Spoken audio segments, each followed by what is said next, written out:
Yes, sorry, I can see a few people messaging saying that they don't have a partner and they're requesting replace to scan. Okay, I request if whoever doesn't have a partner, I request if you can scan the Kailasa Shripuram Adinam, the Kailasa Shripuram Adinam in Hyderabad. Please go ahead and start scanning. And once you're done scanning, please go ahead and put your comments in the chat section. Then I can verify and let you know whether your scanning is correct or not. So I request all of you to, I'll again be repeating the place, Kailasa Shripuram Adinam in Hyderabad. Whoever doesn't have a partner or a place to scan, you can go ahead and scan the Hyderabad Adinam. Yes. Continue chanting the Mahavakya. Connect to Swamiji.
Remember, just start revealing whatever you're able to see.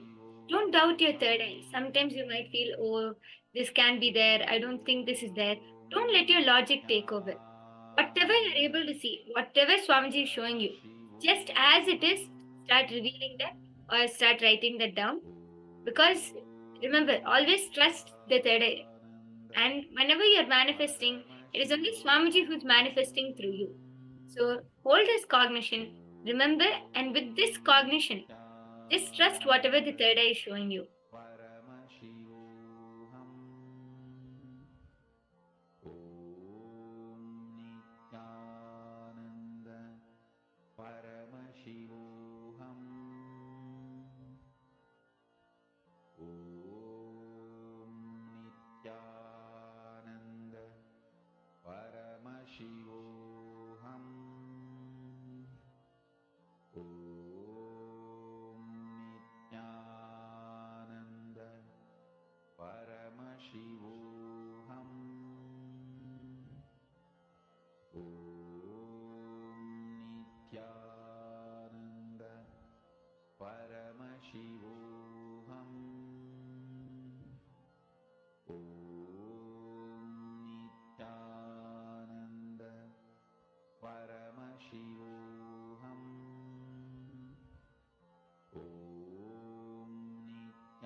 Okay. All of you can relax now. I request all of you to start sharing and revealing whatever you were able to see with your partners. And for those of you who are scanning the Hyderabad Adinam, the Shripuram Adinam, please start putting whatever you were able to see in the chat so that I can verify. I request all of you to please start sharing whatever you were able to see. And remember, don't doubt your third eye. Whatever you saw, just reveal as it is. Okay? All of you can relax now and start verifying with your partners. And I request all of you to also share your experience, how you manifested, how did you feel while manifesting, and how did your partner feel while you were manifesting. All of your experiences during the power manifestation, please also share that with all of us. Yes.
Okay, so my Rekha Pai has put in Sripuram, I saw Kalabhairava statue and some flowering plants. Yes, we have a lot of flowering plants in Sripuram Adinamma. The Kalabhairava statue, I think there's a small deity of Kalabhairava which is under inside the Ananda Sabha. So you were able to see a part of the Adinam. So amazing job, Ma. And can you go ahead and continue revealing whatever you saw other than this? I'm sure Swamiji would have revealed a lot to each and every one of you. Who else was scanning the Sripuram Adinam? Anyone else? Please go ahead and put your revelation, whatever you saw, in the chat section, and I'll be verifying. I can see so many people. Ma Agama Priya, Ma Heidi Shlak, Ma Jian, Ma Anandeshwari. Please share whatever you scanned and how whether it was correct or not. How did you? Okay, so Ma Agama Priya is saying I saw Nandi and a Linga. Okay, we have a small deity. We have many small deities in that Nandi and Linga is also there. Ma. So amazing job, Ma. Great job. And as I said, don't doubt Paramashiva. Whatever you saw, just start revealing. And I think few other people also were manifesting with their partners. I request if you could share whether you manifested correctly or not. Ma Heidi Shlak, Ma Jian, Ma Anandeshwari.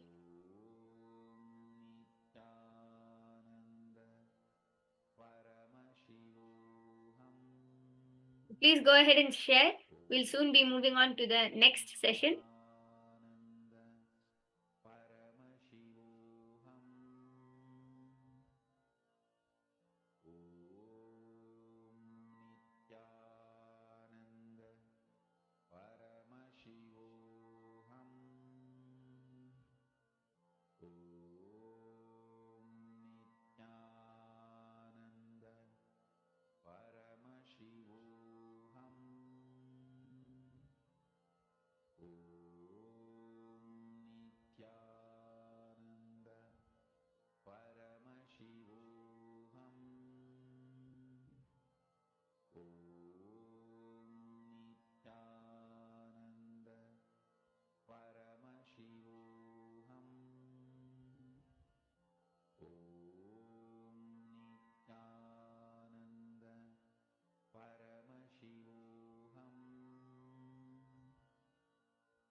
Okay, I can see few more comments.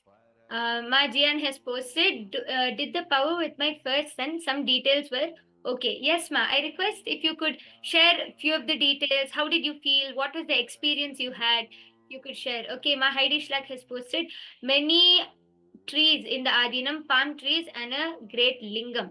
Okay, yes, there are many trees in Shripuram Adinam. Palm trees, yes, just before you enter the Ananda Sabha, there are like small versions of like palm trees and linga. Yes, actually behind the Shripuram Adinam, we have many of the big lingas which Swamiji himself has worshipped and done abhishekam to. So all of you who saw linga, you have all manifested. Amazing. Yes, beautiful. I can see so many people involving today, and it is so nice to see all of you actively participating. And I request if all of you could also share how did you feel? Means, did you feel any physical changes? How did you feel? Some people share that they have a lot of joy, bliss, or they feel a lot of heat in the third eye area. Whatever you were able to experience during this power manifestation, please also share that. And you can also share your experience in the Kailasa's Paramashivoham Facebook page to enrich many more people to join and have the same experience as all of you are having. Yes.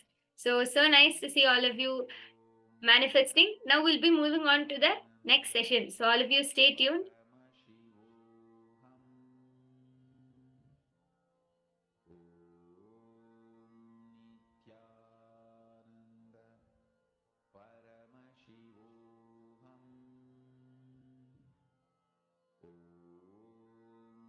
Yes, in this next session, we will be learning about the Kala Tattva and the 3 units of time. As today's whole day is learning about how to conquer time, the next session we'll be learning about the 3 units of time, the Kala Tattva.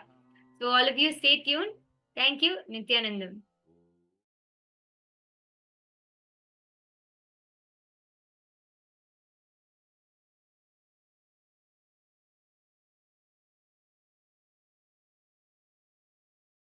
Bondage is not mandatory in Shaiva tradition.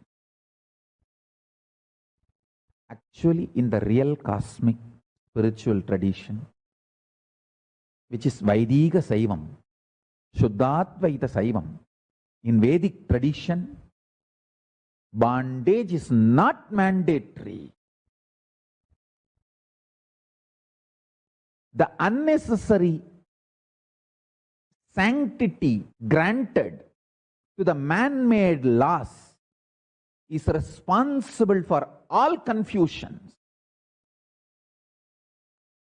Unnecessary sacredness associated to the man-made laws, unnecessary sanctity granted to the man-made laws is responsible for the confusions, and human beings started believing that bondage is mandatory. Not only bondage is not mandatory, it is actually non-existence.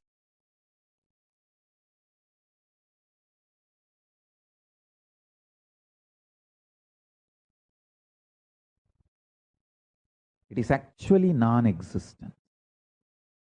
Unconscious human society, irresponsible human beings passing on the unconscious rules and regulations without reviewing them even once with the present needs and consciousness. That unconscious structure is responsible for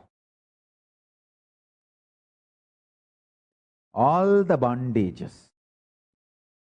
If you understand these principles, Shiva Tattva, Shakti Tattva, Sadashiva Tattva, Ishvara Tattva, Shuddha Vidya Tattva, Maya Tattva, Kala Tattva, Niyadi Tattva, Kala Tattva, Vidya Tattva, Raga Tattva, Purusha Tattva, Prakriti Tattva, Buddhi Tattva, Manas Tattva, Ahankara Tattva, Pancha Jnanendriyas, Pancha Karmendriyas, Pancha Tanmatras, Pancha Mahabhutas.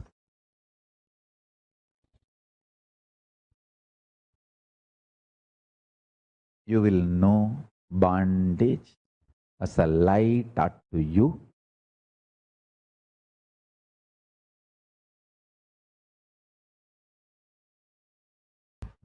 Listen.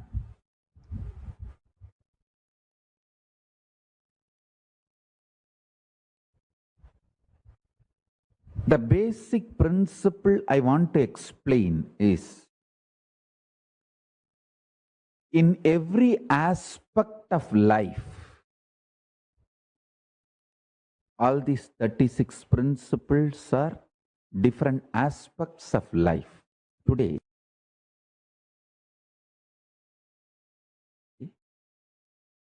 I am giving you an example of Kala Tattva, time principle. How an unconscious, ordinary human being, how they grasp time. Maximum they are able to grasp only these 3 units of time. Earth rotating itself, making 1 day. Chandra, moon, going around the earth, making 1 month. Earth going around the sun, making 1 year. Only these 3 basic units of time, unconscious human mind is able to grasp.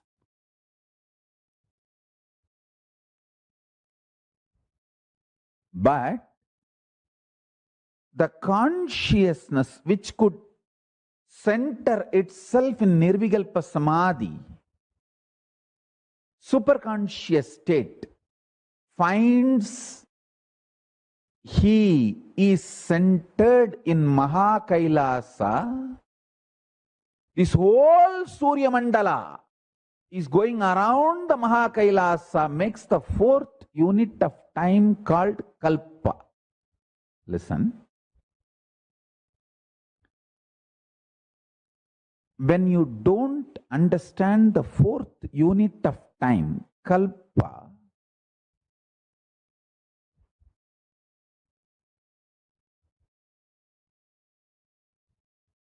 you start developing very narrow vision about time, life, about everything. Anyone, even intellectually, understands the concept of Kalpa, the 4th unit of time, is liberated from so much of fears. I tell you, the permanence of existence, perception about life absolutely changes the moment you understand this 4th unit of time. I'm just revealing some of the superconscious principles. I want a long Vakyartha Sadas to happen in every level.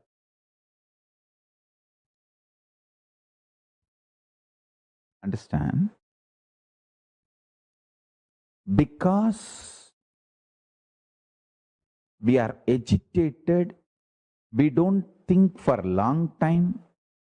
Because we don't think or try to understand the multiple units of time, we are just stuck with 3 units of time. That is why all our planning, all our ability to connect with the time, all our ability to understand time stops with the units of years. Whether you calculate for 10 year or 10 million year, whole thing is just within the unit called year. Time for you to master Kayakalpa. Listen, the idea you have about time is responsible for certain chemicals to be released in your body. If you understand the 4th unit of time, a unique special chemical released inside your body, that is called Amrita. See, all the gods and demons going around the Meru Mandara, the Meru hill, the KAILASA, understanding the time through the Vasuki snake. Vasuki is nothing but the symbolic representation of the time snake, Kala Sarpa. When that happens, the body releases nectar. Understand? The understanding I am giving now, the vast understanding about the fourth unit of time, if you can intellectually internalize and see in your life, suddenly you will realize you have so many powerful cognitions, so many powers, so many wonderful things in life. The events of Kala Tattva later. Now understand the units of Kala Tattva and also understand how by not understanding the units of Kala Tattva, we are all collectively suffering and started believing suffering is natural. No! Suffering is neither natural nor inevitable. Hey, with the right understandings, it doesn't even exist. The visionaries are convinced suffering is inevitable, so the followers are also convinced suffering is inevitable. That is the biggest suffering. That is the real delusion. That is the real delusion.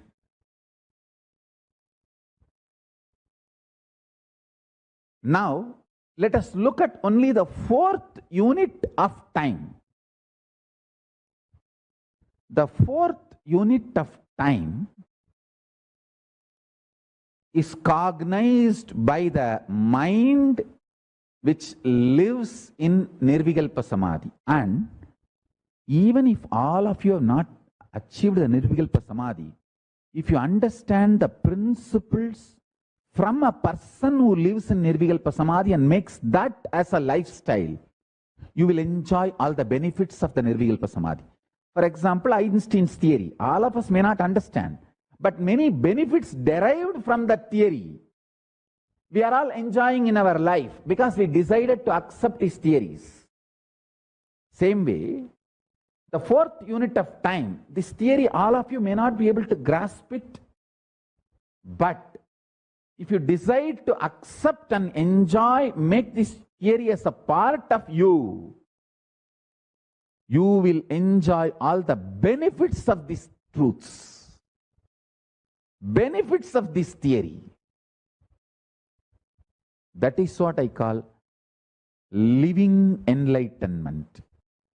Till you realize personally, individually, as your own enlightenment, living it because your Guru has revealed it, making that as your vision because your Guru has revealed it, is living enlightenment.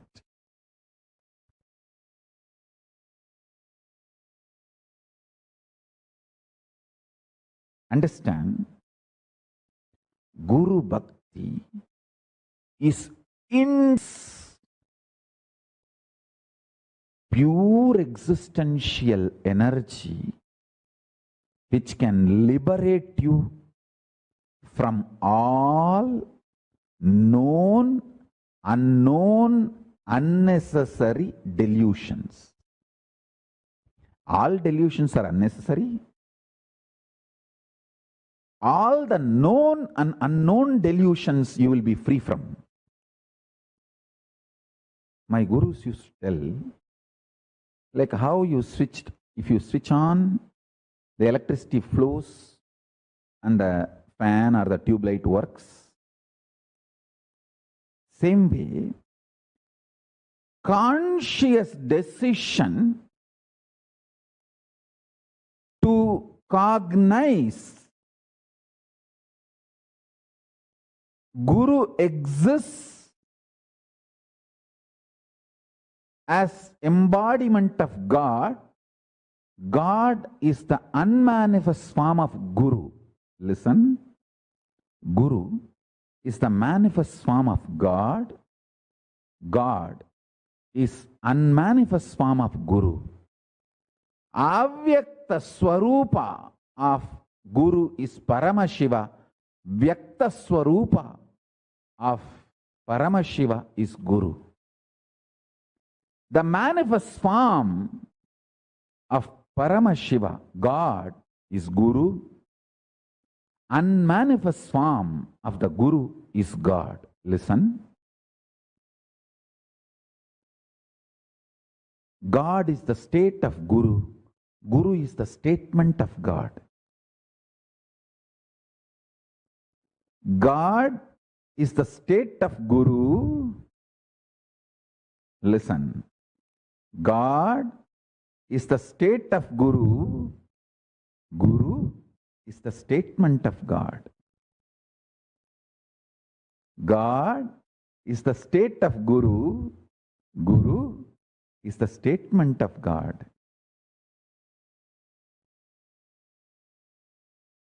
Catch this statement and mudra both.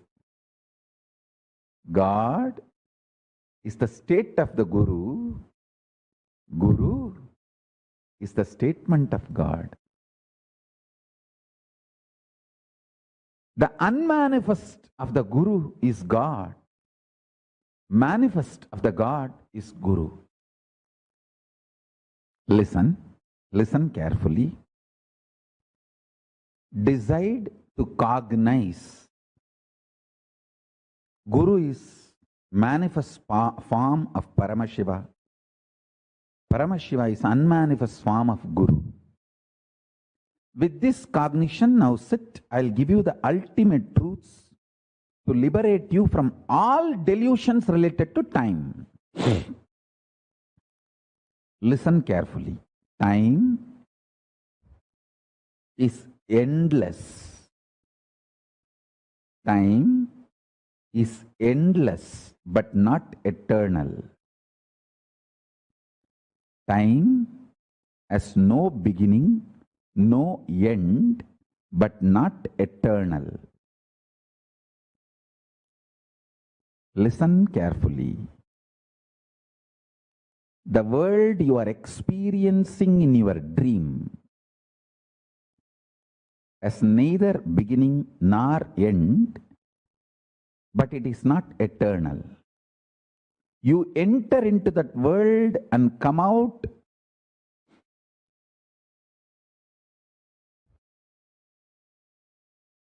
but even by existence, that world is not eternal. Swapna loga, la loka, the world you experience in your dream, is not eternal. It has no beginning, no end. Its beginning and end are beyond your comprehension, but it is not eternal. Same way, time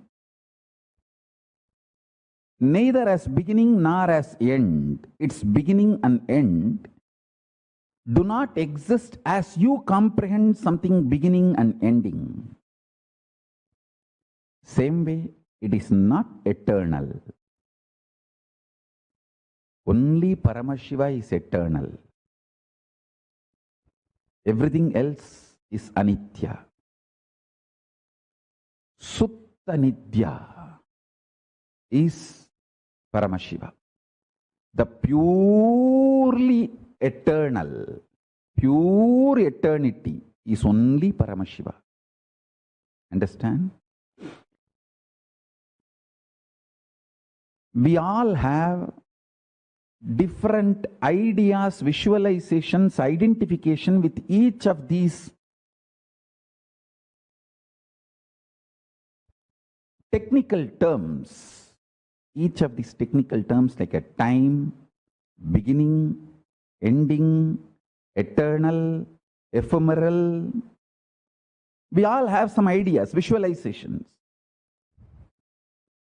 Time is beyond your idea of beginning and ending. Listen carefully.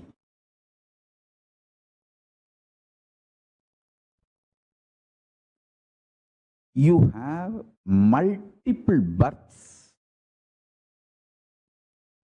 and deaths. Life does not end by your body not functioning. Your body stopping functioning is not end of life. If you want to end the life, raising the quality of your consciousness is the only way. Awakening to the fourth time, Turiya Kala, Turiya Loka, Turiya space is the only way to free yourself from birth and death. If you want to free yourself, you can consciously play with these births and deaths. You can take the birth as you want.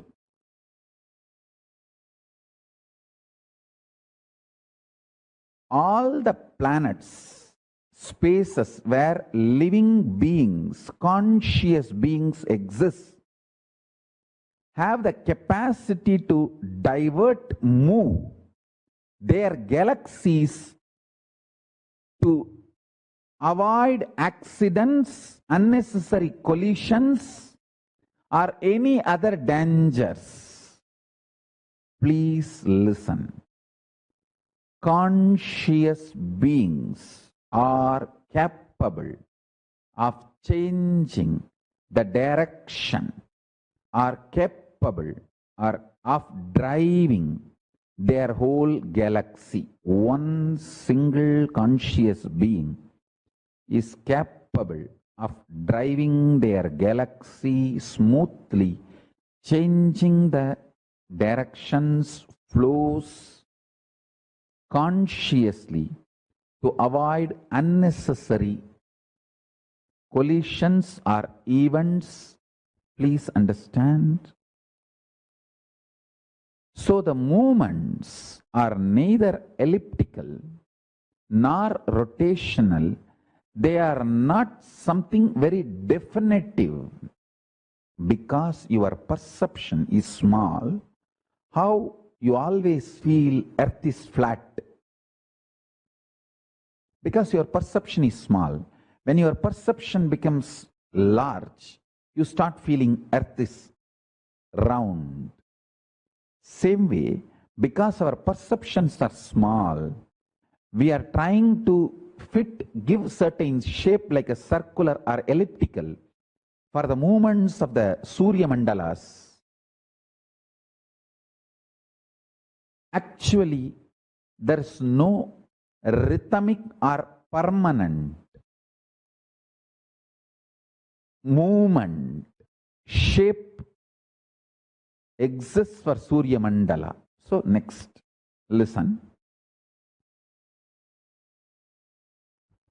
This is the most important revelation. You need to know. One conscious being can avoid any accidents possible in Milky Way among the planets. He can avoid any collision just by his existence. He can drive the planets. Please understand, I am talking sensibly.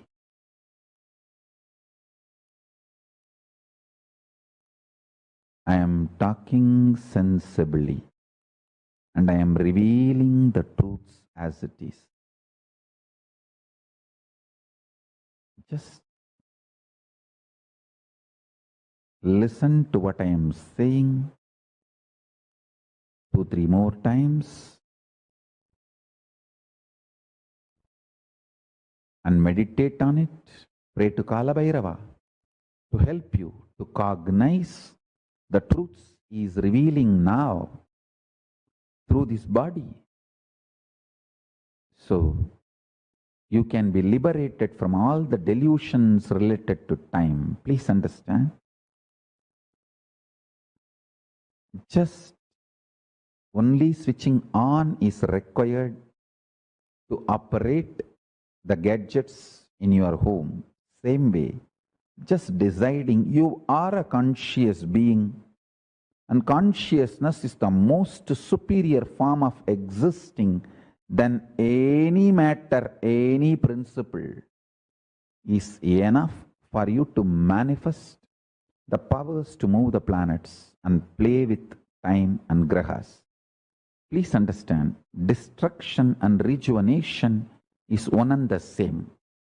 If you feel you are not a conscious being, if you cognize you are just a matter, destruction is going to be the form of Shiva you will experience. If you know you are a consciousness like Paramashiva, you are just reflection of Paramashiva, extension of Paramashiva. The moment you cognize this, rejuvenation will be the face of Paramashiva you will be experiencing and enjoying. Understand? With whom you fall in love, you are going to live with that person. If you cognize you are just matter, you are going to fall in love with matter and materialistic pleasures, and you are going to be having that same quality of life. If you fall in love with Paramashiva, if you cognize you are extension of Paramashiva, if you decide consciously you are an extension of Paramashiva, you are going to experience the rejuvenation phase of Paramashiva. Whether matter, see, please listen, matter has to experience destruction as end. Consciousness has to experience only rejuvenation as its end, or life, or death. Life or death is a rejuvenation for consciousness. Life or death is just death, the end for matter, destruction for matter. Let me repeat, destruction is end for the matter, rejuvenation is the end for consciousness.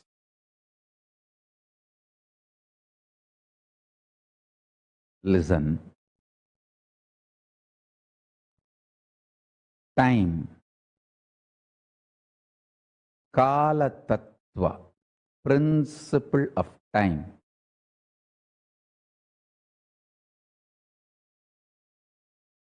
Once internalized, you just become Kalatita.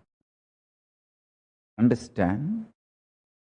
Your body is a complete, listen to this word, complete mechanism to convert any powerful cognition into power.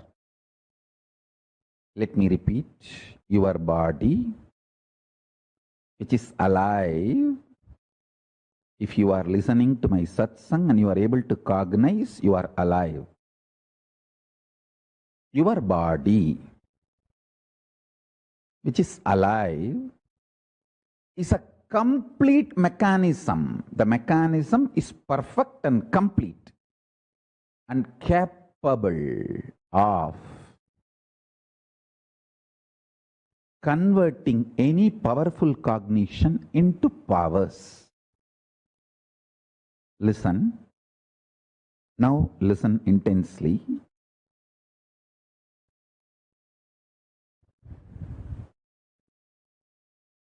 For example, Newton's theory is pure science. Einstein's theory is pure science. But making atomic power station, making benefits out of that pure science, making things which will make our life better from pure science is applied science.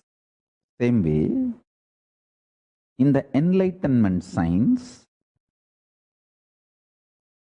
cosmic science, pure science is Vedas, applied science is Agamas. The pure cosmic principles are Vedas, making them as day-to-day practice lifestyle, making your life better.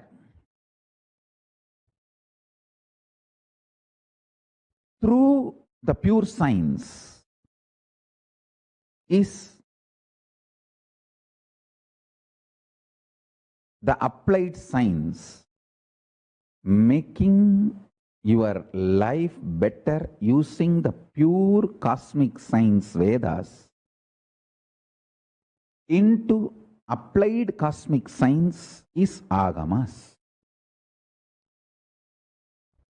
Listen, in the cosmic science, science of enlightenment, Vedas are pure science, Agamas are applied science. The next important revelation, listen to this carefully. Your body is a complete, perfect, already a complete mechanism which does not need anything extra now. The mechanism is perfect mechanism for receiving any powerful cognition and converting them into powers. For example, if you understand you are beyond time, even intellectually, if you cognize your body is capable of manifesting all the powers to stop and play with time. Listen. Whenever I am proposing something which is beyond your logic, have little sympathy for yourself, not for me. I have achieved what I am talking. I am talking from my experience. If you are little sympathetic towards my words, you will achieve. Understand? If you are a pious fraud, oh, all these are true, but not for me. I don't think I am capable. I am all the time so dirty-minded. How can relax? Somebody who is straight away denying me and my great revelations are fraud. Somebody who is denying through their self-doubt, self-hatred, self-denial is pious fraud. That's all. If you deny me straight, you are naturally fraud because you are going to lose this great science in your life. If you deny me technically, saying, oh, what Swamiji is saying is right, but I have so much of problems, self-doubt, self-hatred, self-denial, how can I do? These are all not for me. This is all for somebody else. Then you are pious fraud. I tell you, fraud or pious fraud, you are a loser. Don't be fraud or pious fraud. This great cosmic science is too simple, too easy to practice. Swalpamapyasya dharmasya trayate mahato bayat. Even by practicing little, so many fears, difficulties, complications will disappear. Please understand.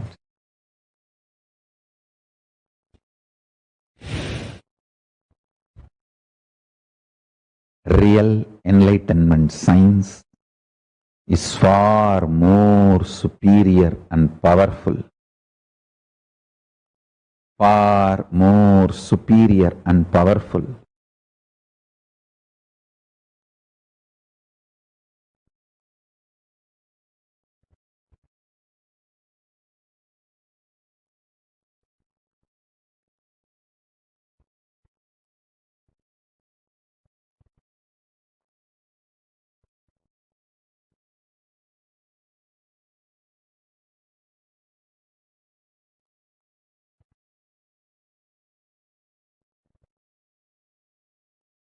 I wanted to add this one powerful cognition in you.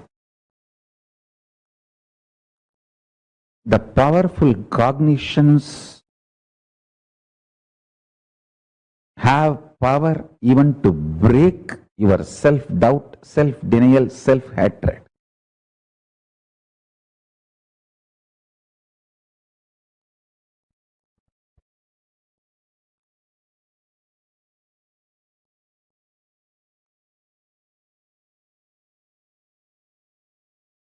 Your decision to cognize Guru is the statement of God. God is the state of Guru.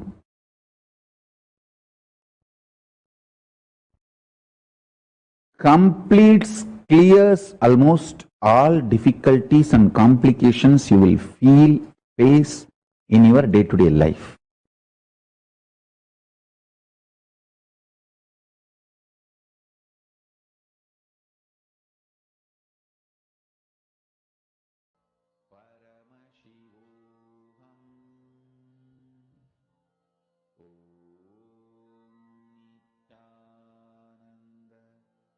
Paramashivoham.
Nithyananda. Swamiji revealed one of the most amazing principles for all of us in this session.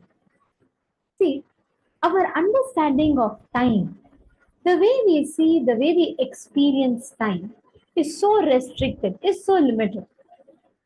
Kala Tattva is a space beyond the 3 units of time. Time, as we know it, Kala Tattva is beyond all three. Every one of us, the basic principle is every aspect of life, the Kala Tattva, the time principle, how unconscious ordinary human beings, how they grasp time, versus how the person, the beings who exist in higher frequency, the devatas, how they grasp time is entirely different. Each of us currently, our experience of time is so restricted, so limited, right? We only see it based on, okay, past, present, future. That's all, the 3 units. And we are so stuck within that maze, correct? Is it not? How many of you are understanding?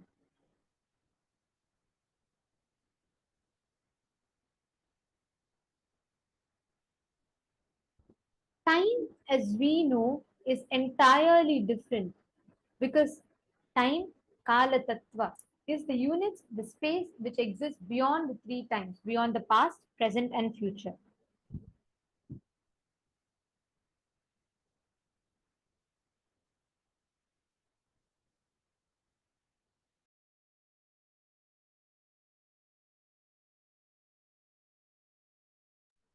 How many of you are understanding it? How many of you are cognizing it? Actually, do you all know the time for people in planet Earth? Here, 1 minute is 60 seconds for us, correct? 1 day is 24 hours. 1 week is 7 days. In Devaloka, our 365 days put together is their 1 day. Their thoughts per second is so less. So our 365 days is their 1 day.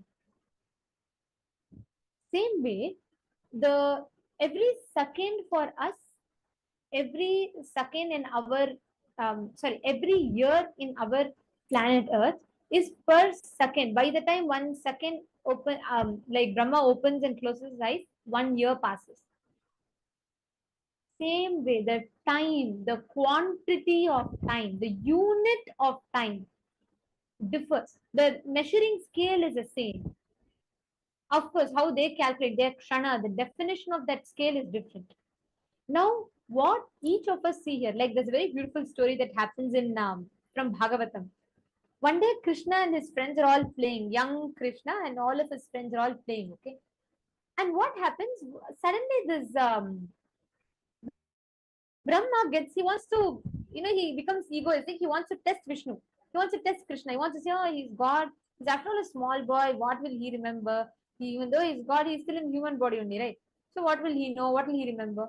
Brahma becomes egoistic. He wants to test Krishna. You know what he does immediately? Once Krishna and his friends are playing, Brahma, when Krishna is playing the flute, he will take and hide all of his friends. Brahma will take all of Krishna's friends. Well, Krishna is a small boy, 8-year-old boy.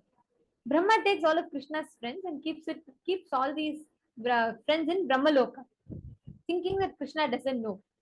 So Brahma says, okay, if he's really a god, let Krishna find out where the friends are.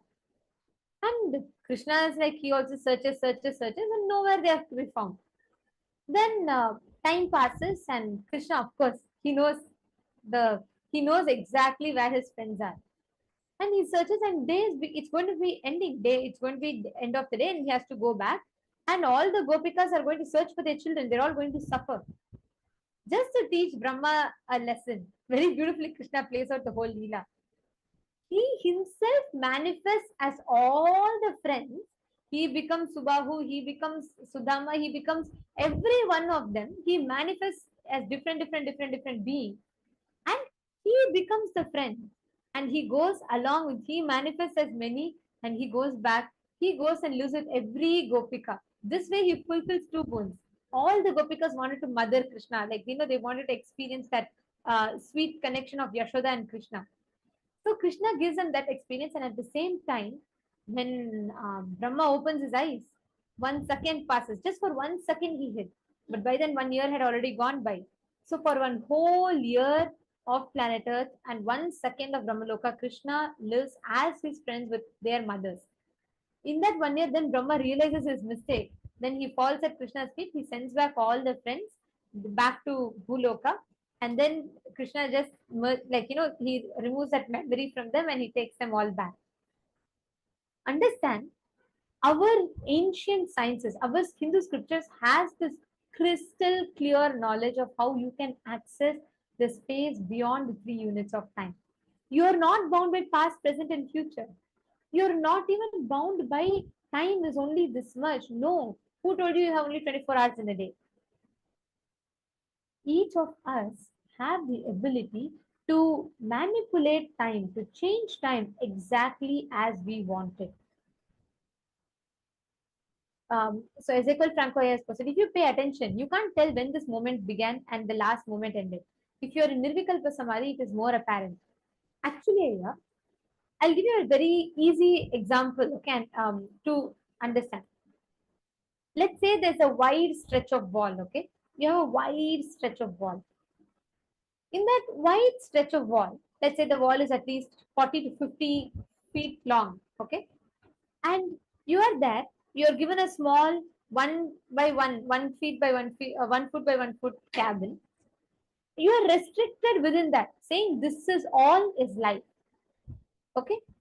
And because of that imaginary cabin that is extended out of the wall, the whole 60-foot long wall is not experienced by you. You think this whole wall, your freedom is this 1 foot by 1 foot, this small cubicle. So you think, oh, anything before this is past, anything after that is future. I can't see anything. I can only see this now. That's all. We restrict ourselves with that imaginary boundaries. That is why Swamiji says when you unclutch, you experience that the boundaries of past, present, and future collapsing. You know why? Because when you step out of it, now imagine. So there's this cubicle that there is that 1 feet by 1 foot by 1 foot cubicle. Now let's say you come out of that 1 foot stretch. You will realize, hey, all this while I was dreaming. I mean, I was wrong because this whole thing is imaginary. This 1 foot by 1 foot is imaginary creation. It's delusion. Because if you step out, you realize there is a whole thing is in one canvas. There was no past, there is no present, and there's no future. Time collapses. That is why when you're unclutched, when you're with Swamiji, when you experience Samadhi, the action, the how time acts upon you changes entirely. Are you understanding? Are you catching it, Aya?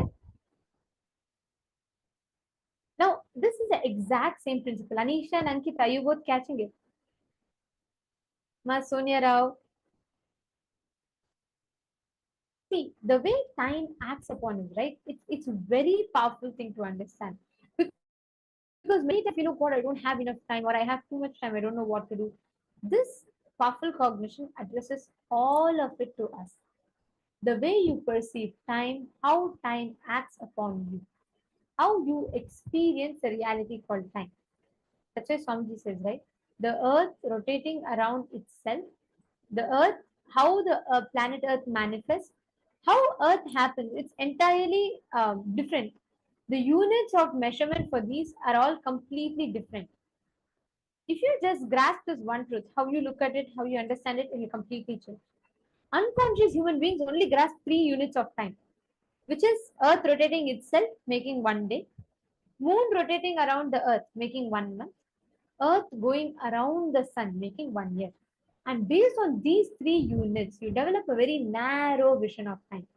It is again like this. It is like you have created these false partitions on the wall, and then you think, oh God, that's all is my freedom. I can only move between here to here. No, the whole wall is yours. The whole wide stretch, that whole piece of land is yours. But you don't experience that freedom because we create a delusory layer called 1 day, 1 month, 1 year, and this concept of time is entirely fabricated. The consciousness which can center itself in Nirvikalpa Samadhi, The superconscious state can grasp the fourth unit of time called kalpa, which is a unit of time taken for Surya Mandala to go around Mahakailasa. Once you grasp this, you'll be extremely complete. The way you experience body, the way you experience your inner space will be entirely different. How many of you are catching it and understanding it? Do any of you have any questions? Are you all understanding? See, why understanding this is so important? Because we are experiencing this time continuously. I request every one of you take a few minutes and please share what did you exactly click with? Because understanding this, cognizing this, how time functions, is what is going to actually help you to understand this entire time space continuum, how you are existing, what is Kala, everything.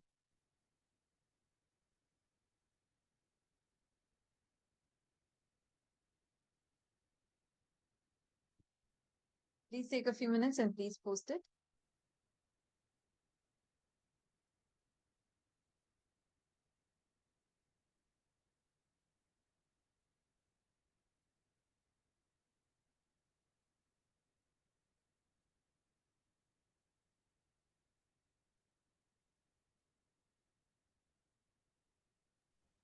Please type it out. Elaborately type out what you understood as time, the impacts of time. Please type it out. Take a few minutes.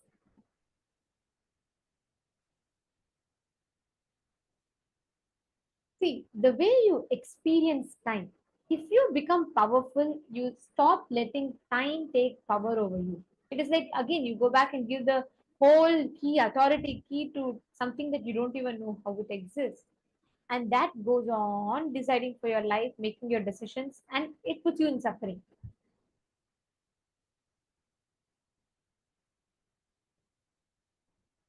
Masoniero, correct. You put time here is circular, therefore irrelevant. Anything which is in circulation cannot touch you. That's a beautiful point. You remember? That's right.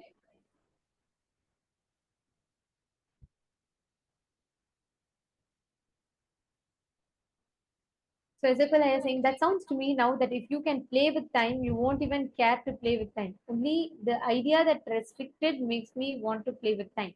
And not just that, Aya.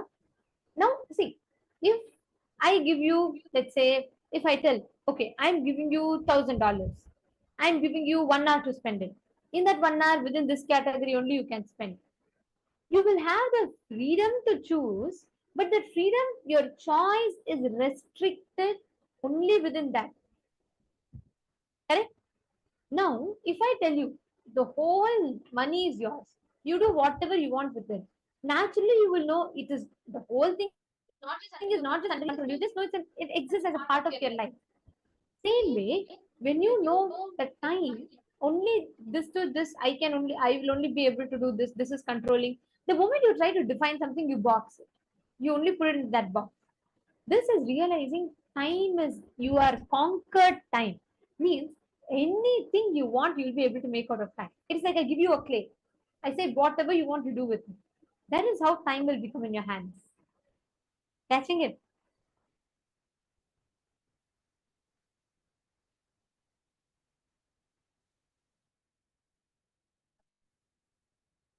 Hmm?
पुरुष लोकनायकी पुत्र नित्यानंद बिडलिपुरीश्वर अवतार पुरुष लोकनायकी पुत्र नित्यानंद कालातीता मायातीता लोकनायकी पुत्र नित्यानंद कालातीता मायातीता लोकनायकी पुत्र नित्यानंद बिडलिपुरीश्वर अवतार पुरुष लोकनायकी पुत्र नित्यानंद बिडलिपुरीश्वर अवतार पुरुष लोकनायकी पुत्र Nityanand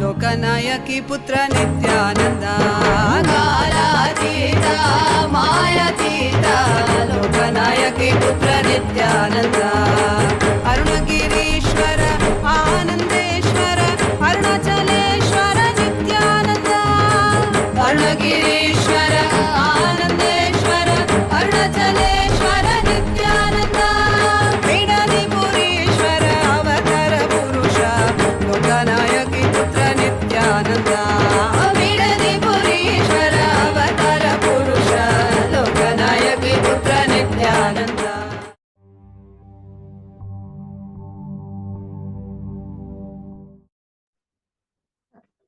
Now, all the participants that I understand, with this powerful cognition, with this understanding, you can simply declare in this moment to unclutch from this whole time loop, the loop of the time that we are stuck. You can just unclutch from that and start radiating, start manifesting that space of going beyond time, experiencing the space beyond time. And how do you do that? Manifesting powers. Understand, when you manifest this power, today the power we are all going to be manifesting is Kamacharitva. When you are able to raise yourself in from one place to another, completely different, you will start actually seeing and observing how you will be able to start manifesting the details of every place that you want just through your will. You'll be able to start manifesting all the details. Understand, the highest level of this power is where you transcend time, the boundaries of time, and you start being able to manifest going beyond the past, present, future, and you'll be able to start manifesting all of that. Now I'm going to request all the participants here to sit, connect intensely to Swamiji. You're going to connect to a partner and you're going to manifest the power of being able to describe any place that they want. For example, let's say your friends, if you could scan where exactly they have kept their precious, maybe a precious gold ring, you'll be able to actually scan and describe to them. It is possible. Understand why we are manifesting this is, once you start doing manifesting this, you will be able to teleport next. You will be able to teleport yourself next. That's the power we are going to be manifesting. Okay? Can I request every one of you here to please connect to a partner? Everardo Alfaro, you and Ezekiel can connect. Take this very sincerely. I request every one of you to do this. Anisha and Ankita, I think both of you should connect to someone else. Ma Sonia Rao, Ma Maria Kalinina, Ma Sonia Rao, you and Anita can connect. And Ma Maria Kalinina, you and Anisha can connect. Shaikunaya, Felipaya, and Mahilde, Amritapaya. Can I request all of you to please come on camera? This is too important, this session. Do not miss. Ezekielaya and Everardo, are you both, please, could you both confirm?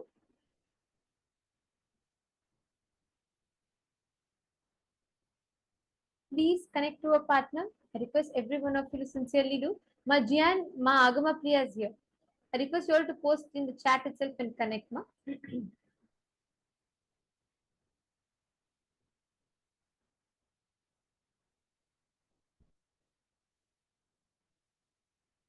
Oh, Ma Jian is asking if you could manifest. Sure, Ma. See, in the previous round we did it. Once more, in the next round also you can manifest. Now we both are going to be continuously here to guide you all. But if you connect to someone who can verify it, your confidence will increase even more.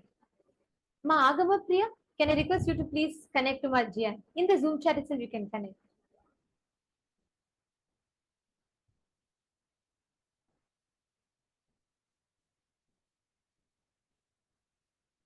Ma Agama Priya, you can give me a thumbs up, Ma, if you connected already and if you heard me. And Ma Jian, you could also confirm to me, Ma. Shu Hua Shen. Shu Hua Chen needs a partner. Ma Nitya Naresha. Ma Nitya Naresha, Ma Ananda Agorini. Please, can one of you connect to Ma Shu Hua Shen? Yes. Ma Shu Hua Shen, you can connect with Ma Ananda Agorini or Ma Nitya Naresha and you all can manifest. In the Zoom chat itself, please connect and start. I request every one of you sincerely sit now and manifest. Please do not miss this. See, this power manifestation is designed to raise your frequency today. Today, we are going to be having one of the most powerful initiations. So make sure you're not missing it. Sit and sincerely connect and manifest. Ma Jian and Ma Agama Priya, have you both connected, Ma? Can you please request both of you to let me know in the chat?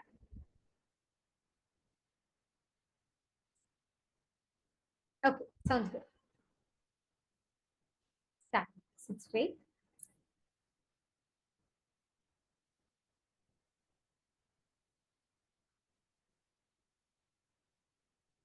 You may see it as shapes, sizes, colors. Listen carefully. Close your eyes. Intensely visualize you are actually manifesting that. Like how you can see the sofa behind you, you can see the clock above you, you can see the kitchen next to you, you can see the table, you can see the Atma Murti. Like how you can clearly see everything around your house. In that same clarity, when you actually look around with your eyes closed, you will see Magama Priya's house. You should be able, it will come in that clarity. So now connect to that. It needs to raise to that frequency to travel. So, Majian, close your eyes. Visualize Swamiji and connect to them. Bring the deep, thoughtless space inside you.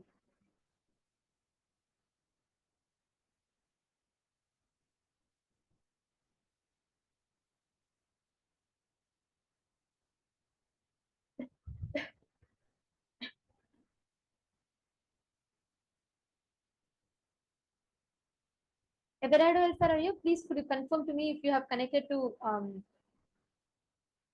Ezekiel?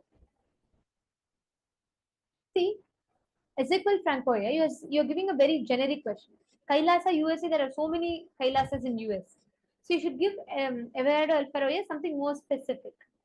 Everardo Alfarayo, you should also give Ezekiel something specific. Maybe ask like, can you scan where I have kept my puja kit?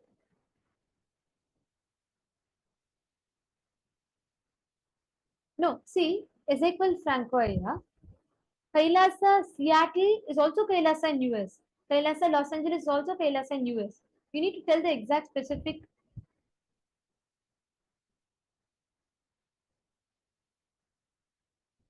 Okay, all right.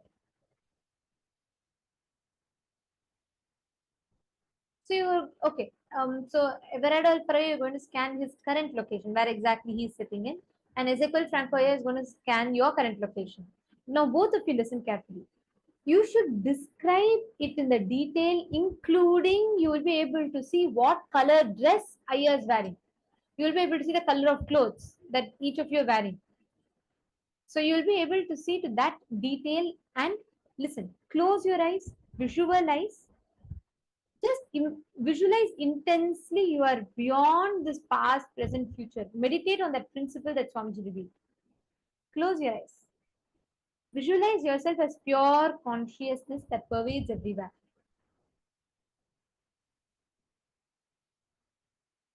Ma Maria Kalimina, Anisha, Ankita, have you guys connected? Ma Sonia Rao?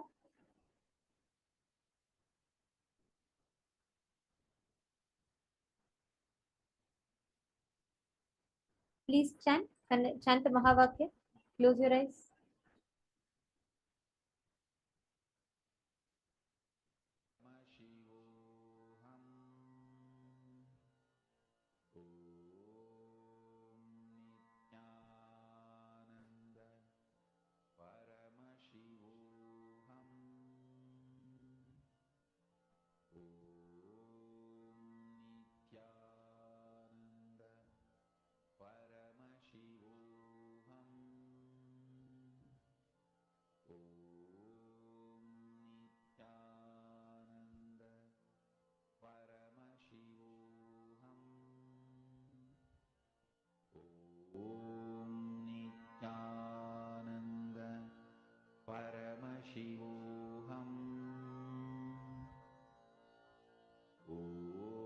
all of you connect. Please, we are giving you a few minutes to actually manifest. So connect intensely. Sit straight. Do not slouch. Nithyananda Paramashivoham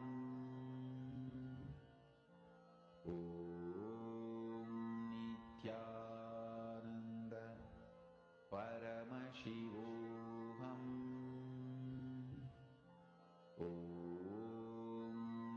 Nithyananda Paramashivoham Nithyananda Paramashivoham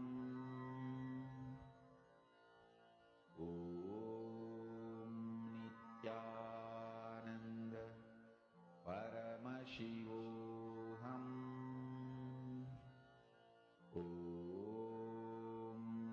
Nithyananda Paramashivoham. If any of you are feeling stuck, if you feel like nothing is coming, you're not able to see, for more than 3 minutes, if something is not appealing to you clearly, you try, put it in the chat. We'll be able to guide you. Nithyananda Paramashivoham. For more than 3 minutes, if any of you are not seeing, you're seeing only black, post in the chat, we will guide you. Nithyananda Paramashivoham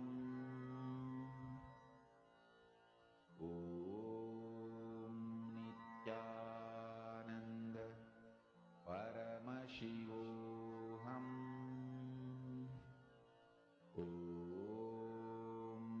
Nithyananda Paramashivoham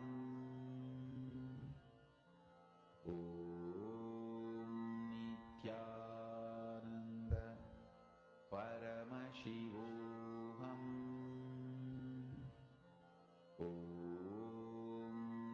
Nithyananda Paramashivoham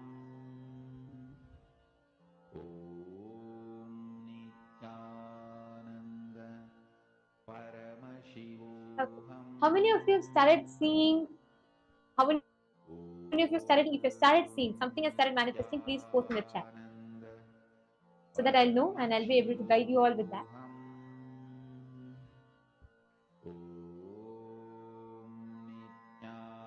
Nithyananda Paramashivoham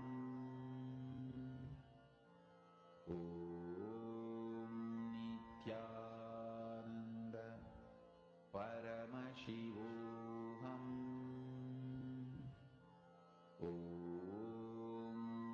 Nithyananda Paramashivoham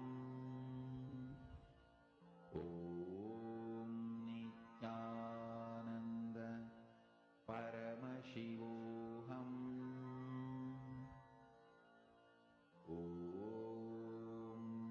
Nithyananda Paramashivoham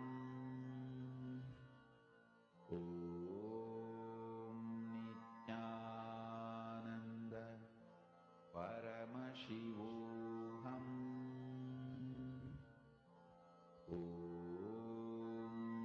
Nithyananda Paramashivoham. Okay. I'm seeing some of you are getting distracted. Do not get distracted. Come back again. Marjan, I'm actually seeing now you are starting to see some images, something related starting to come in your third eye. Start describing it. Type it out as it is coming to you. That's how the manifestation starts. Nithyananda Paramashivoham Ma Shuvashan, you still have not gotten your partner, ma? Ananda Gorani, ma, and you are partnering and doing? Have you and ma Ananda Gorani partner? Ananda Gorini, ma Ananda Gorini, ma Nitya Naresha, ma Ananda Agora Rupini. Can one of you please connect to ma Shuhua Shen? Request a Chinese translator to please help. Nithyananda Ma Nitya Naresha, can one of you please connect to Ma Shru Hua Shen? She needs a partner. Nithyananda Paramashivoham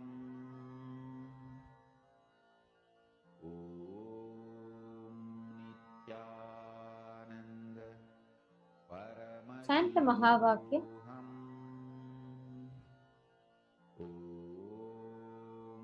Nithyananda Okay. Ma Jian, you put you're not able to clearly see. Okay. Listen, what exactly is coming in your third eye when you close your eyes? What exactly is coming in your third eye? You're actually, I'm seeing. Understand, listen. There is, because the pitta level in your stomach, the pitta levels in your body is imbalanced. That is the reason there's so much of, when you close your eyes, I'm actually seeing there's a lot of internal agitation that is happening in you. Like there's so much of conversation, there's so many thoughts that's coming in. So it's like getting too overcrowded for you. You try to first silence your inner space. Actually, don't worry, it's very physical. It's pitta. Do one thing. Right now, do not give up. Continue to manifest, but start taking haritaki, start cleansing and detoxing your system, balance the pitta levels in you. You will suddenly start actually seeing so much of clarity. Every day, drink buttermilk. Do this, you will see actually your suddenly there'll be so much of your ability to handle yourself will increase even more. Anisha, Manisha, see one thing. Whatever fear you're holding on to, I'm seeing that you're holding on to some kind of a deep insecurity. If you drop that, complete with that, whatever is that, maybe you can write it down. You will simply have a breakthrough in power manifestation. Understand, when the patterns are broken, it will simply manifest as powers. I was just seeing, I see a deep insecurity. You're holding on to some kind of a very deep, it's like it keeps getting triggered every now and then you go through severe like terrorizing yourself. You may not show it outside, but if you're able to relate with what I'm saying, I request if you could please acknowledge in the chat, because I see that there is some kind of an insecurity of losing something. Like you just don't want it to be lost, but you're so afraid that it will be lost. And it's very deep inside of you. And every now and then, even simple things, it's like you take it in and terrorize yourself, even though actually, factually, it may not be the case. So, are you able to relate with this? Okay, see, you put yes. See, that is the pattern that's stopping you from doing the power manifestation. Look in, and you'll simply be able to come out of it. Sit and write it down. Once you write it and complete with that, you will see the power manifestation become very easy for you.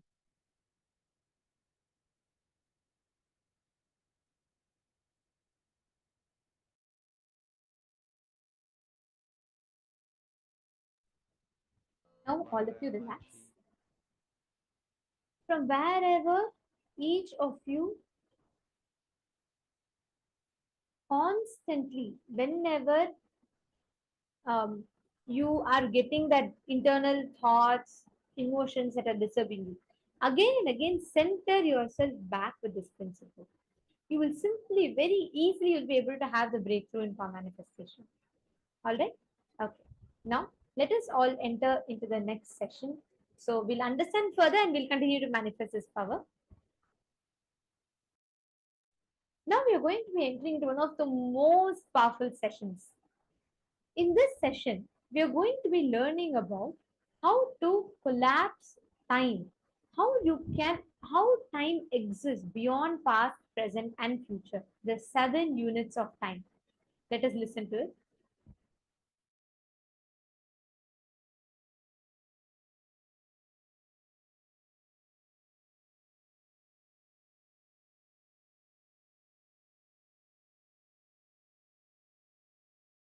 What is incompletion?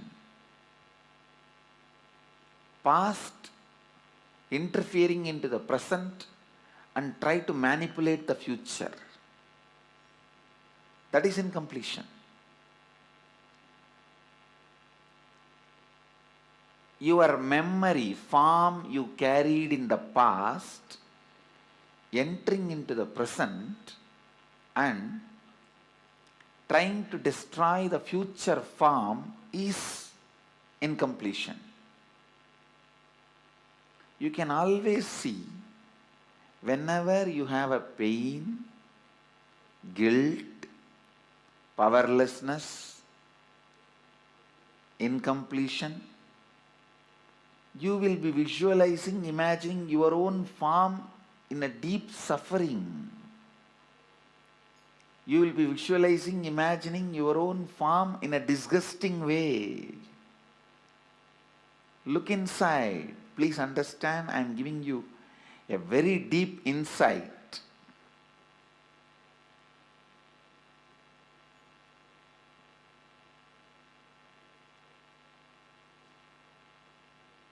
Whenever you are powerless, angry, violent, incomplete, look in, you will be remembering your own form from the past, which is actually you will be flashing your own photograph in your screen. Let me talk in the language of computer, you will understand. You will be running your own photographs in your screen, inner space screen, which is taken during the very sad, depressed moments.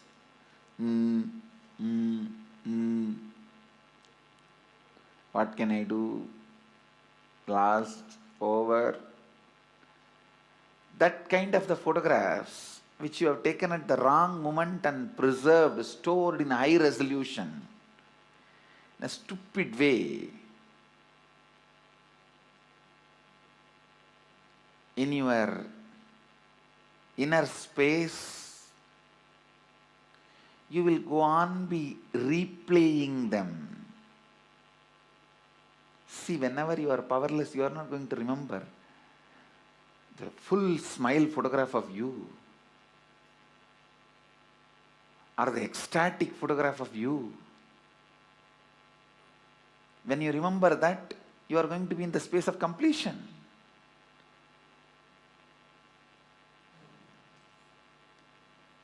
The deha, form you carry during incompletion, just by remembrance awakens the same incompletion. Understand? Just by remembrance, something can bring incompletion or completion.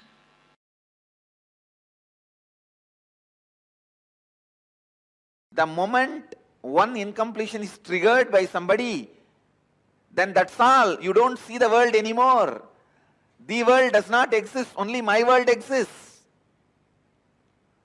That is what is meant by the great Mahavakya, Jagat Mithya. What you perceive as my world is Mithya. Because a small incompletion, the moment it got triggered, it gets triggered.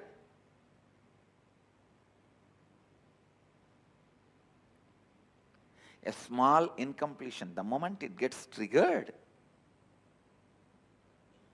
you stop seeing the world and you are deluded in my world. Brahma Satyam, Jagat Mithya. I don't disagree. Jagat Mithya. But that does not mean in your actions you will not radiate the truth Brahma Satyam. In your actions also you have to radiate the truth of oneness, non-dual consciousness.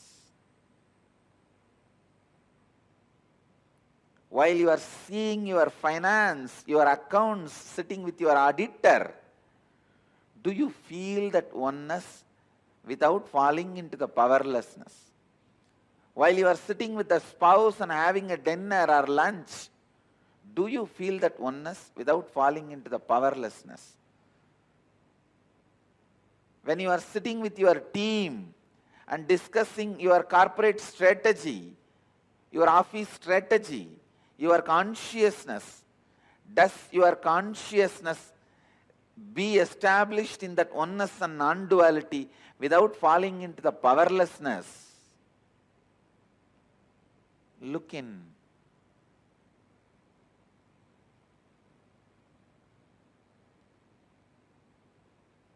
Just your back pain disappearing is not the result of Advaita.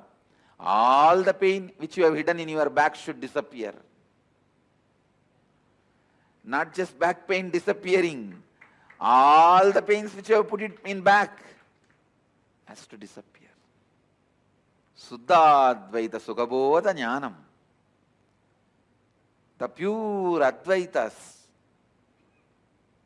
joyful influence and the wisdom which comes out of joyful influence. Please understand, the joyful influence of Advaita is what I call completion.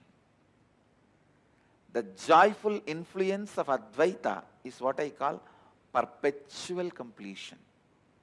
The joyful influence of Advaita is what I call Sahaja Samadhi.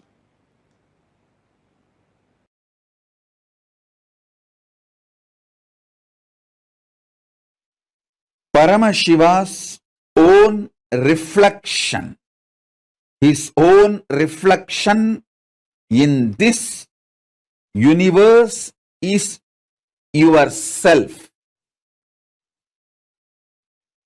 Yourself's original source in the parallel universe is Paramashiva. Listen.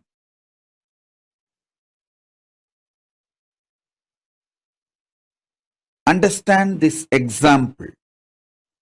A swan, Paramahamsa, flying on the sky,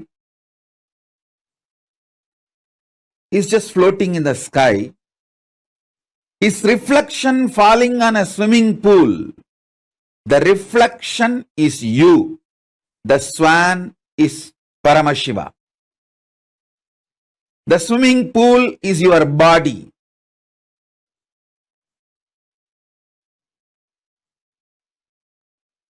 Understand, the moment reflection looks back to the source, it realizes it was, it is, it will be forever Paramashiva. Sometimes the reflection feels it is being hurt by the waves in the swimming pool.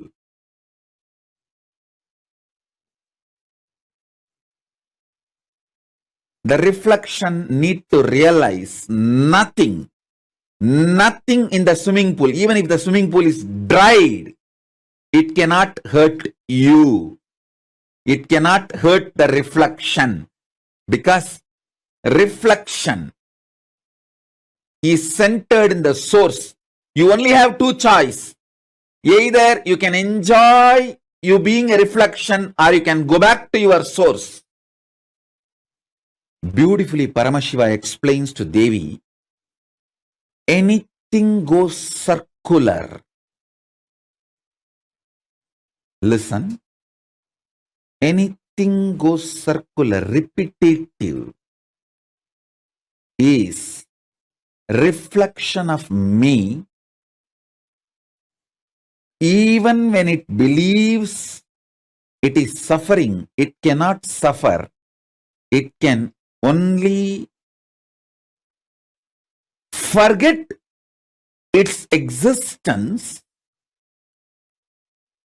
In the delusion, it can force itself and imagine itself as if it is suffering.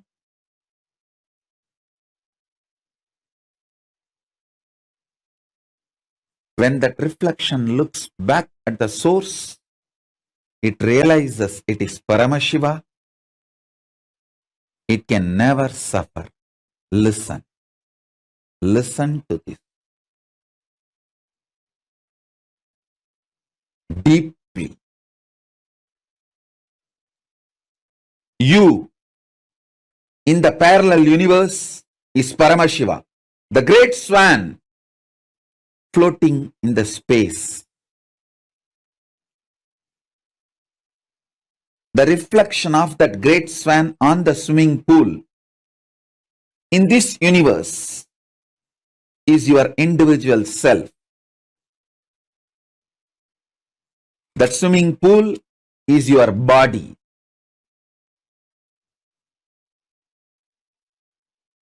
Anything which goes round, listen.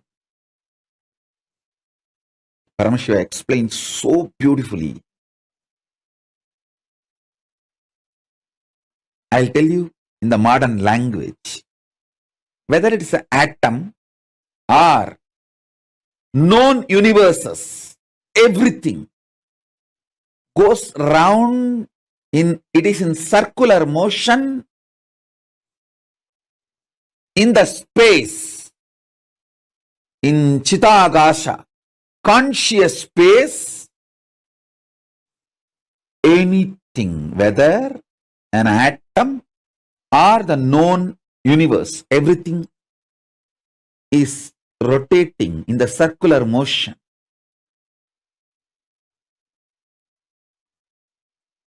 What is created in the circular motion is called circular time. The time which circles, repeats itself.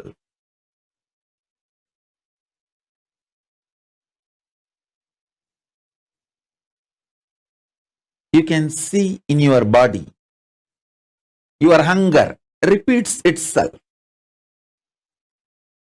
Your number 1, number 2, number 3 repeats itself.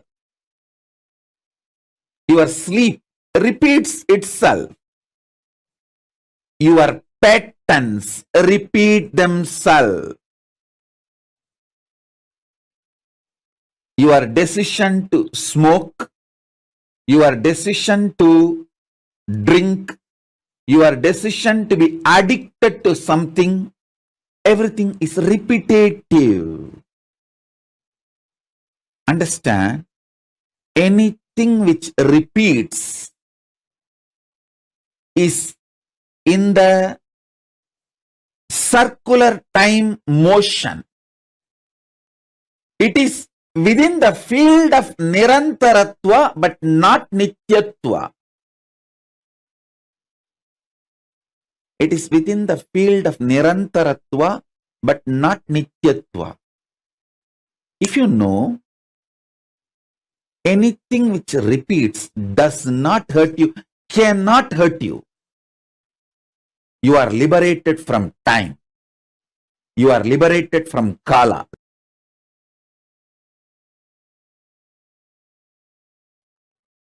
Among the 7 dimensions of the time,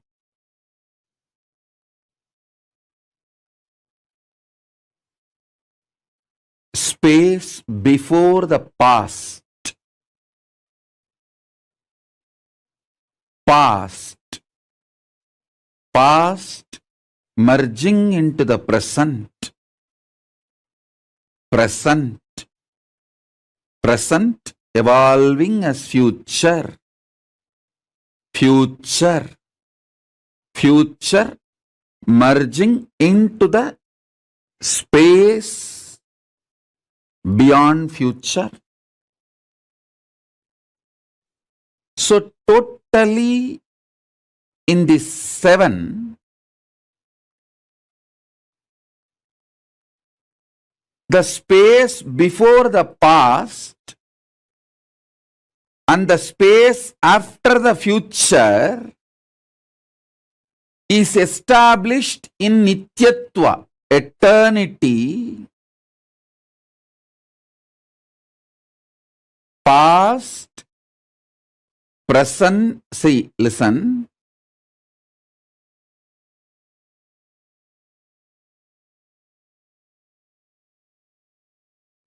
Past, past becoming present, present evolving as future, future. This 5 is Nirantaratva. In this Nirantaratva 5, only the present moment touches Nityatva. So, if you want to enter into Nityatva, voluntarily, if you want to break this Kala Chakra consciously, the door is open only in the present. The cumulative effect of all the practices you did and the initiations you received enters into the present.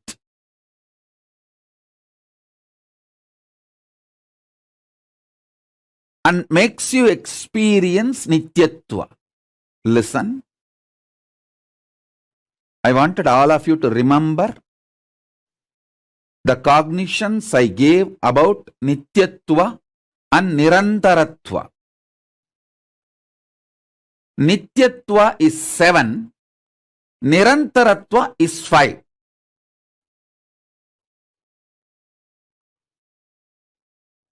Nityatva is all the 7 put together. Nirantaratva is this 5. In this 5, only in the present moment you touch eternity. Before the past, if you enter into that space, you can touch eternity. Through completing with all your past, you can reach that. Sometimes it may take even few janmas to reach that. And through the future, you can reach the space beyond the future by constantly being Nirvikalpa Samadhi, burning all your desires and patterns which want to repeat itself. You can reach. Again, that also sometimes may take few janmas. But entering into that Nityatva can happen in the present moment just through initiation.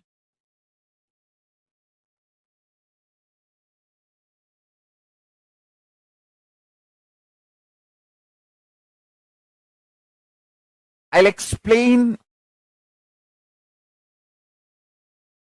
this eternal, the truth of eternity. Understand? Many of your patterns, sufferings, fears are impulsive, not existential based. If you decide to sit with you and relaxed way look at you and have a mature conversation with you, much of your fears have no place inside you. If you just want to throw tantrum, how can he do that? How can she do that? How can this person do that? How can that person do that? If you are interested in throwing tantrum, all the fears, greed, everything has a place in you. But this constant tantrum-based reaction and action, the life you are going to manifest around you is going to be hell. Listen to that truth. See, the constant tantrum throwing violent hatred, action, reaction. You are going to create hell around you.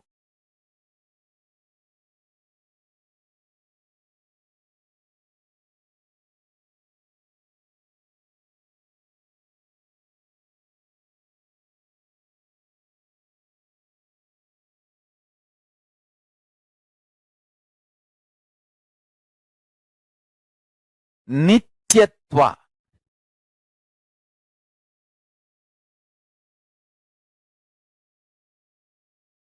I can use and maybe I'll create a new word. Eternal. Cosmic constant.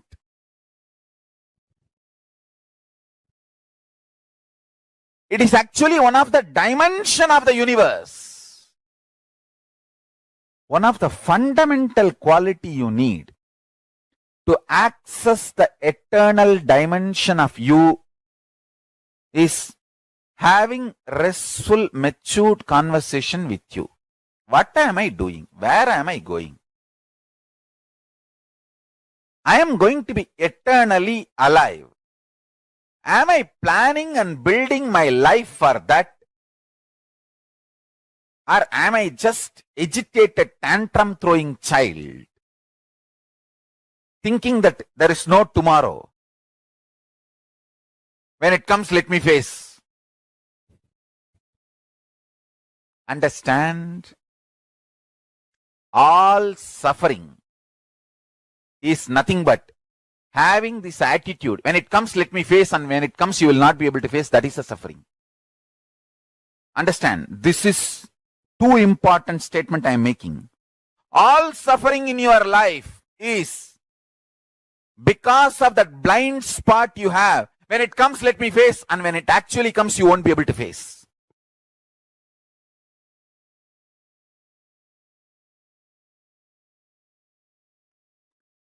In the past, you have a full freedom to form opinion about your past, and you have full freedom to create the possibility of your future. This clarity you will get only if you decide to do tyaga. Listen. I am freed.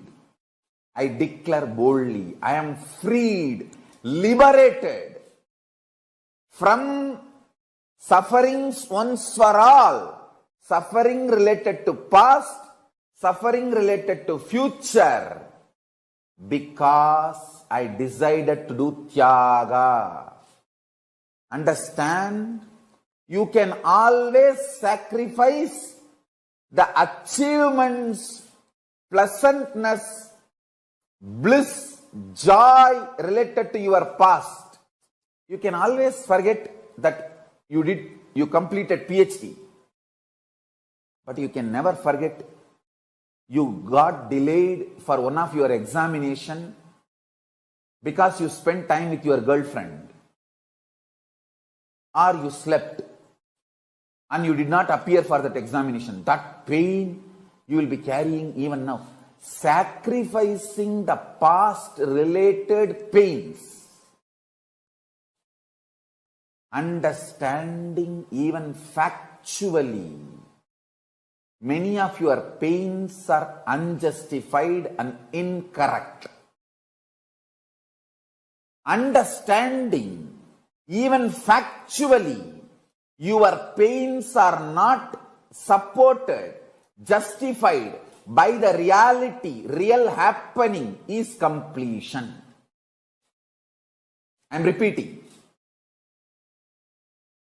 Even factually, as per the real happening, what has happened,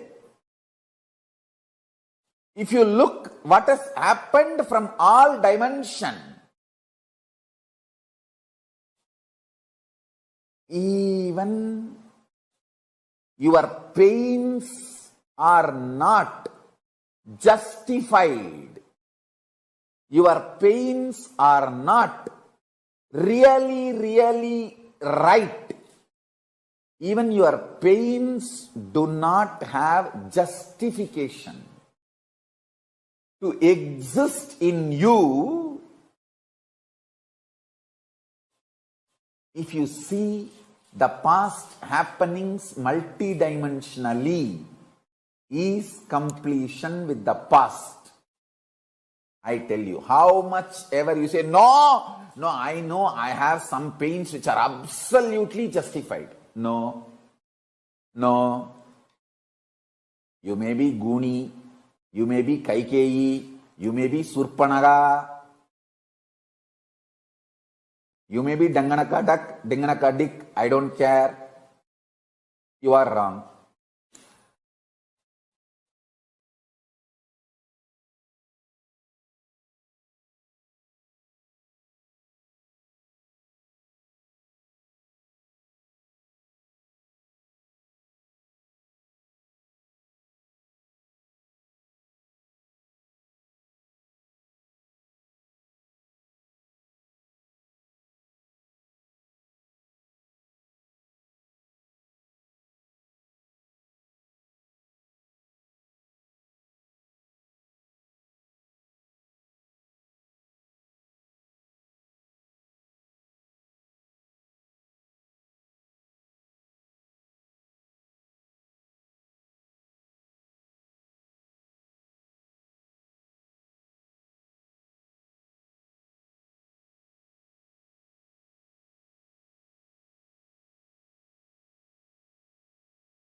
Yes. Nithyanam everyone, to all the participants. Nithyanama Sharmin, Nithyanama Agamapriya, Nithyanama Saralananda, Nithyanam to all the participants. So that was a beautiful revelation. Swami just spoke on Nityatva, means the dimensions, different dimensions of time and how it is affecting us and how we can experience the state of Nirvikalpa Samadhi, the space of presentness, the space of completion. Swamiji said very beautifully, you are the source of the cosmos. You are the reflection of the cosmos and your source is Paramashiva. Swamiji said very beautifully that if Swamiji gave the example of the swan and the reflection of the swan and the fishes. So if the swan is flying over a river, if the swan is flying over the swimming pool, the swan is Paramashiva, and the reflection which is coming on the pool, on the swimming pool, is all of us. The ripples, when the waves are moving, the waves which is being created in the reflection, the waves which is being created in the pool, it is our ups and downs which we are experiencing in our life. All the problems, the patterns, the suffering which we are experiencing in our life. Swamiji says very beautifully, even if the waves are moving, even if the waves are going, but still this does not make any difference to the reflection of the swan. So that understanding, whether you go through your ups and downs, whether you go through your incompletions, whether you go through your sufferings or your patterns, whatever happens, you are reflection of Paramashiva. You are still the reflection of Swamiji. You are not the patterns, you are not the identity which you have created for yourself. You are Swamiji. You are completion. For us to understand, Swamiji beautifully gave the explanation of Nityatva and Nirantaratva. I request all the participants, if you have any questions, any doubts, or any clarifications you want to ask, please feel free to post it in the chat and I'll be clarifying them. So Swamiji was beautifully explaining to all of us the concept of Nityatva and Nirantaratva. Understand? So the Nityatva is the space which is before the past, the time which is before the past, and past merging into present, present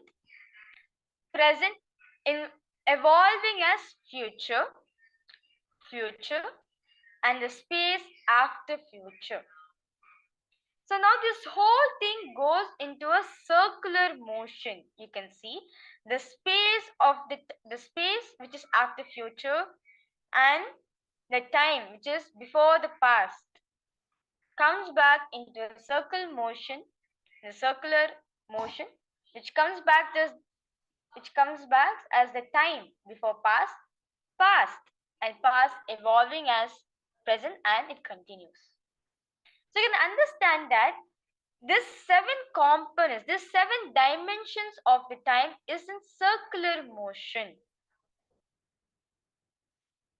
And within this 7 dimensions, these 5 dimensions are called Nirantaratva, where most of us, we spend our time, we take our decisions from these 5 dimensions of time only. The 5 dimensions of time are past, merging with present, evolving as future, and future. Is everyone understanding? These 5 dimensions of time makes Nirantaratva, and we are caught in the cycle most of the time. Means, Swamiji said very beautifully, all the past failures which you have experienced, you will remember it in the present. But all the achievements which you have made in the past, you will not at all remember in the present. And what and all past decisions you have made, based on past experiences, you'll be influencing your present, and you'll be influencing your future also, which you're having. Understand, you can break out from the cycle. Swamiji said very beautifully, you can break out from the cycle. You can experience Nityatva, means eternity. You are eternal. You are not bound by time. You are not bound by past. You're not bound by the future. And you're not bound with the present. Swamiji said very beautifully, the past incompletions, we are suffocating it in our present, and we take these decisions which is being influenced our future, which is influencing our future decisions. So to get out from this pattern, to get out from this cycle, Swamiji said very beautifully, just be in the present moment, experiencing completion. Swamiji said very beautifully in the Bhagavad Gita that presentness means being in completion. Means when you're listening, when you're aware of the moment which are happening now. See? So now I'm speaking to you.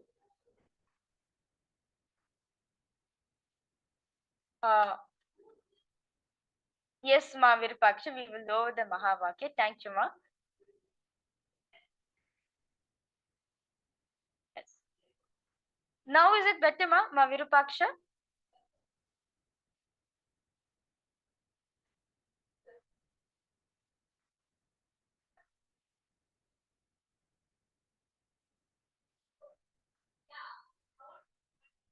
No, okay. Okay.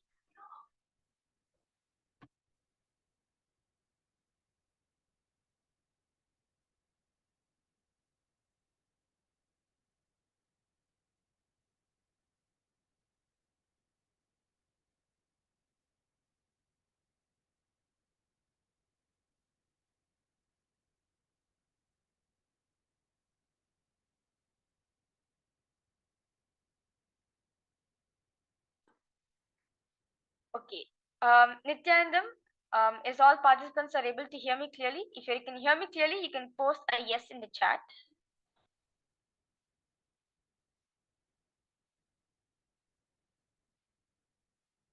Okay, yes. Yes, thank you for the confirmation. Yes.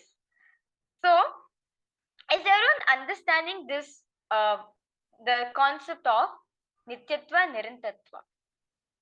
So, Swamiji said very beautifully, to unclutch from the 5 dimensions of time, to experience the eternity, to experience Nityatva. Nitya means eternal. That's why when we say Swamiji's name, it is eternal bliss. So today all of you are going to be experiencing the space, the state of Nityatva, where nothing can bound you, where nothing can affect you. You are eternal. So Swamiji said very beautifully. Now, to experience, to immediately break free from these 5 dimensions is decide to be in the present moment. Being the present moment means being in completion, being in awareness, being in listening in every single moment. You will see when you're in the present moment, you'll be in complete completion.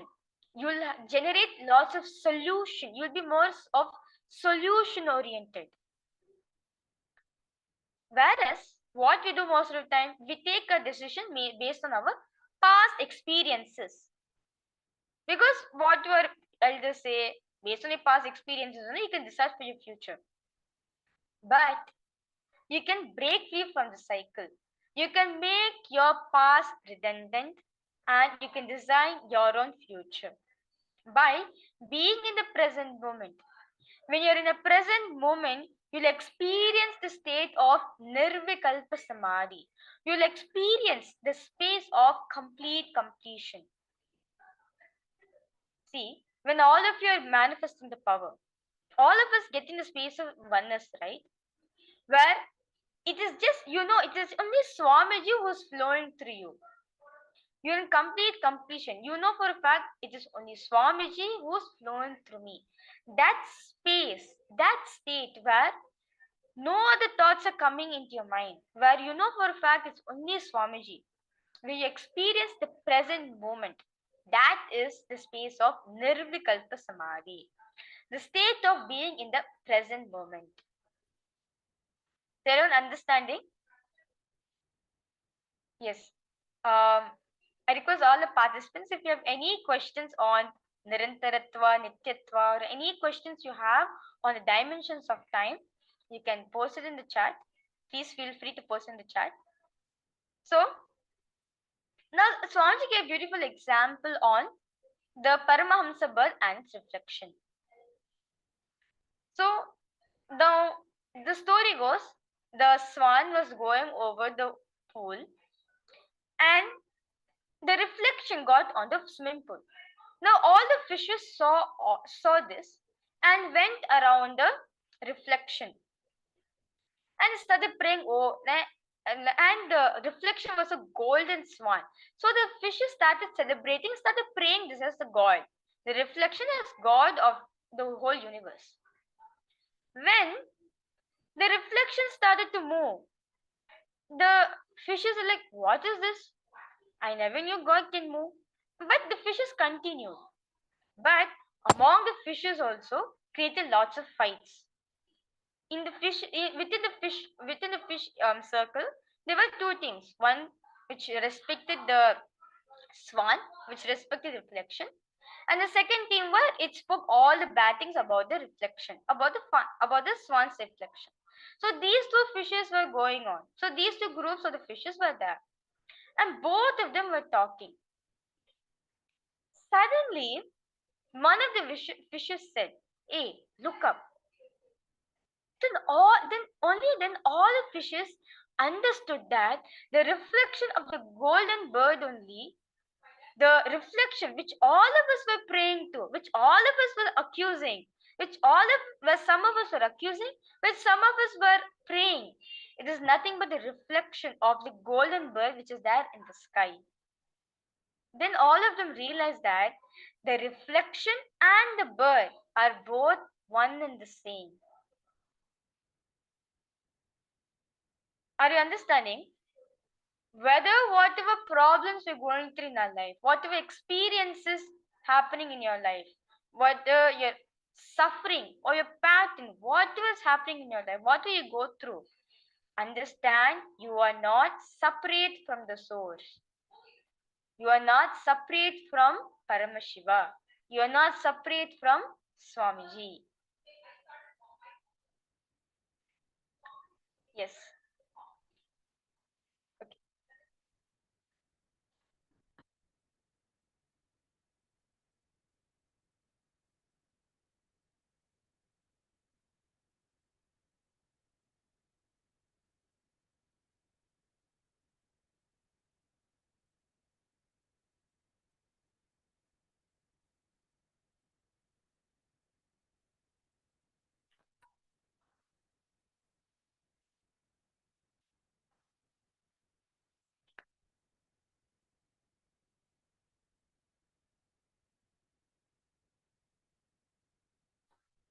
So now understand that now all the suffering, all the patterns, all the ups and downs which you're going through in your life, there's nothing but the waves which is being created in the pool. See, when if the reflection falls on the water, if waves has been created, for a while it will get disintegrated, for a while it will get disturbed, but after that it will settle, right? Same way, whatever you're going through in your life, it is nothing but the waves which is just coming and disrupting you, just testing you. But understand, you are not separate from the source. You are the reflection of Swamiji. You are the reflection of the source. You are the reflection of the universe. And universe is the source of you. Everyone understanding? We all of us are not separate from the universe. All of us are not separate from the source. The source of the universe, which is Paramashiva, which is Swamiji. We are not separate from it. The moment we feel we are separate from the reflection, the moment we feel we are separate, we are different from the reflection, then only all problems starts happening in our life. We feel that we are separate entity.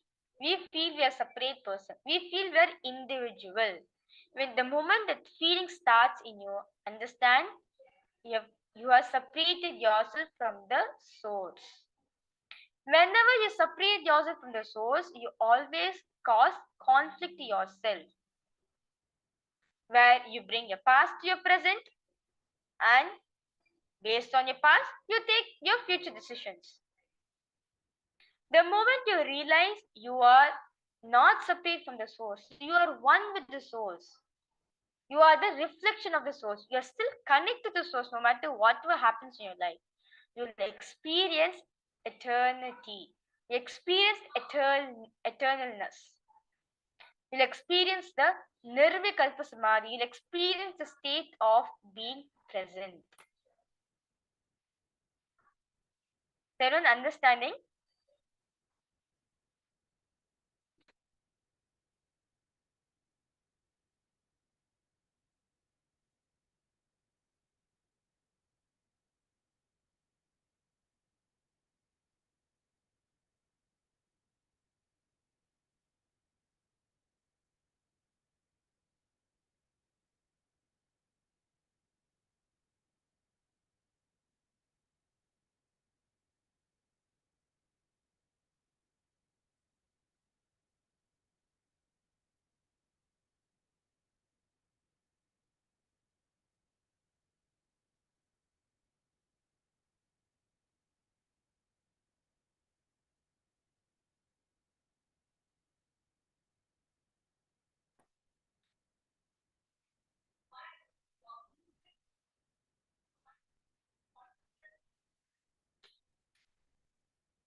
Yes.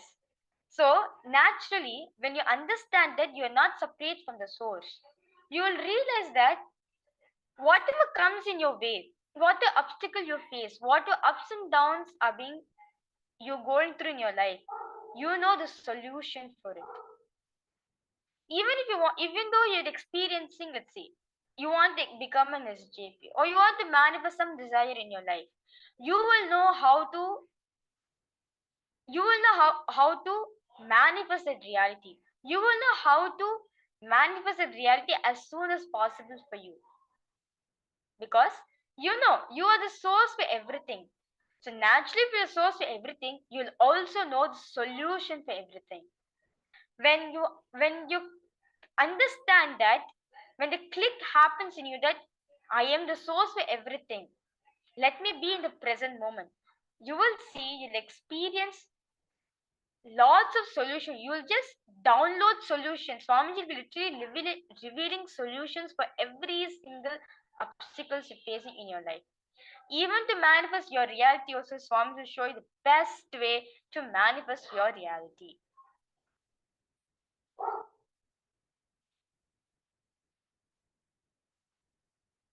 Yes. So is everyone understanding?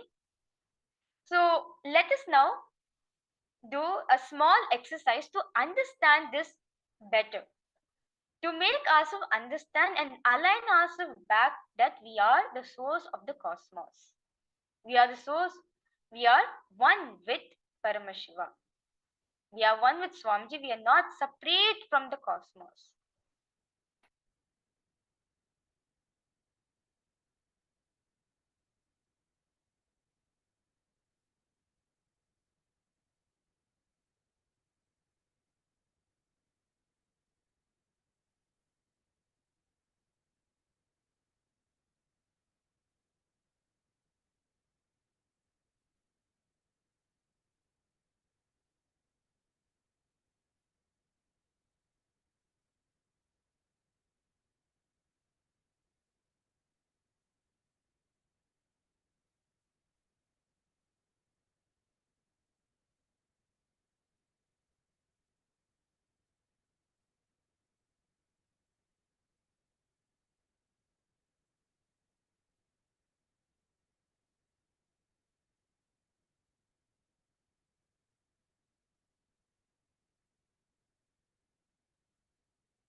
So, understand that you only have two choices.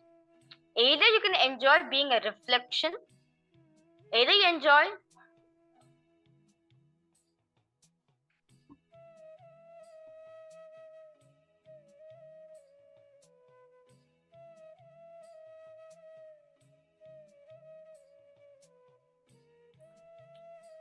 understand you only have two choices for you. Either you can enjoy being the reflection of the cosmos, or you go back to your source. Either you choose that, let me enjoy being the reflection of the cosmos. Whatever the cosmos is experiencing, let me enjoy the reflection of it. Or you go back to your source, which is you're going back to your space of Nirvikalpa Samadhi, going back to the source, which is Paramashiva. Anything which goes circular, repetitive, is a reflection of Paramashiva. Even when it believes it is suffering, it cannot suffer. It can only forget its existence in the delusion. It can force or imagine itself as if it is suffering. Understand, anything which goes circular is eternal. This is what Swamiji says very beautifully in one satsang. The sign of infinity as per Hinduism is circle. But the sign of infinity according to modern science is the infinity sign. Understand, anything which goes circular is eternal. You can, during the process, it can suffer, it can forget its identity, it can forget its existence. But understand, you are not separate from the source. You are the reflection of the source. So, in understanding this concept, see, and it's Swamiji says very beautifully, anything which is circular is a reflection of Paramashiva. It is eternal. Take an example of this bangle. You can see now this bangle is circle. It's repetitive. There's no end towards it until you cut it. Now, this is the sign of, Swamiji says very beautifully, this is the sign of infinity according to Hinduism. That's why everything is in circle. Anything which goes repetitive is eternal. But instead, what we do? We experience our ups and downs. You can see it's the sign of the infinity sign. So you go through all your ups and downs and you forget the existence that you are once upon a time the reflection of the cosmos. Just because we go through our ups and downs in our life, but does not mean you are separate from the cosmos. You are the whole. Okay? Yes. So now, with this beautiful understanding we get. So understand all the ups and downs which is going through your life. It is just the infinity sign. But no matter what it is, you're still a circle. When you untie it, when you undo it, it becomes a circle. It is repetitive. You are still part of the existence. So with this beautiful understanding, let's move on to the power manifestation. If you have any doubts or any questions, I request all of you to post in the chat. All the participants, if you have any doubts or any clarity, or if you want to share your understandings also, you can post it in the chat. So now in this round, we will be manifesting the power of remote vision. So I request all of you to pair up with a partner.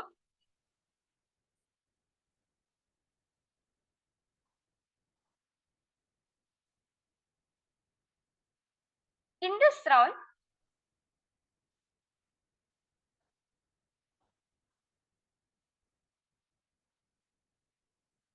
you can also do with the same partner in the previous round also.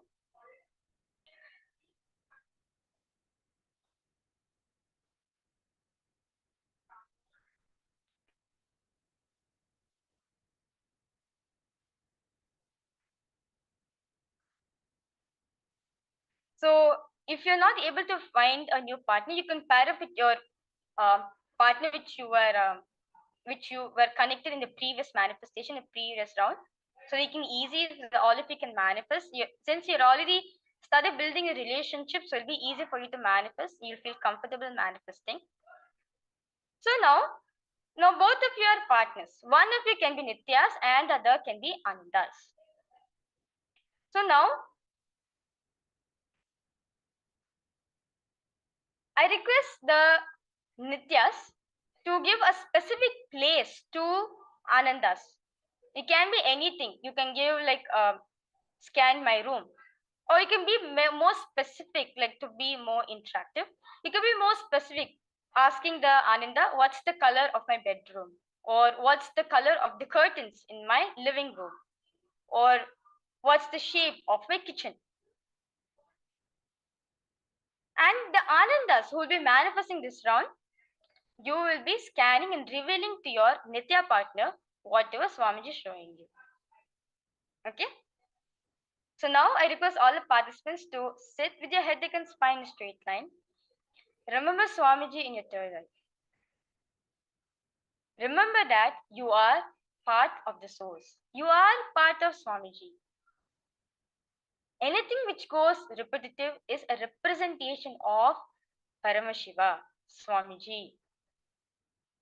You are not your ups and downs which you're going through. You are not your reflection. You are not the waves which is being created in the water. You are the reflection of the cosmos. You are the source of the cosmos.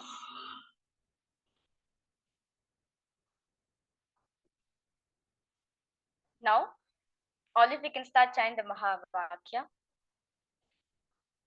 Om Nithyananda Paramashivoham. Om Nithyananda Paramashivoham. Om Nithyananda Paramashivoham.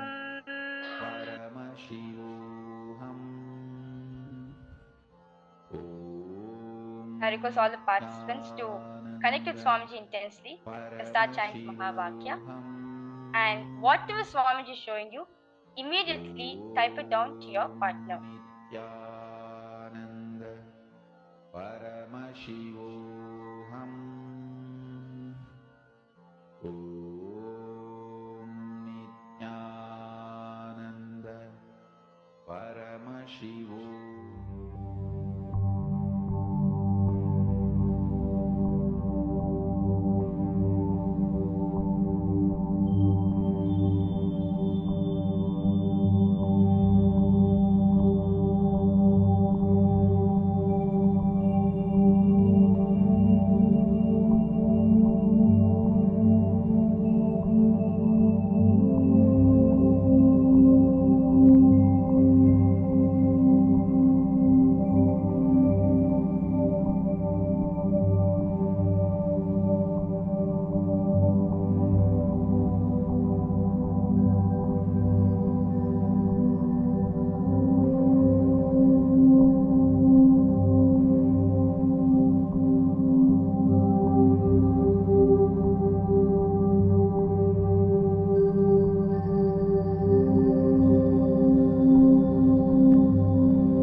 மண்ணே மாமலையே மணியே மாணிக்கமே மரகதமே வைரமே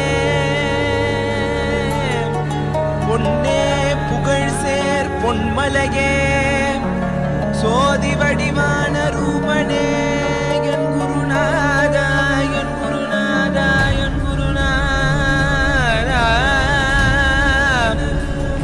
அஞ்ஞான கடல் நீங்கி கணக்கு ஆத்ம ஞானம் அளிப்பாய் குருநாதா நித்யானந்தா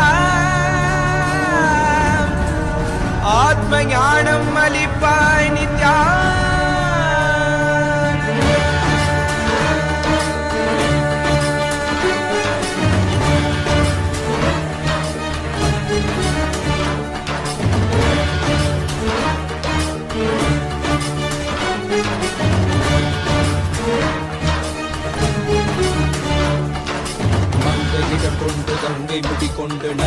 நடனம் புரியும் ஈசனே சுடலை பொடி பூசி புடுக்கை தன்னை ஏந்தும் காலனே புலிதோலனே நீரில் விழியால் உள்ள முறைகின்ற மதுரை மாநகரின் ராசனே இன்னல் கலை கலைந்து இன்பங்களை அளிக்கும் சுந்தர வடமணி நேசனே ஞாயிறு திங்கள் நித்த முறைகின்ற செவ்விழி கொண்ட செல்வனே சொக்கனே எந்த சோமனே ஐயா சோதி வடிவான ரூபனே அடிமுடி காணா அண்ணாமலையே அகிலமும் போற்றிடும் ஐயனே நாகாபரணனே நால்வர் போற்றிட நயமுடனாடிடும் நாதனே ஆழ காலம் உண்டு ஆழம் காடுதனில் ஆனந்த நடமிடும் ஆதி செய்வனே மங்கையிடம் கொண்டு கங்கை முடி கொண்டு நர்த்தனம் புரியும் ஈசனே சுடலை முடி பூசி உடுகை அணையேந்து காலனே புலிதோலனே மீனின் விழிகால் உள்ள முறைகின்ற மதுரை மாநகரின் ராசனே இன்னல்களை கலைந்து இன்பங்களை அளிக்கும் சுந்தர வடமணி நேசனே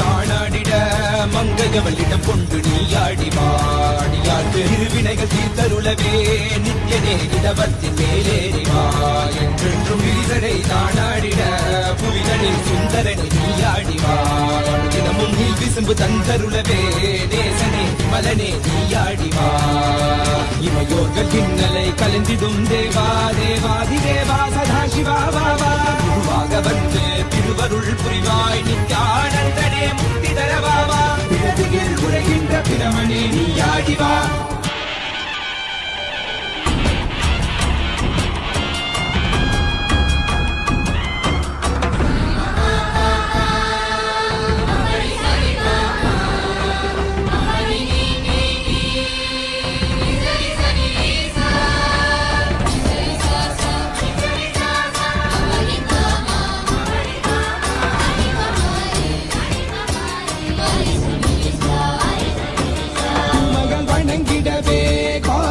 மண்ணாய் உரைபவனே அப்பாய் காட்சி தரும் எங்கள் ஆணை காவலசே ஆதியந்தமிழாத ஜோதியாய் அருணகிரி உரைநாதனே உலகை இயக்கிடும் வாயு வடிவே காலகத்தி ஈசனே சொல்லுதிடத்தில்லை நகர்தனி வானில் ஆடும் கூத்தனே பஞ்சபூதமும் நித்தம் பணியும் பரமனே பரமேசனே रचित नित्य वैभव गुप्त कैलैवासने ईशने सर्वेशने परमेशने जगदीशने नित्यने आनन्दने जीवने गुरुदेवने नित्यने आनन्दने जीवने गुरुदेवने नित्यने आनन्दने जीवने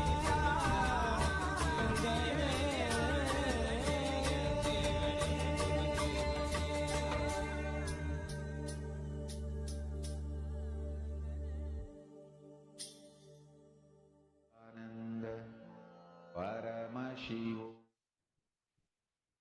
Yes, I can see many of you have started manifesting the power. Yes, I request all the participants. If you have any difficulties in manifesting the power, understand one thing clearly. See, you are the whole. You are one with the source. Anything which is repetitive is Paramashiva. It is only when we associate ourselves with our patterns, we experience ups and downs happening in our life. But it does not mean we are separate from the source. See, even the bangle has its ups and downs, but does not mean it's separate from the circle, right?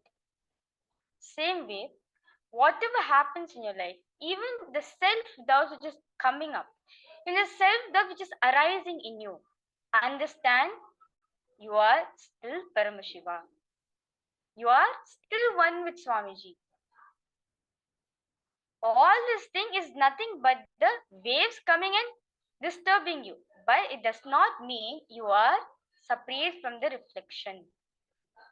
You are separate from Paramashiva. Even though you're the reflection, but you're not separate. You are not different from the source.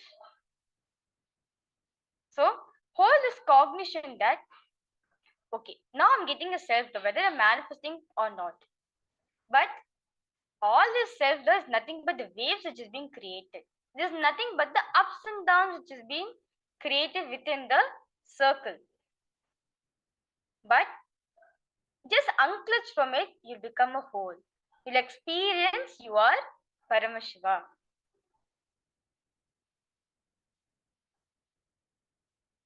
So in the same, just hold this powerful cognition continuously. You will see, you'll be able, Swamiji will show you clearly, in full HD quality, in detail, Swamiji will show you your partner's house.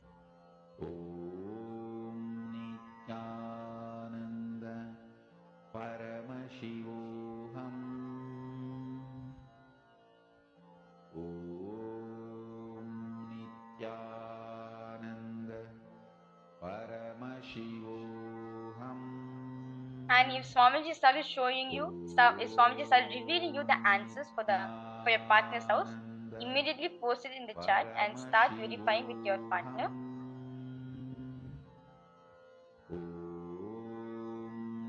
Nithyananda Paramashivoham. Om Nithyananda Paramashivoham. Om Nithyananda Paramashivoham.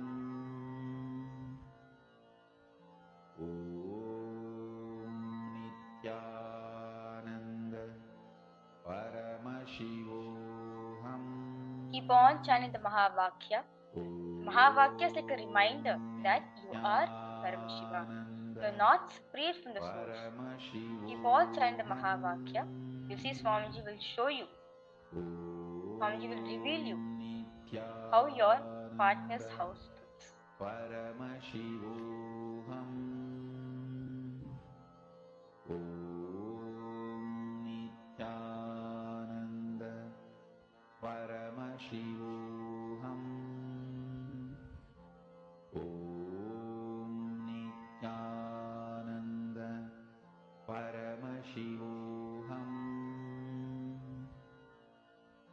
Om Nithyananda Paramashivoham. Om Nithyananda Paramashivoham. Om Nithyananda Paramashivoham.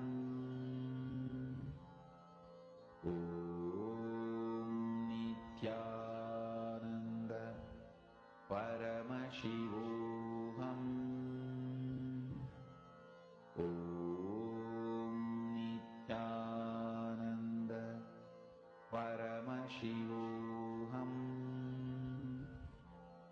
Om Nithyananda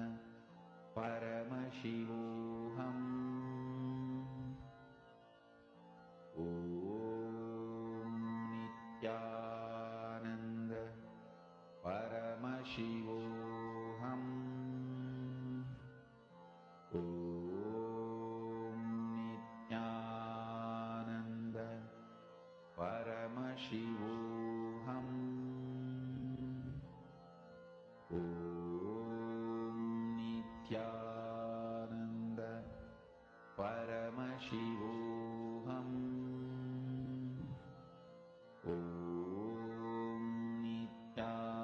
See, Majin, you have posted saying, you posted your revelation and you ask, is that true one? Be confident in what Swamiji is showing you. Okay, Majin, whether it is right or wrong, Swamiji only showed you. So have the confidence that it is Swamiji who showed me. You will see, Swami, whether it's right or wrong, Swamiji will make sure you will manifest the power. It's like that's how when all of us started, like when all the Balsas started doing the power of remote vision, we only carried one cognition. Whatever Swamiji is showing, it is the ultimate. It is correct. Whether my partner is saying right or wrong, Swamiji is showing me this. This confidence itself made us to manifest more and more powers. So understand, Marjin, the way you answer also, be clear that this is what Swamiji is showing me. And be confident that it is only Swamiji is showing you. You will see you'll be able to manifest the power more. Marjin, are you understanding? Marjin, Vivian, Lavita. Paramashivoham. Om Nithyananda. Paramashivoham. Om Nithyananda. Paramashivoham.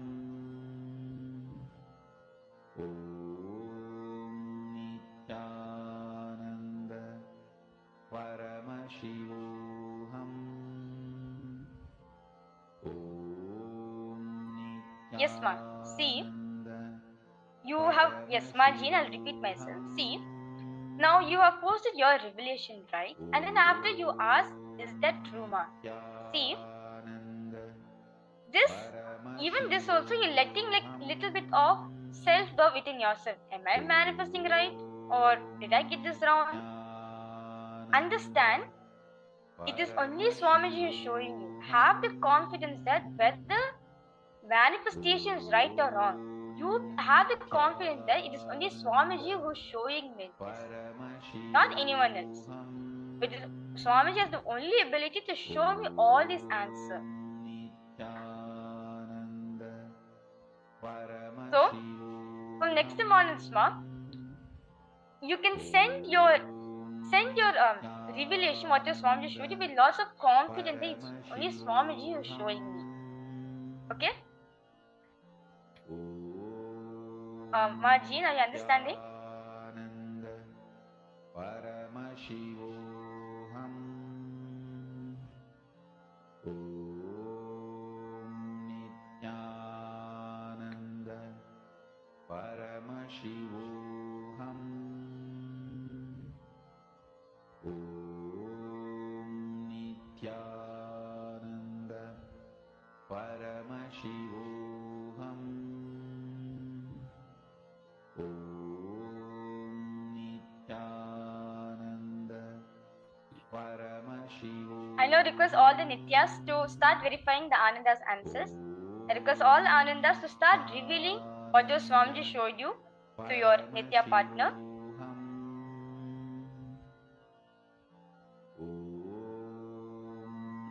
Nithyananda. Paramashivoham. Om Nithyananda. Paramashivoham. Om Nithyananda. Paramashivoham. Om Nithyananda. Paramashivoham. Yes. So now, I request all the participants to post your experiences or your... Yes. So, yes, Ma Jean, you manifested. Wonderful, Ma. Yes. Thank you, Ma Agama Priya, for confirming. Yes. So now I request all the participants to post your powerful cognitions or your clicks or your understandings which you got on the dimensions of Nityatva, the dimensions of time. And you can also post your experiences on the round, on the power manifestation rounds, how it helped you in manifesting the powers in the Facebook group. Nithyananda. Paramashivoham. Om Nithyananda. Paramashivoham. Om Nithyananda Paramashivoham. Om Nithyananda Paramashivoham. Om Nithyananda Paramashivoham. Om Nithyananda Paramashivoham. Om Nithyananda Paramashivoham.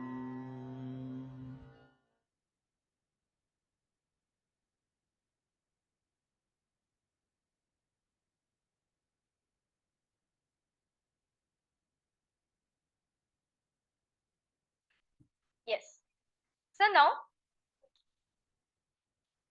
as all of us understood the various dimensions of time, let us now understand time-space continuum revealed by Swamiji.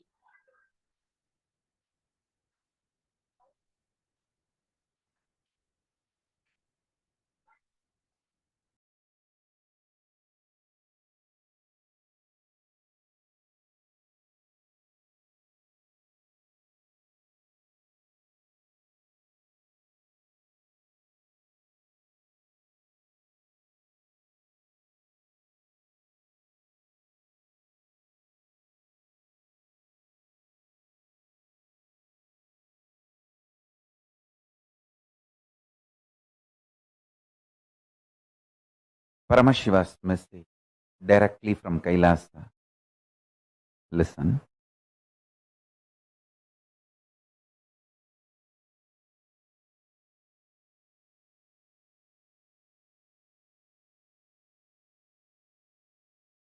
Time and space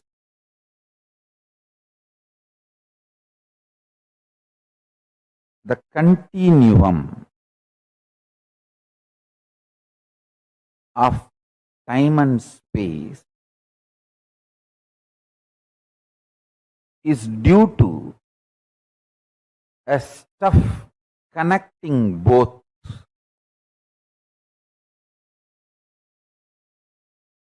That stuff is called Maya Tattva in Vedic tradition. It is not there, but it is there.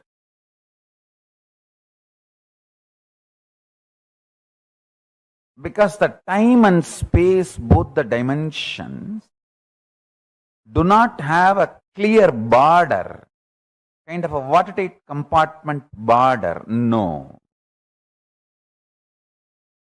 Understand this very intensely.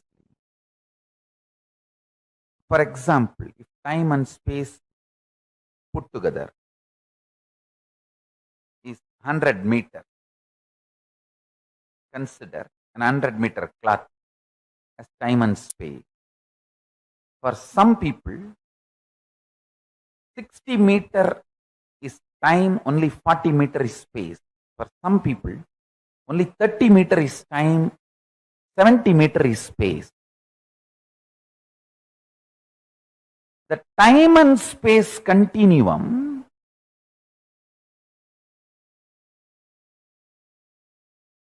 and the way it exists as reality for you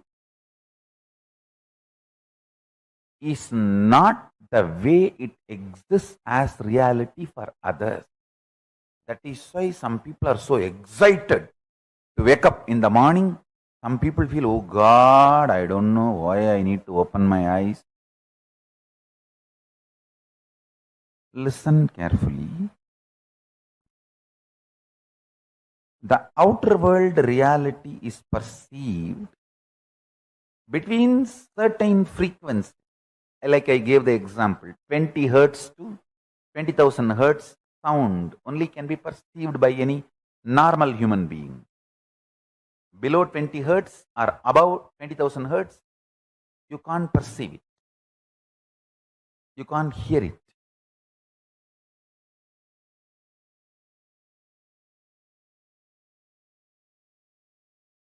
Just like the sound,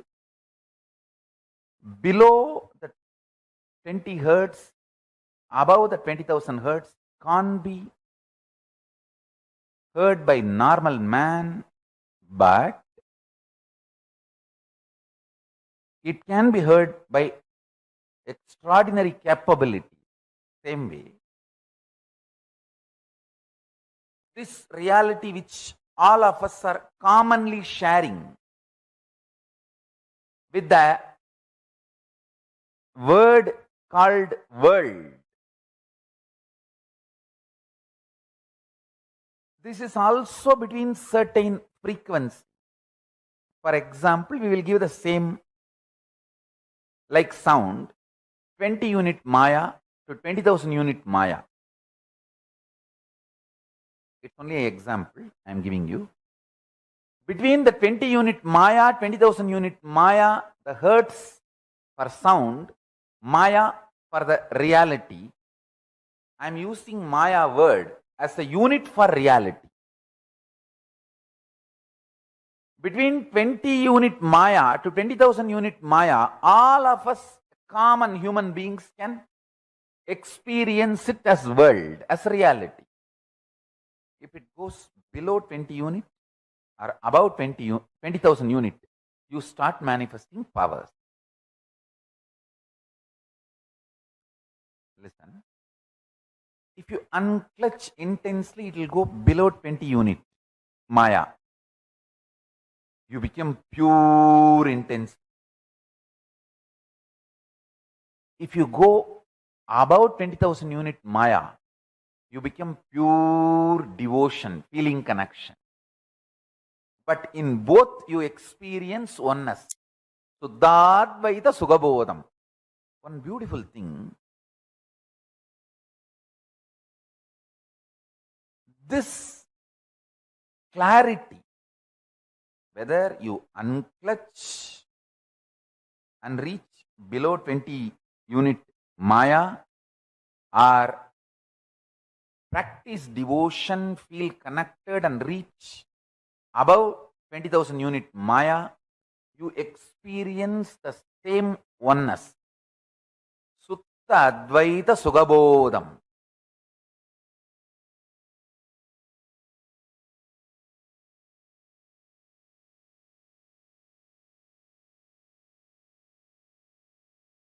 If I initiate you into power manifestation, your whole body, mind starts getting grounded in that oneness space. Sutta Advaita Sugabodha. What you manifest is Shakti, not ordinary Siddhi.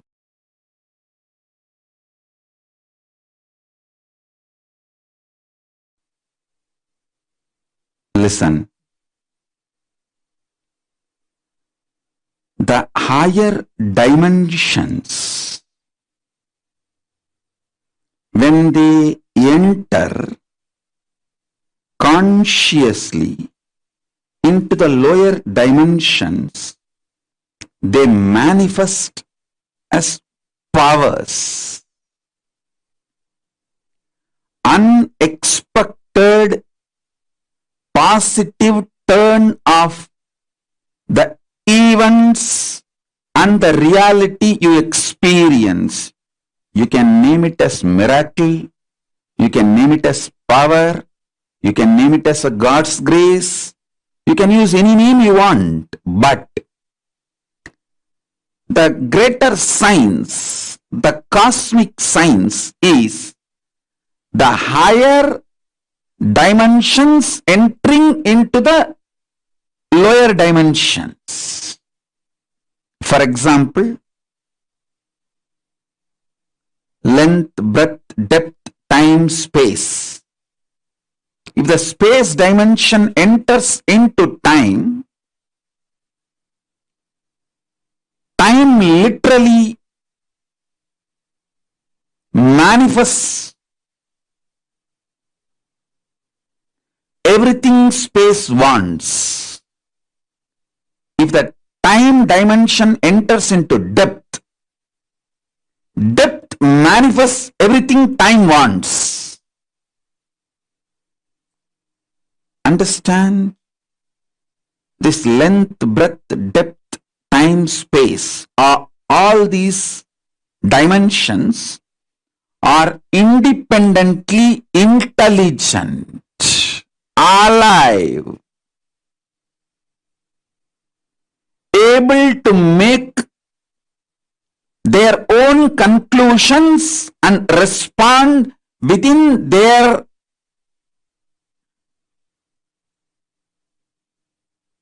frame and working zone. Please understand.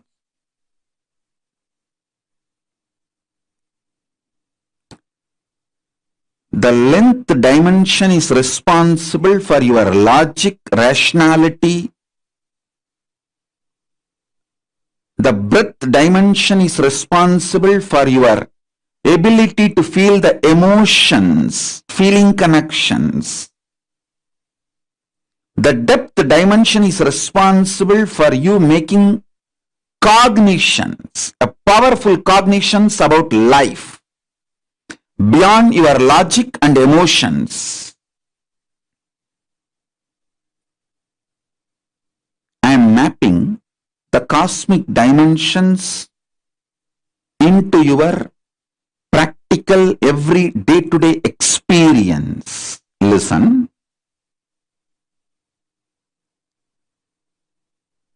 Length dimension is responsible for your logical, rational thinking. That does not mean the whole length dimension is limited to your logical, rational thinking. No. Anything which moves as per the logical, rational thinking you understand, all of that are bound by the same length dimension. For example, if you know this is the way water will flow, water moves from above to low. Water is also bound by the same length dimensions thinking. That is why your understanding about the water based on your length dimension thinking proves true forever. So, the cosmic length dimensions flow. When you understand the length dimension in you through logical, rational thinking, opens the life and its benefits of length dimension to you. A person who knows maths enjoys all the benefits mathematics brings to human life. A person who knows chemistry enjoys all the benefits the chemistry brings to human life. The person who knows biology enjoys all the benefits the biology brings to human life. Same way, if you know the length dimension and how many things in this world function based on length dimension, you will enjoy the benefits of all that knowledge in your life. Length dimension by itself is a power, independent intelligence. Same way, breadth dimension by itself is a power. Anyone who understands the breath dimension will be an amazing lover. People will just love to hang around him. He will be an amazing, a powerful magnet, radiating love. Even if people who have difference of opinion with him for some reason, or who are jealous, angry, who cherish enmity, even they can't deny they are pulled towards him. How he gravitates them.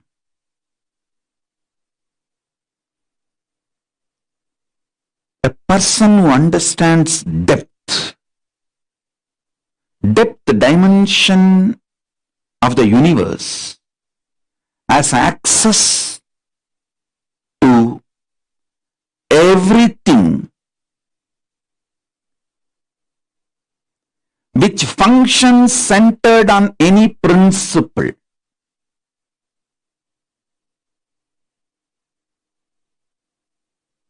Metallurgy, economy, politics, social science, everything which functions centered on some established principles, some deep cognitions. See, your doctor may prescribe drugs from different pharmaceutical companies. One doctor may give paracetamol from one company, another doctor may give the prescription from different pharmaceutical company, but the fundamental principle, cognitions, will be same for all the doctors who are pro-life, life positive, who are oriented, who are focused on treating the patients. Understand? I was studying why Americans trust Indian doctors. You should know, Indian doctors are the most successful doctors in US, not just in number, are making money, trusted by the patients, because fundamentally they don't compromise on the health of the patient. You can't buy an Indian doctor easily. I'm not saying the other culture doctors can be easily bought over. No, I'm not saying any of that. Don't make negative inference. I only wanted to say the statistics available, data available proves not only big pharmas are not able to buy Indian doctors to do unethical practices, the patients also have a high trust for Indian doctors when the patients have choices. Even if they have to travel long distance or take few more steps, they opt for Indian doctors if the Indian doctors are available. That was a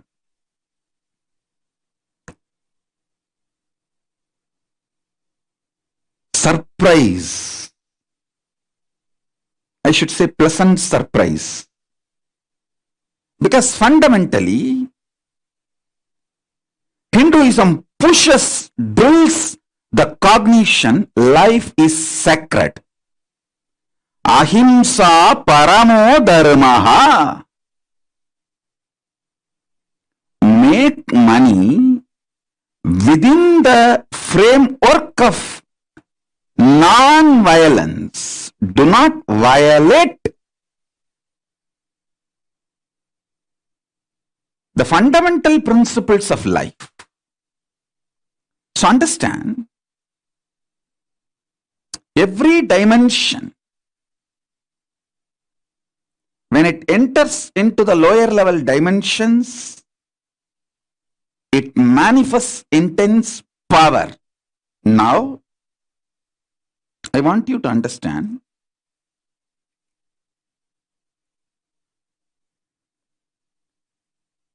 time and space is independent intelligence and power. I'll give you simple understanding, very raw, crude, down to earth.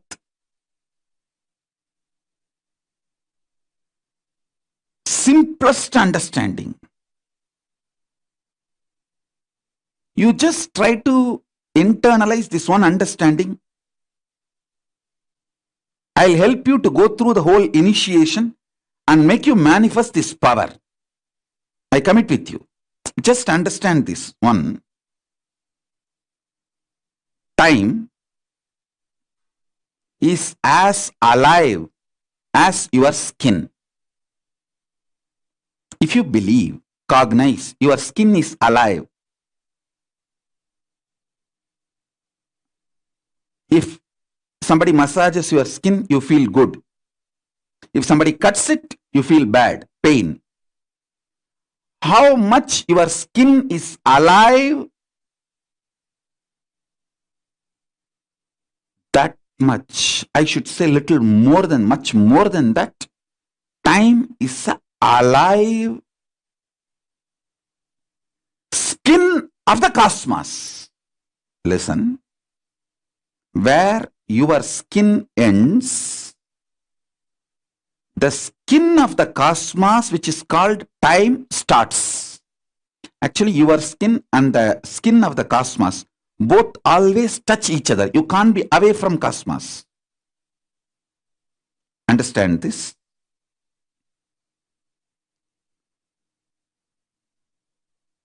Where your skin ends, exactly that is the spot time starts.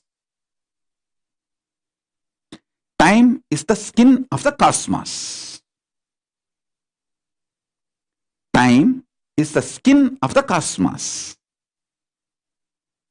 How you have a nervous system which passes the thought currents inside you, same way the cosmos has a nervous system which passes its decisions and thought currents, that is the space.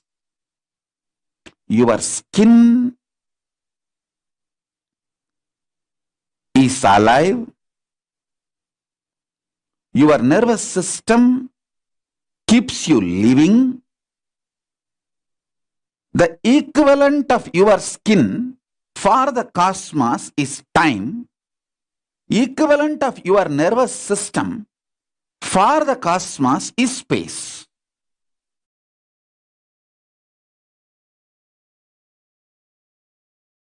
See, the time-space continuum word, only I am trying to explain by using the original Sanskrit word Chidabhasa. The Chidabhasa only I am trying to translate with the English word time-space continuum. Some of the understandings related to time-space continuum and techniques I will reveal. Understanding is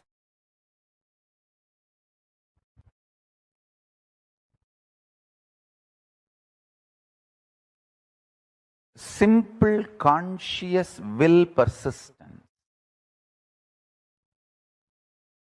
conscious decision. Decide, today I will not be tired. That's all. If you decide, I will not be tired for ever, immediately one part of your mind, you have inside you your automated artificial intelligence version of your wife sitting. How many times you told the same thing, you did the same sankalpa, you tried, and how bitterly, utterly, stupidly you failed? Keep quiet.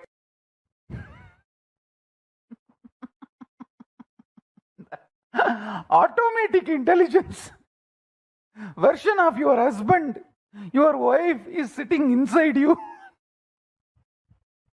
This may look too simple, but when you start practicing, you will understand how powerfully this technique works for you to be stable. Understand? The most beautiful emotion which can bring stability in your life is love. Morning when you wake up the Atma Linga which you are wearing. Mahadeva, please wake up. Morning when you take bath, Swamiji, please take bath. Pour few drop water on that linga. Always wear it. That is the best way. Pour water on your body and pour water on the linga. Swamiji, please take bath. When you eat, whatever you eat, Swamiji, please eat. When you brush, you don't need a separate brush. Nothing is wrong. I am telling you, I am your guru. To whoever I gave the Atmalinga,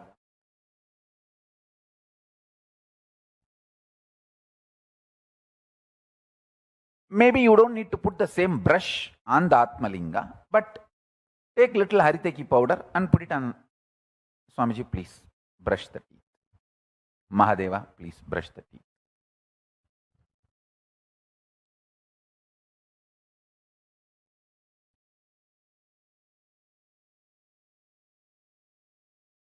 Too simple. And when you are falling asleep, tell him, Mahadeva, please sleep.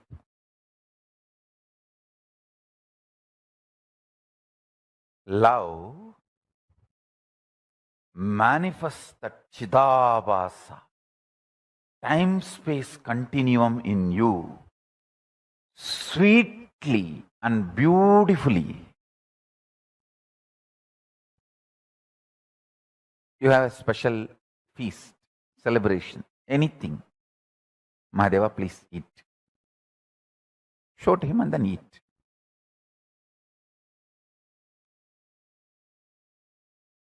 Start this. It is too simple. Time-space continuum.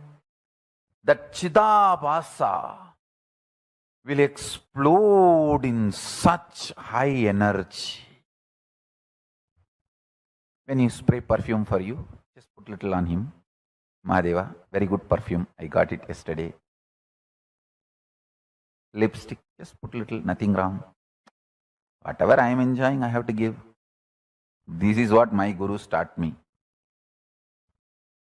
And I have enough Shastra Pramanas to prove what I am saying is right. Whatever you enjoy, offer it to him and enjoy. If you are lying on your couch, tell him, Mahadeva, just lie down. Rest, enjoy this sea beach. I tell you, he is neither outside you nor beyond your reach. He is the source of you. When you generate a love, sweet relationship, that makes your time-space continuum huge.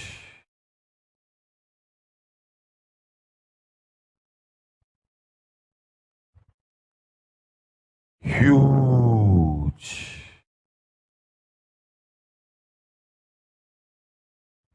Even if you don't feel like wearing your Atmalinga, Even the Rudraksha is actually Rudraksha Linga. Many times, the Shastras allow, you can keep Rudraksha as the Rudraksha Linga and do Shiva Puja to that Rudraksha Linga itself. Agamas allow it. So you can keep your the Rudraksha, Kantamala itself as Atmalinga. If you don't have Atmalinga or don't want to wear the Atmalinga, you can treat Kantamala itself as Atmalinga and tell, hey, Mahadeva, please eat. Mahadeva, please take bath. Mahadeva, have shampoo. Mahadeva, have perfume. Understand this continuous love continuum will make your Chidabhasa powerful. Your Chidakasha will become strong. And the time-space continuum will expand. I tell you, this attitude, this will start building everything. People who lived around me can remember very clearly. Even if some book is printed, invitation printed in our Kailasa, in our Sangha, and first copy is brought to me, first I'll take it and put it on Atmalinga. I always have Atmalinga on my body. Whenever, if I am not wearing it, it is there in the Ananda Gandha. I'll put it on Atmalinga and say, Paramashiva, please have it. I tell you, that will bring such extreme sweet relationship. And you just see, even if you start understanding He is watching over, He is continuously seeing you, that is enough to make you fall in love and explode in love. I have seen people, the moment they know I am seeing them, they just go crazy with love.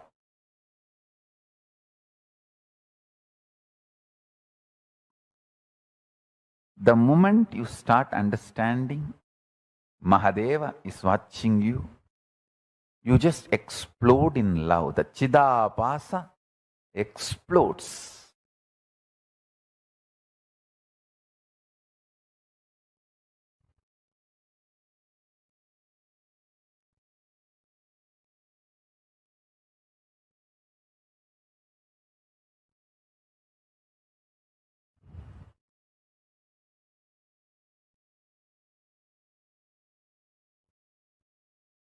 Vyutpatti of the word Chidabhasa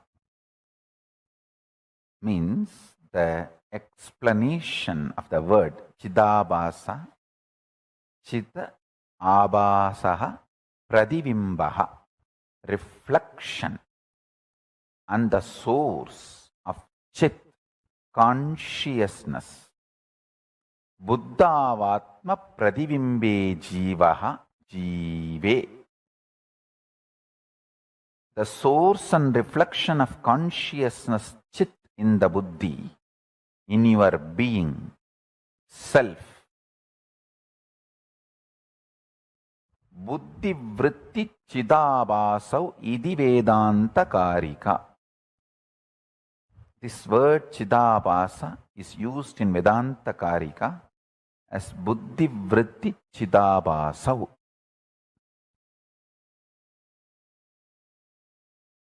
Listen.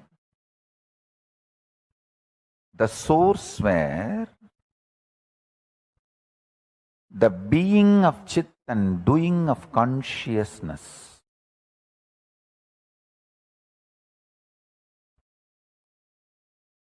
is felt, manifests, Chidabhasa. First few days only it will be like a monologue. You are talking to Paramashiva.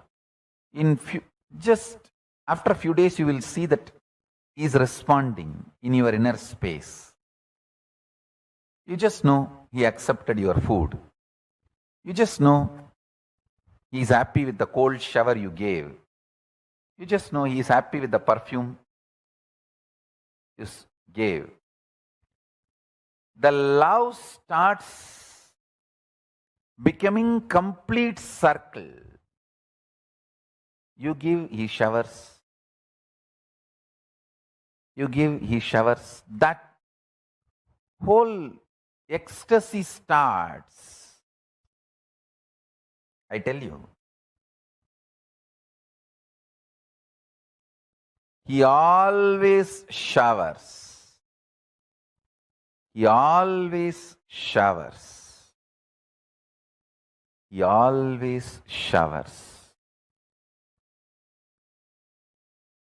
See, ability to inspire yourself without the external inspiration means you found the source of your love inside, internally. Chidabhasa of you has opened up. The Chidabhasa in you is Paramashiva.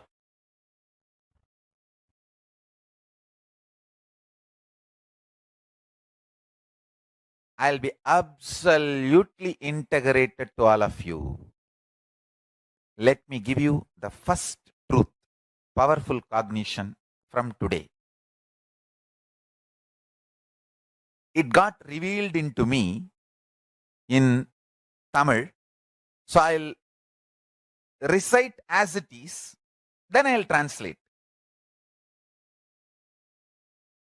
Agachar Budamayum, Purachar Budamayum, Paramborul Nilaye Yena, Paramborulukul Nirundu, Niru Indu. That's the word got revealed. Niru Indu. தன்னை தன்மயத்திற்குள் இருப்பார்க்கே தான் தானே வெளிப்பட்டு தன்மய சக்தியெல்லாம் பொங்கி பிரவகிக்கும். Let me translate in English. Understanding the inner dependency or outer dependency for your existence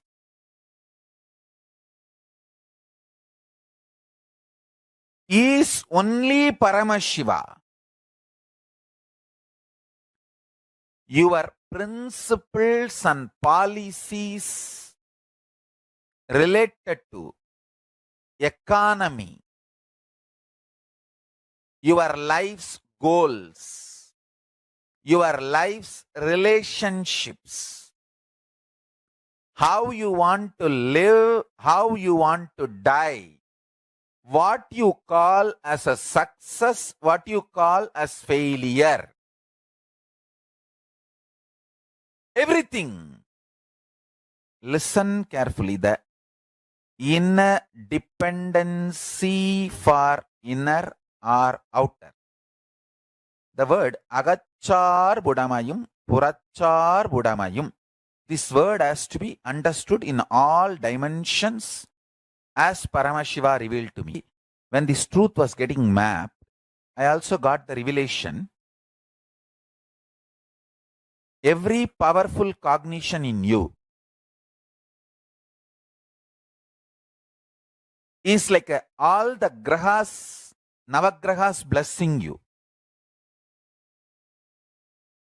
Navagrahas are the most auspicious cosmic energies. Never punishes you. Do not have incompletion with navagrahas. They are absolutely compassionate and they only awaken Paramashivatva in you.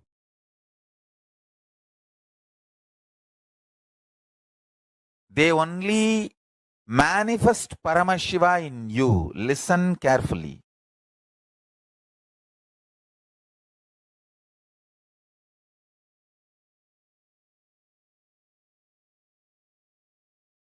If you understand my love, you will understand all the Navagrahas' love for you. Now, I'll give you the example. I told many names. Don't think I do not train them.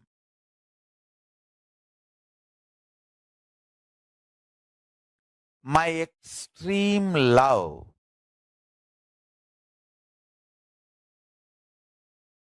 compassion, whenever I see they are dependent on wrong things for their internal, external centering, I correct them.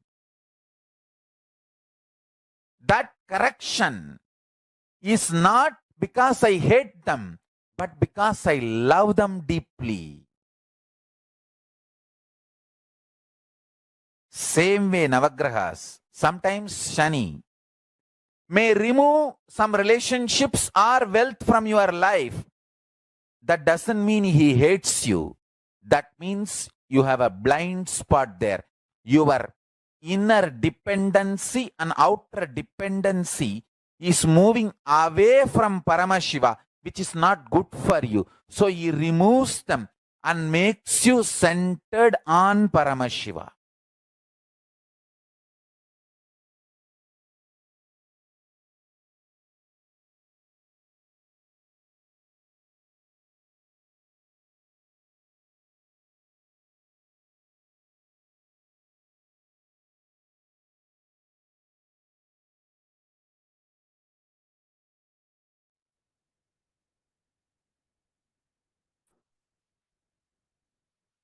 Yes, such a powerful revelation from Swamiji on a very subtle topic that actually modern science is only now starting to glimpse.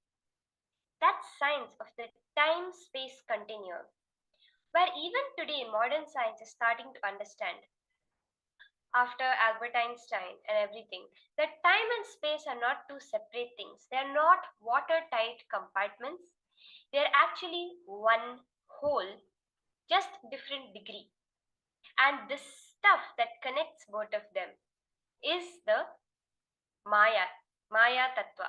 It is there, but it is not there.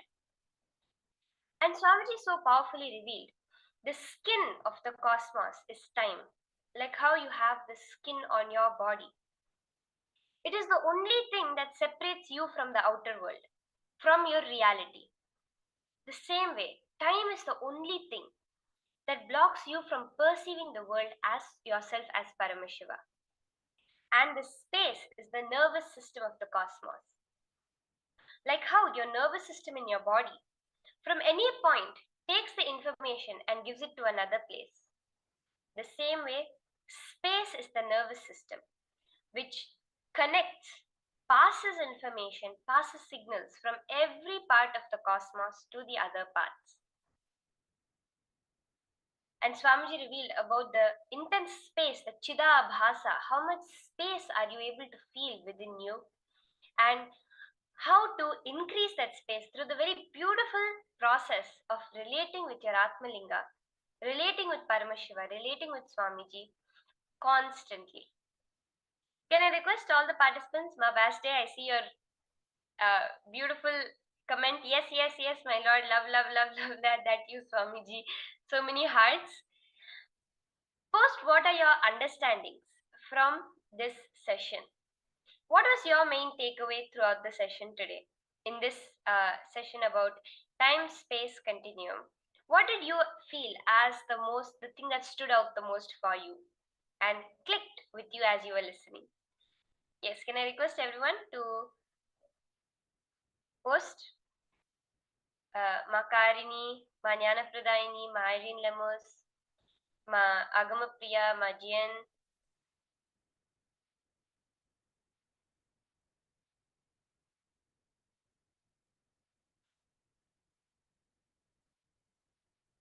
Let's take a few minutes and post what was the click that you got from this session.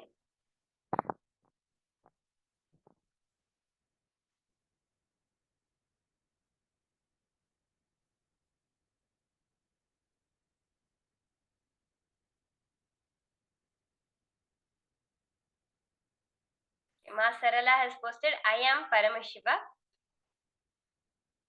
Majian, the higher dimension enters into the lower dimensions. Yes, that is what is Guru. That is what is Swamiji in our life. All dimensions are alive and each are one power. Exactly, ma. When you learn to access the different dimensions of the cosmos, that is when you realize how to do the power manifestation. Exactly, it's not something other than you being added within you. It is you living your higher identity. Kema Purusha has posted, Swamiji will talk back to us inside if we always talk to Atmalinga. Swamiji is always there inside us. When we recognize his existence, even without believing it, you can say, if we just make that our cognition, he manifests. Like the story you heard it a few days back, I just repeat it. There was a boy, there was a man who had worshipped Paramashiva for 10 years. He had a deity of Paramashiva, which he used to sincerely do puja for every day. He had just one wish. Paramashiva, come and give me darshan. He used to offer the incense, the deepa, the lamps, the fresh flowers every day, fresh garlands. This went on for 10 years. After 10 years, he got fed up. He said, how long I've been worshipping you? You're not ready to come and give me darshan. I don't want to worship you anymore. And he put the deity aside. He bought the next day a big deity of Vishnu and he said, Paramashiva is not listening to me. I'll worship Mahavishnu. And he starts the puja. But that day, when he's lighting the incense, due to some reason, the incense starts to drift towards the Paramashiva deity. He did not have the heart to throw it away. He had just kept it in one corner. And suddenly, he felt like, how long I've been worshipping you? You refuse to appear for me. Why should you get the incense stick? He jumped up to go and close the nose of Paramashiva. And at that moment, suddenly he felt that he was holding a real nose. And he opened his eyes suddenly and he saw, oh God, really Paramashiva was in front of him. And then he asked, for 10 years I prayed to you sincerely, why you never appeared? But today, when I'm blocking you from receiving the offering, why is it that you're appearing? Paramashiva says, today you decided to cognize that I am real.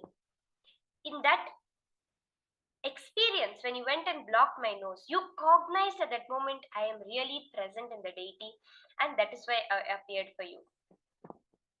Ma Karini is posting, time is the skin of the cosmos and depth, space is the nervous system of the cosmos. Ma Karini, the fifth dimension, the space dimension is the nervous system of the cosmos.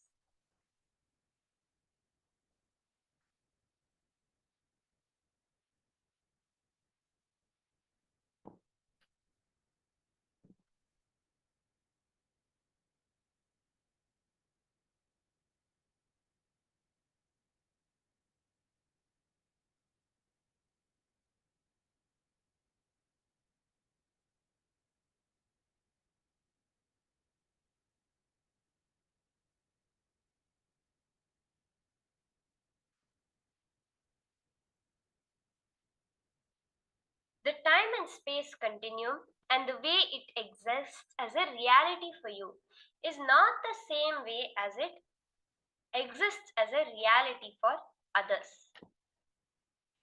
The ability to inspire yourself without external inspiration means you found the source of your love inside, internally. Chidabhasa has opened within you. That is Paramashiva. Love towards Paramashiva manifests Chidabhasa, the time-space continuum in you, sweetly and beautifully. Okay, Ma Karini, I see you have a question. When time enters into the depth, it can manifest anything. See, Ma Swamiji said, when space enters into the depth, then it can manifest anything. Because that's what is the higher dimension entering into the lower dimensions. Your depth is the deepest part of you that you can perceive, because we are bound by time. As human beings, naturally we are constantly bound by time. But when we take a ferocious decision to break the time layer, at that moment, space enters into our depth. See, you can see it like this. Space is the cotton, and your depth is the spinning wheel through which the cotton is turned into whatever you're seeing in your life. So when you have access to the unlimited store of cotton, that is space, you can create any way you want your life to be. But it has to come through your depth. Are you understanding that, Ma Karini? Okay, Ma Purusha is sharing that one day, some months back, I was eating and suddenly I heard very clearly in an auditory voice that she could clearly hear inside, as though there was someone sitting next to me talking. Swamiji said, "Thank you, that was very good." I was so shocked. That is the power, Ma, of constantly engaging, constantly cognizing Swamiji's presence.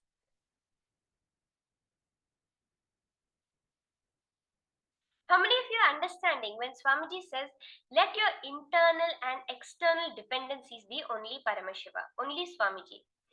How many of you are actually cognizing this and understanding?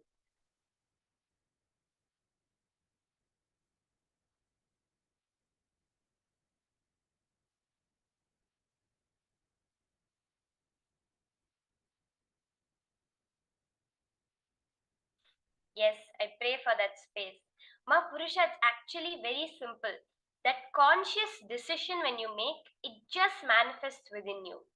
Because just start cherishing the love you have for Swamiji. Live it. In every moment, talk to Swamiji. Have that conversational relationship with Swamiji. Automatically, because what is Swamiji? Swamiji is nothing but our own existence.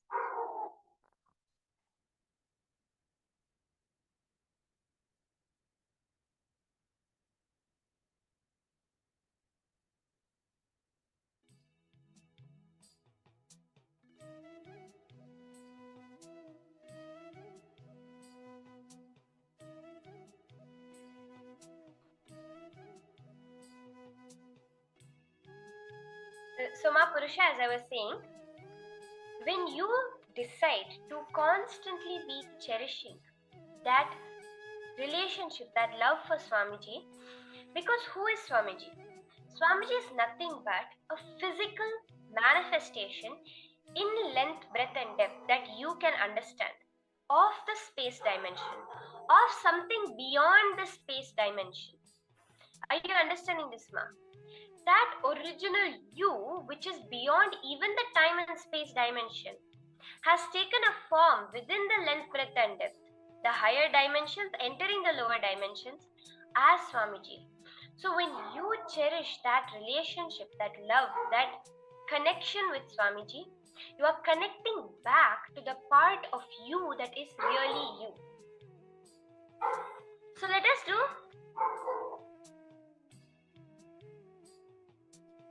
So this is the technique that Swamiji says for it to happen very easily. When you wake up the Atmalinga or the Atmamurti, which you are wearing, which you are having. Paramashiva, Swamiji, please wake up. Morning, when you take bath. Swamiji, please take bath. Pour a few drops of water on your linga also. Always keep your linga around you, on you. The best way. So when you pour water on your body, automatically you're pouring water on the linga and you're saying, Swamiji, please take bath. When you eat, give a little bit first to your linga. Swamiji, please eat some food. Whatever you do, when you do that, you start cognizing the reality of Swamiji's existence all around you. And just, can you imagine that feeling, that space, when you're always in Swamiji's vibrant, alive presence? You will feel his Divya Sharira around you all the time.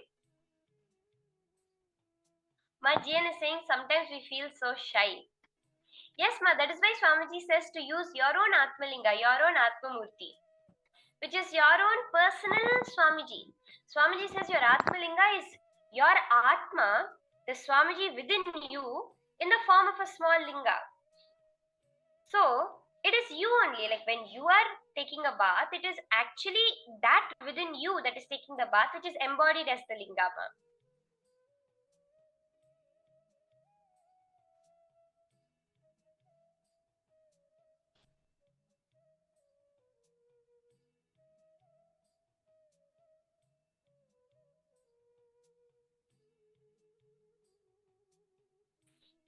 Does anyone have any other questions related to this topic? This is such a powerful process Swamiji reveals, where when you start relating to him on a daily basis, you start living his presence. I found one thing for me, like whenever I'm in a situation, like just a few days back even, I thought I had lost something. Actually, it was not even a few days back, and I thought I had lost something, and I was sort of like, oh, I have to find it, I have to, like that kind of a thing. And then suddenly I was like, hey, why am I stressing out so much about it? Why am I getting so agitated about it? Swamiji, I told my Atmalinga, Swamiji, you take care. You find it for me. And the next day morning, someone just comes and tells me, yeah, I have it, I've taken it, I could put it in this place. Anything, any kind of situation, whether it is you're stuck in the traffic and you're going to be late for work, Swamiji, please take care. But that space comes when you start to constantly talk to your Atmalinga, talk to Swamiji. Then you feel his presence so that anything comes up, immediately you'll be like, Swamiji, take care. Or else something is happy, you'll come and tell Swamiji, Swamiji, see what happened. You will really, really feel his presence there around you all the time.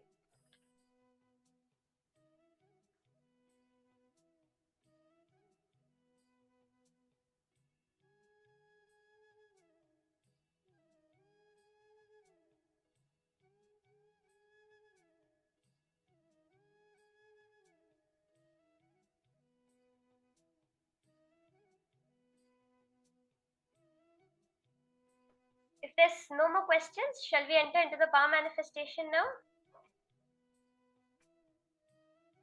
Yes, Ma Purusha is saying, I would love to have Swamiji inside me. Yes, Mama, I'm saying exactly that. You can just decide. And when your conscious decision is there, when you live that, see, Amma, Swamiji always says, we don't manifest what we desire, we manifest what we believe. But for the way the human mind works, right, we don't immediately cognize belief. There's a story which Swamiji tells of a man. So he goes to a guru, and the guru tells him every being is Paramashiva, every being is divine. Function and view every being as divine. It's a small story. So this man is coming back, he's thinking about it, and he's like, yes, I should view every being as divine. And he walks, he goes, and on the way, there's a mad elephant charging up the road. And the Mahut is on top of the elephant. He's screaming, get out of the way, get out of the way. The elephant has gone mad. He's sitting on top of the elephant and screaming to all the people. But this disciple, he just heard from his master saying that God, divine is present in every being. So view everything like that. So he says, divine is there in this elephant also. Why will it hurt? I will not move. And he takes few more steps forward. Of course, mad elephant, it picks him up and throws him. He goes flying and falls down somewhere, all limbs broken, and he's just lying down there. And then a few minutes later, some of his brother disciples come and see him. They call the guru, they all take him. And then the guru is talking to him. He said, why will you do this? Why did you not move out of the way of the mad elephant? He says, no, Guru, you said that divine is present in every being. So I thought divine will be there in the elephant also, it will not hurt me. The Guru says one thing. So this is the first twist for the story that Swamiji says. The Guru says one thing. He says, when you were thinking the elephant was divine, did you not cognize that the Mahud sitting on top of the elephant telling you to move out of the way was also divine? He was also God sitting there telling you to move out of the way. Swamiji gives another twist for the story. He says, my disciples, Swamiji's disciples, they will go saying that whether it is my experience or not, because it is Swamiji's experience, from that strength, I am saying that everything is divine. Even if first of all, the elephant will not hit me. If at all the elephant hits me also, my guru is there. He will take care of whatever needs to happen.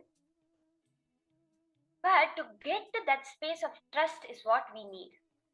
Because that level of our muscle memory has to start cognizing that Swamiji is really present around me as the Divya Sharira. And that will happen through constantly living it as a lifestyle. See, there are different stages. First is a thought current. It's just an intellect within you. You just hear it and you know it. It's just knowledge, dry, dead knowledge. Ma Purusha, are you understanding what I'm saying, Ma? First, you have dry, dead knowledge, something you just heard. Then it evolves into an understanding. Something you're actually understanding. Okay, yes, this is the logic behind it. This makes sense. The first initial click happens, right? When you feel, wow, when some Swamiji says something, it creates a click within you. After some time, when you live it, only will it evolve into your cognition, which manifests as your reality. Only if you live it though. So that is why Swamiji is revealing this whole process, this whole exercise of living and breathing in the space of Swamiji constantly. Then, when you start living that understanding you have, it turns into your cognition. And cognition is not separate from reality. When I say raise your hand, immediately you know how to raise your hand. There's no separation between the cognizing of how to raise a hand and the action. So when you are cognizing that Swamiji's presence is constantly around you, it just becomes into the reality of you constantly experiencing him around you. Are you understanding this, Ma Purusha?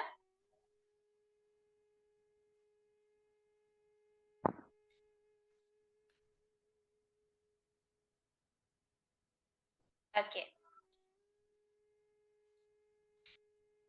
So shall we move into the power manifestation session now? We'll continue manifesting the power of remote vision. I request all of you to connect your partners for this round and ask them to give you any particular place. So if you have already done with someone previously, you can choose a new partner. Let's take a few minutes and connect to a partner for this round.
Yes, ma Irene Lumos, ma Jnana Pradaini, ma Hedi Shlak, Manandeshwari.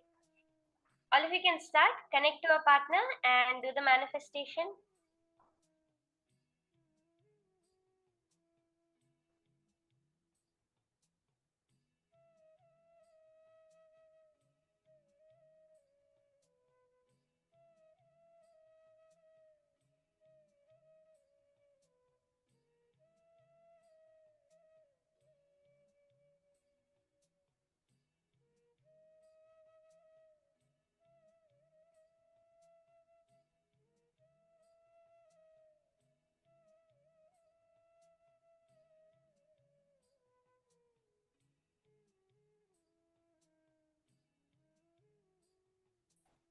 Yes, Ma Jian and Ma Purusha, both of you can manifest together.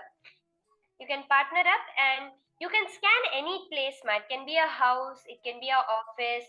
You can just tell them, can you scan this place or this address? And they can go ahead and start scanning.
Okay, once you have connected to your partner for this round of power manifestation,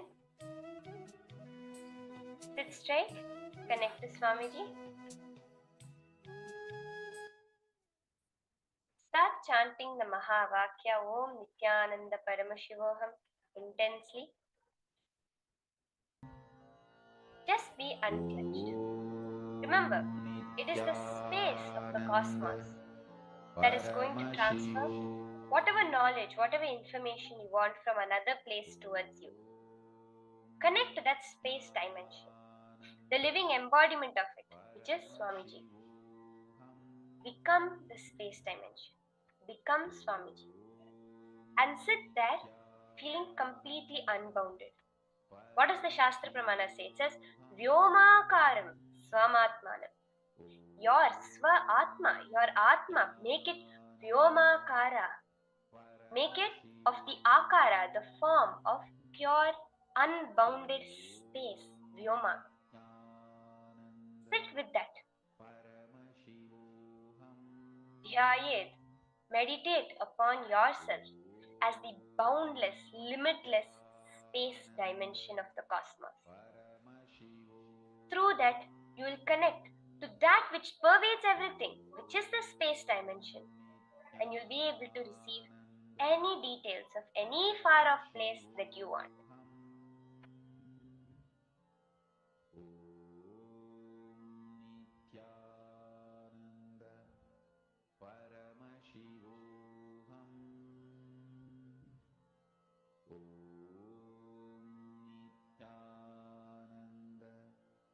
Paramashivoham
scan and post in as much detail.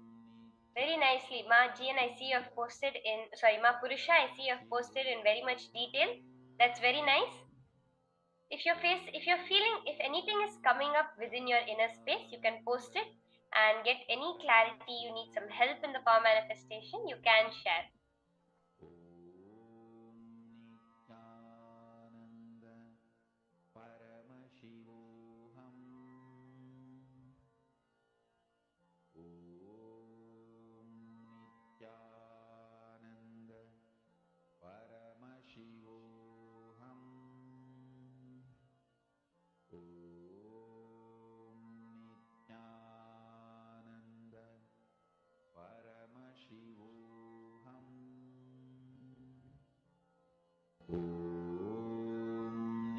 Nithyananda Paramashivoham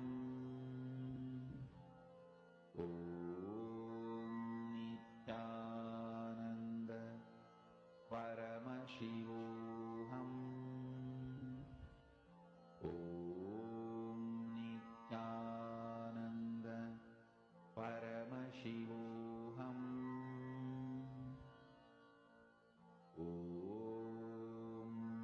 Nithyananda Paramashivoham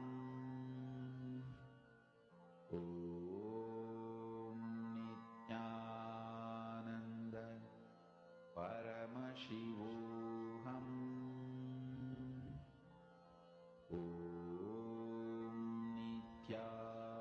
Nithyananda Paramashivoham Nithyananda Paramashivoham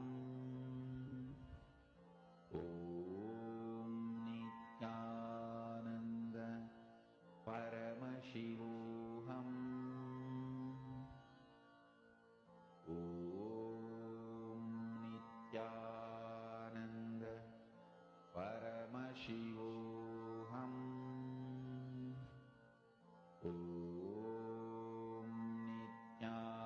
Nithyananda Paramashivoham Nithyananda Paramashivoham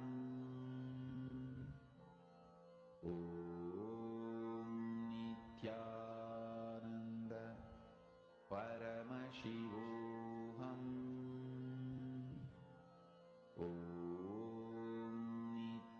Nithyananda Paramashivoham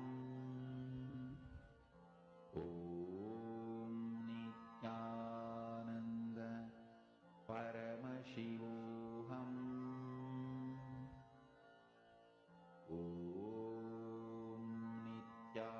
Yes, you can start sharing with your partner. Paramashivoham Whatever Paramashiva is, whatever Swamiji is revealing to you, you will feel it very clearly in your inner space. Ma Virupaksha, you have posted that I have no idea whether I'm using my third eye correctly to see what Swamiji is eventually showing me. I am guessing, in fact. Ma, first thing remember, Ma, as I was telling the other day, other than Swamiji, there is nothing alive. So even the person who is guessing is only Swamiji, Ma. Go from that context, Ma. You will really see the manifestation happen. Even the person who you're saying, I am guessing, I feel like I'm not using my third eye, that is also Swamiji. Only if Swamiji tells you, can you cognize anything, Ma? Hold that as the space and enter into the power manifestation. Okay, finish sharing.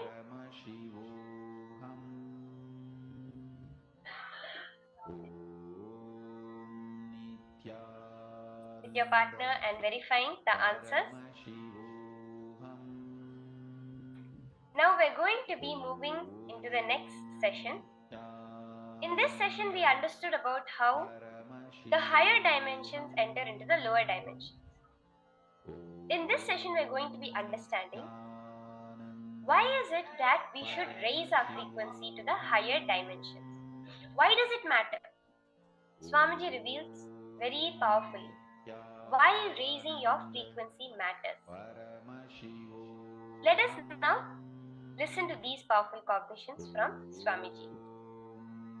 Nithyananda Paramashivoham.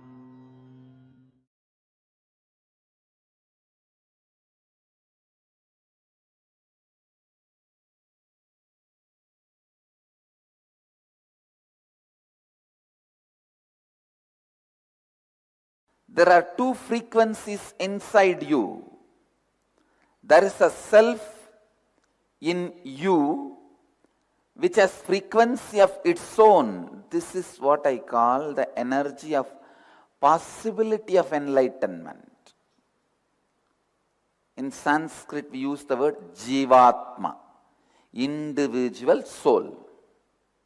There is the mind in which you ask the frequency of its own. This is the energy of the pattern and suffering present in you, which derived energy from the Atman. Please listen.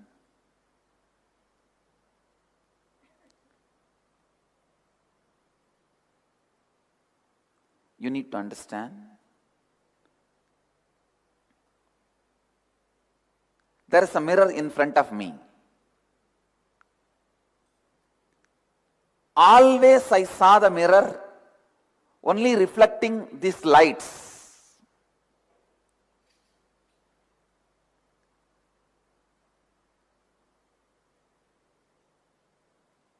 Two days before, I walked into the same hall to supervise these constructions which is going on. And suddenly my eyes fell on the mirror. I was shocked. Oh, this mirror does not radiate light by its nature. It's only a reflection. Because I always I have seen this mirror only lit. It is reflecting the light. I forgot. It only reflects. It does not have its own radiation, its own natural light. Same way, because always you see moon reflecting the sun, you forget moon does not have its own light. Please listen. Same way, your mind does not have its own energy, but from the time you saw your mind, it was always reflecting the consciousness. Because of that, you started thinking, you start feeling your mind as an independent energy, which is not. So the patterns you carry inside you has no independent energy. They have no independent power. At any given point in time, you are either used by the frequency of yourself or the frequency of your mind. Please listen. Third truth, I am coming. Please listen. The first truth. You have a frequency of consciousness in you. You have the frequency of mind in you. The frequency of the mind is the pattern,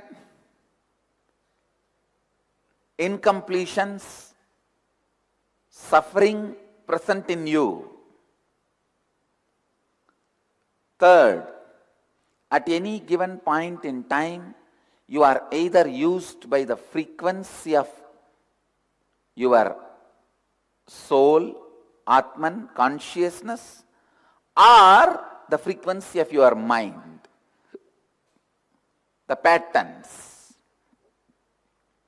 When you are used by self-consciousness, you are a magnetic field of completion, possibilities, creation, and expansion and you will attract only those situations and experiences from life which forward expansion.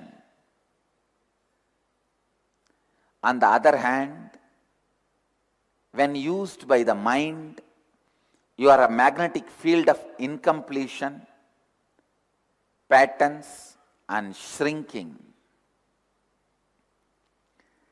There are two dimensions in which your existence is defined: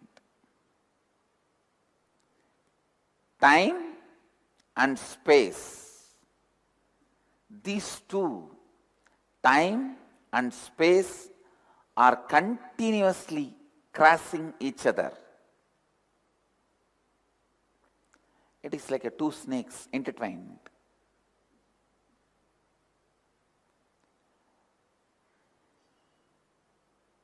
Please listen to the next truth. There are two dimensions in which your existence is defined: time and space. These two, time and space, are continuously crossing each other. This is the next truth I am defining.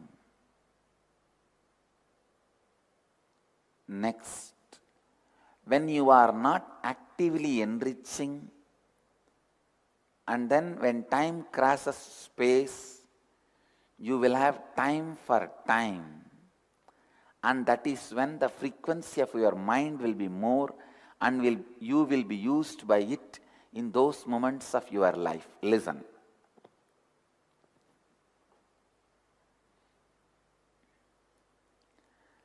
When you are not actively enriching,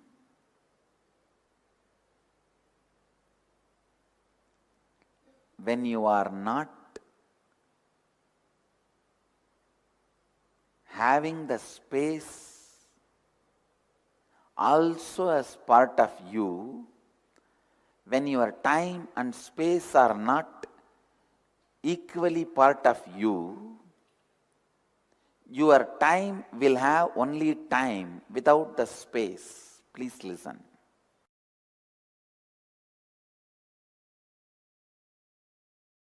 Life is all about raising the frequency of your consciousness. Fundamentally, whatever raises the intensity and frequency of your consciousness, your existence, you being alive beyond this body and mind,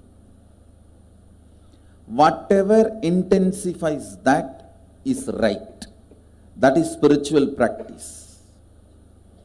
Whatever reduces the frequency of your consciousness is wrong.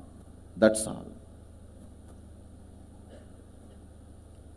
This is the essence of everything. Whether you do yoga, or you apply the turmeric and take bath, you apply aushadha, or you sit in mandala process, or you meditate, you chant, anything, the only purpose of all these actions is raising the frequency of your consciousness. Means bringing the highest peak consciousness called Turyadita in your being level and in your doing level.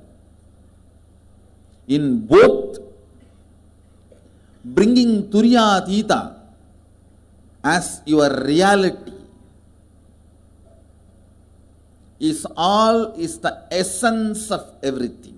That is the purpose and essence of everything.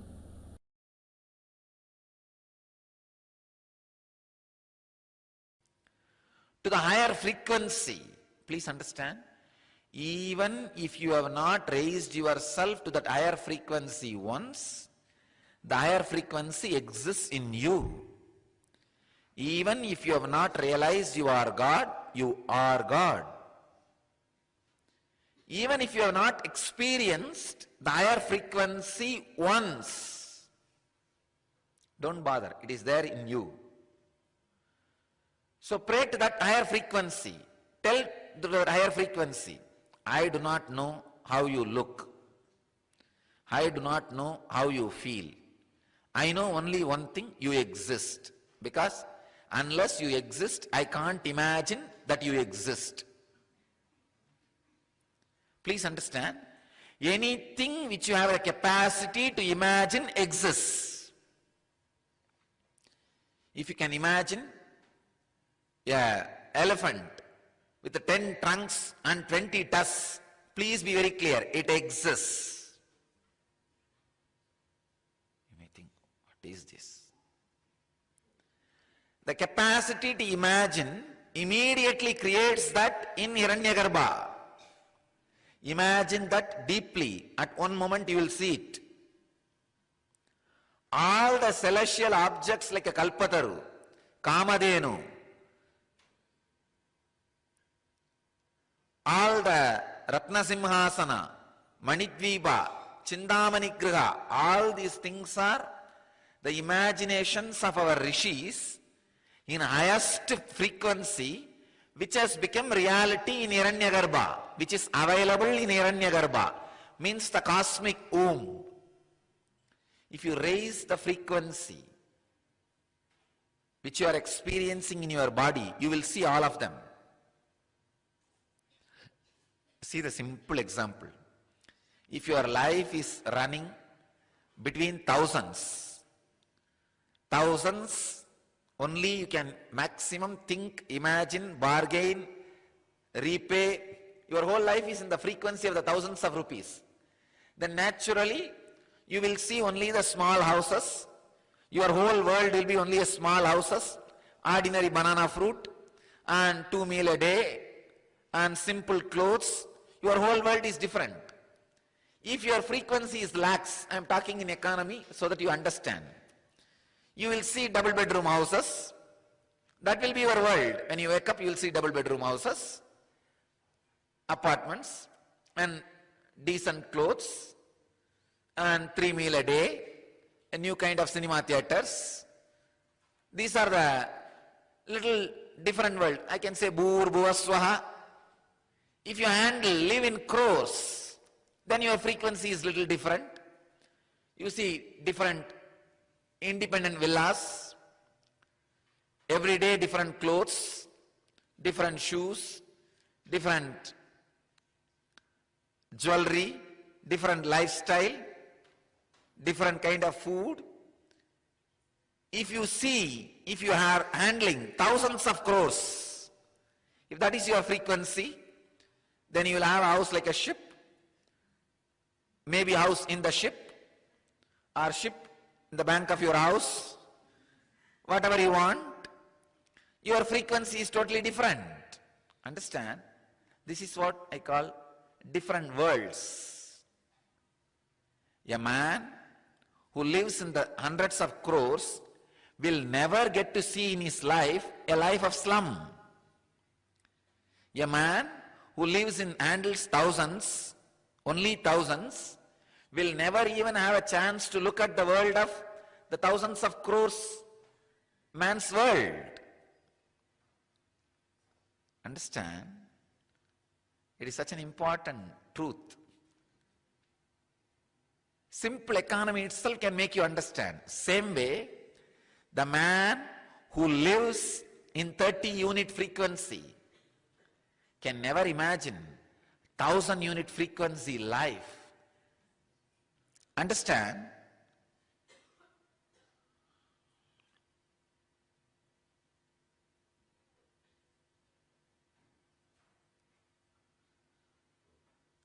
The change of frequency in which you exist consciously is what Patanjali calls dharana. In my language, the change of frequency, only I call it samyama. This whole Vibhuti Pada is about raising your frequency to the different levels and making you experience extraordinary powers, making those extraordinary powers to come out of your system, your body and mind.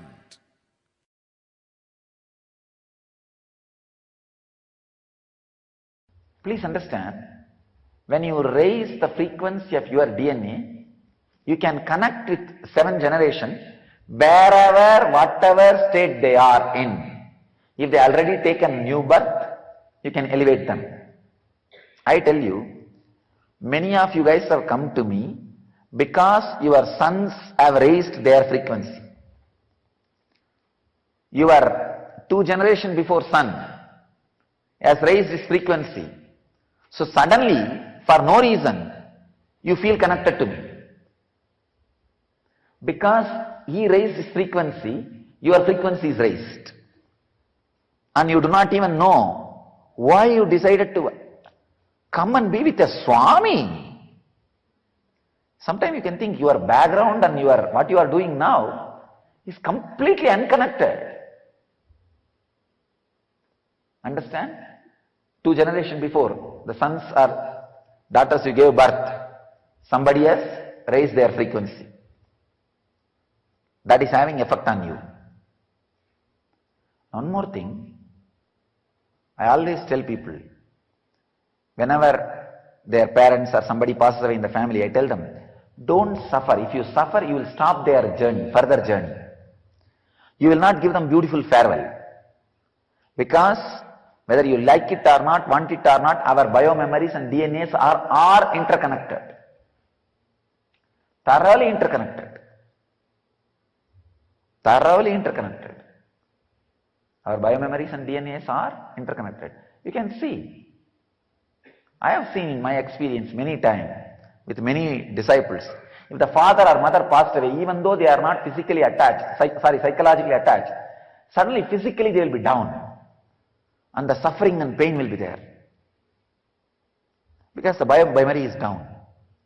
Biomemory is down.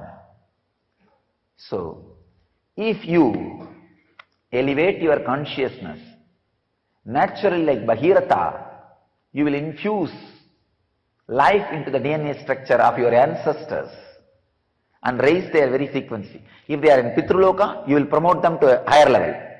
If they are in Bhuloka, you will elevate them to higher consciousness. Wherever they are, see, it's like when you beat the water, both sides,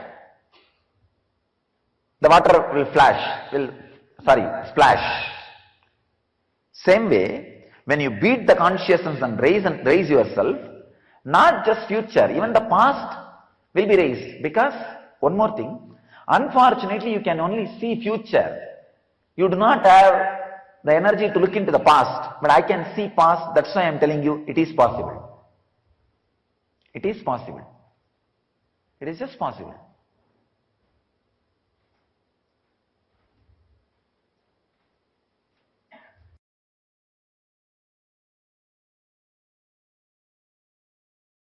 Understand this word yoga yuktya shrunu priye.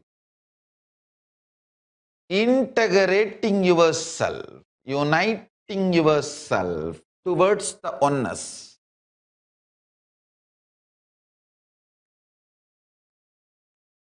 When you decide you want to unite yourself, you just become multiple, double. Your energy and powerfulness becomes double.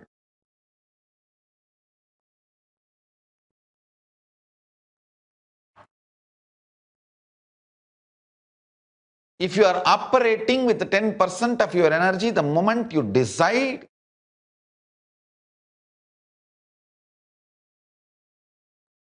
to integrate yourself, you become 20%. And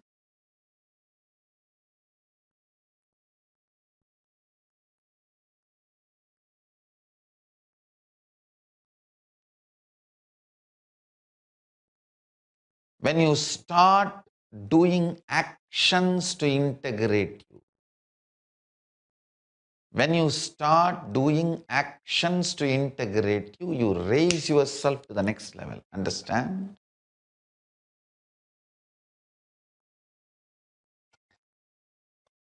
Whenever you are broken pieces and pieces all run the way they want, you suffer with powerlessness. Whenever you integrate all your broken pieces and focus it towards the oneness, you raise your energy. You raise the way you exist, and you really raise your ability, powerfulness, frequency of life. Everything boils down to your frequency of existence. Understand? If your frequency of existence is higher, you will have a matured conversation with life.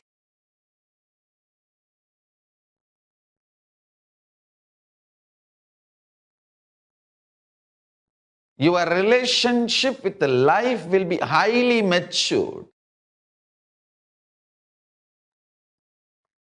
Your relationship with life should be matured conversation. How you exist matters. How you exist is important.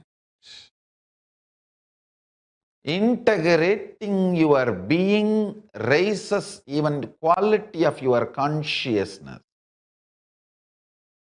The quality of your consciousness matters for your existence.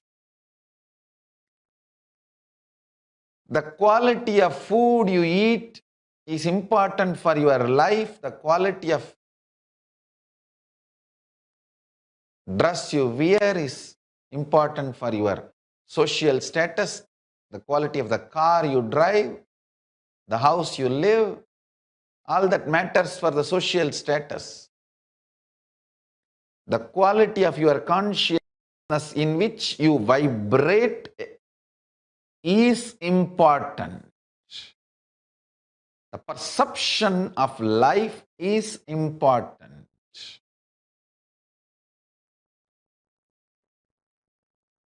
I tell you, by my presence, I can raise your frequency intensely and initiate you to manifest state, space, powers of Paramashiva. But only if you build higher cognitions, you can continue to stay in that same space. Continue to retain in that space. I can just raise you and initiate, make you manifest. But you need to catch, grasp the higher cognitions for you to continue to exist and radiate and manifest the state, space, and powers of Paramashiva. Decide to integrate yourself. Let your actions and thought currents be integrated. Integrate your actions and thought currents. That will only make you manifest your higher reality.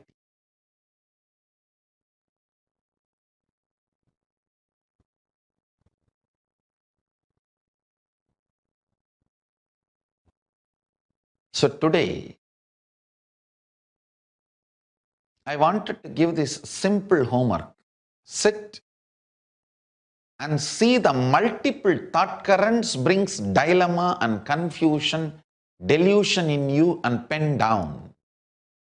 The multiple thought currents which is constantly keeping you in dilemma, delusion, confusion. Pen them down.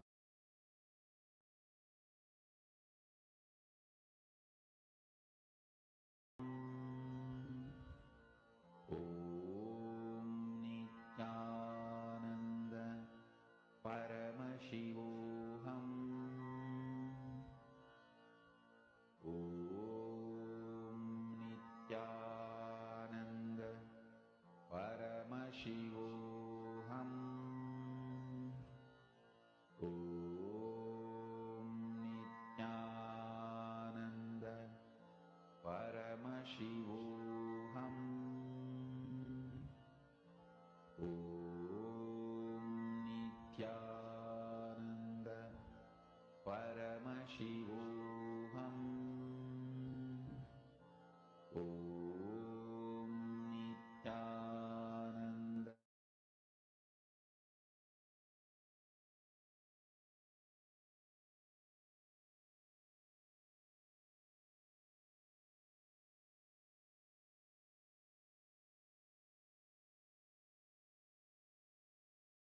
Today I'll explain something very important. Navaganda Yoga Samadhi. Listen.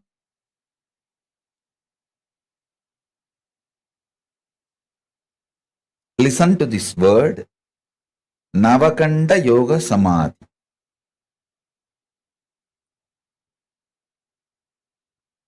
If you are familiar with Hinduism,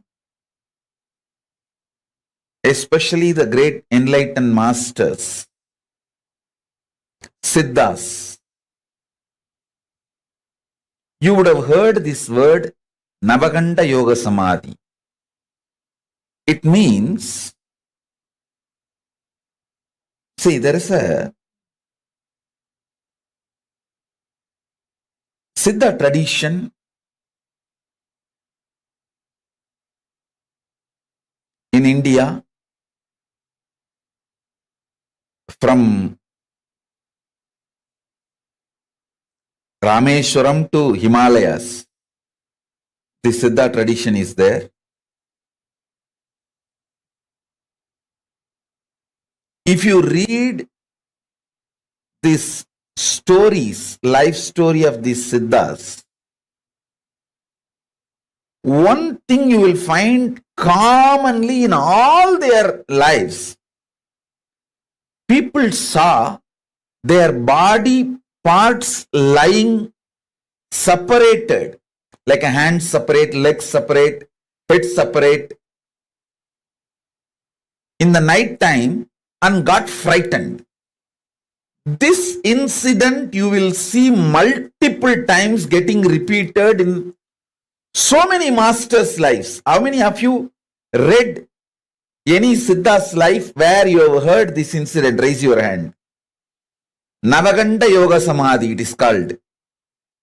The body will be in separate parts. Hands will be separate and legs will be separate. Head will be separate. Body will be separate. But morning it will all assemble, settle down, and they will come back.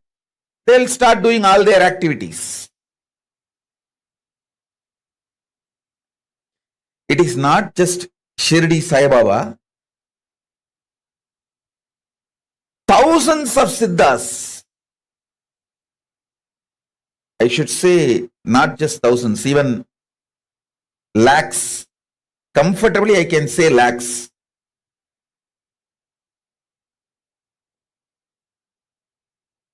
I'll tell you the important secret of this Navaganda Yogam. See, Navaganda Yoga does not mean they cut their bodies. Listen carefully. Kanda means cut. Aganda means uncut. Navaganda means 9 cut. Nava means 9. Kanda means pieces, cut. If you actually make a 9 cut on the body, it will be 10 pieces. 9 cut, 10 piece. This is called Navakanta Yoga. Listen. Navakanta Yoga does not mean actually the body is cut. I'll tell you what happens. This you need to be very, very intense. Listen to this. All of you listen. I'll explain about this Navakanta Yoga. See, your ears can hear only certain frequency. What is the decibel? Below the decibel you can't hear. Above the decibel also you can't hear. Same way, your eyes cannot see below certain frequency light and above certain frequency light. See, light waves below certain frequency your eyes cannot see.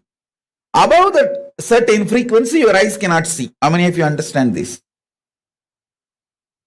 Human beings can detect the sounds only the frequency of 20 Hz to 20 kHz.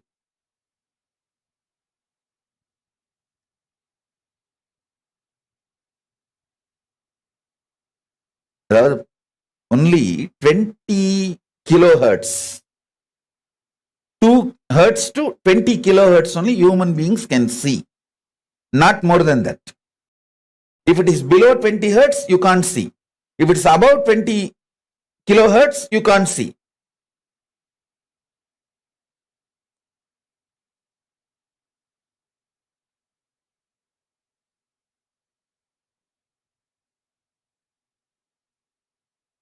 I want all of you to understand this.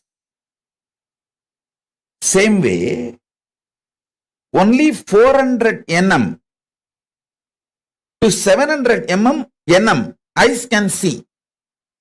Below 400 nm eyes cannot see. Above 700 nm eyes cannot see. Now all of you should know, when you intensely unclutch, first thing will happen, your body will get detoxed. Next thing, the body's light frequency will start increasing. So, it will start going above 700 nm. See, when the body goes above the 700 nm frequency, your eyes will not be able to see it. Your body has major chakras in the throat. Your body cannot see something below 400 nanometer. Your eyes cannot see anything which is below 400 nanometer. Same way, above 700 nanometer, you can't see. When you go into the deep unclutching, your body goes above the 700 nanometer light frequency.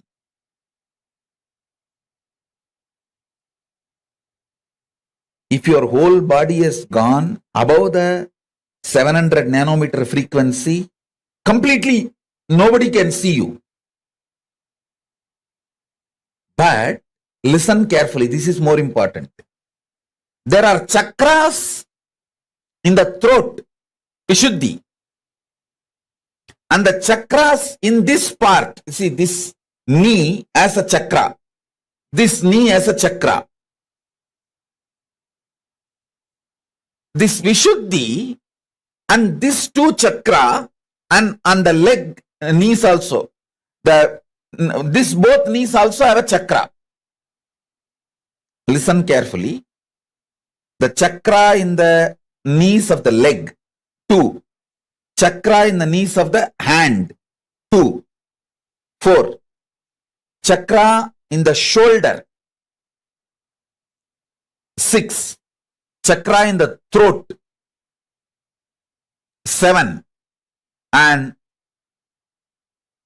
in this 7 chakra, Listen carefully. I am not talking about the Muladhara, Swadhisthana, Anahata, Vishuddhyanya. No. I am not talking those chakras. I am talking about these are all actually minor chakras. There are 7 major chakra in your body and 14 minor chakras. These are like chakras in the shoulder, elbow, both the knees. These are called minor chakras. These chakras will jump beyond the 700 nanometer quickly. But the remaining part of the body will take 3-4 hours to cross the 700 nanometer. Understand very carefully. These chakras, they will cross the 700 nanometer within, I am giving you example, 1 hour of falling into Nirvikalpa Samadhi. But this part to cross 700 nanometer will take another 3 hours. That is the time when you see body will be seen as a 10 pieces. Because this part will not be seen. It is actually not cut. This part will not be seen and this part will not be seen and the neck will not be seen. Head will be seen. Body will be seen. Knee will not be seen, but the leg will be seen. How many of you are understanding what I am saying? This is what exactly is the Navaganda Yoga. Body is not cut to pieces. All of you understand, body is not actually cut to pieces. But these chakras, they cross 700 nanometer. But the body will not cross that 700 nanometer. So what happens? When you see, you will see the parts of the body. You will see the full hand, but not the knee. You will see this part, but not the shoulder. You will see the body and neck, head also will be seen, but not the neck. Neck will not be there. You will see the thighs, but knees will not be there. You will see the foreleg, but the knees will not be there. So in this way, body will be there as cut in 9 places, 10 pieces. That is what is called Navaganda Yoga. Listen. This is precisely is called Navaganda Yoga. Body will not be cut, but in the Samadhi, body will not be seen. Shirdi Sai Baba did exactly this only. In the 3-4 hours, listen carefully, in the 3-4 hours, if people see them, they will get frightened and run away. They will get frightened and run away. Early morning, when the sunrise happens, early morning when sun rises, the whole body will come to normal frequency below 700 nanometer, which you will all be able to see. Listen carefully. You need to understand this Navaganda Yoga. Actually, at least we have 50 people who have seen me in Navaganda Yoga. In Thiruvannamalai and Erode, Tiruchengodu. After I started living the public organization life, I stopped it. Because people won't be, one thing in that Navaganda Yoga Samadhi, it is too high Samadhi. I will not be able to relate with all of you normally. That's one reason. Second, listen. This Navakanta Yoga Samadhi is nothing but leaving the body and going to Kailasa and coming back.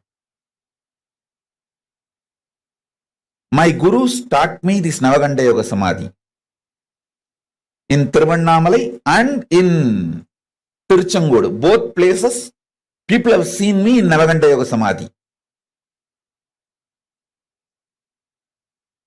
After I started the public life, I think around 2003-04, I stopped practicing this Navakanta Yoga Samadhi.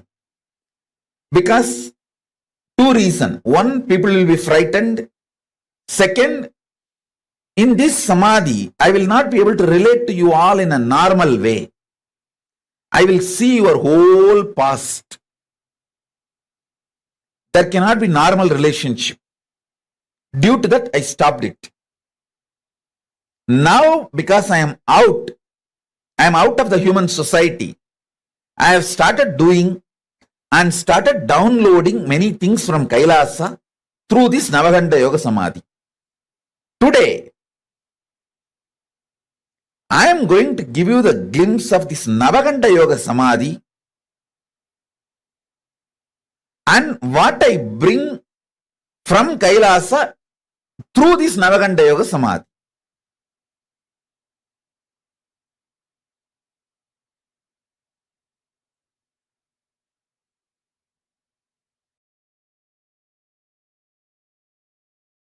Listen. See, this part, this chakra will not be seen. So this will be one part. This chakra will not be seen. So this will be one part. 1, 2. Then neck will not be seen. So head will be one part. 3. Then 4, 5. Below the knee. 6, 7. And this thigh. This will not be seen, but the thighs will be seen. 8, 9. And this body part, because it is disconnected from the neck, 10. So Dasa Kanda. Navakanda Dasa Tunda. 9 cut and 10 pieces.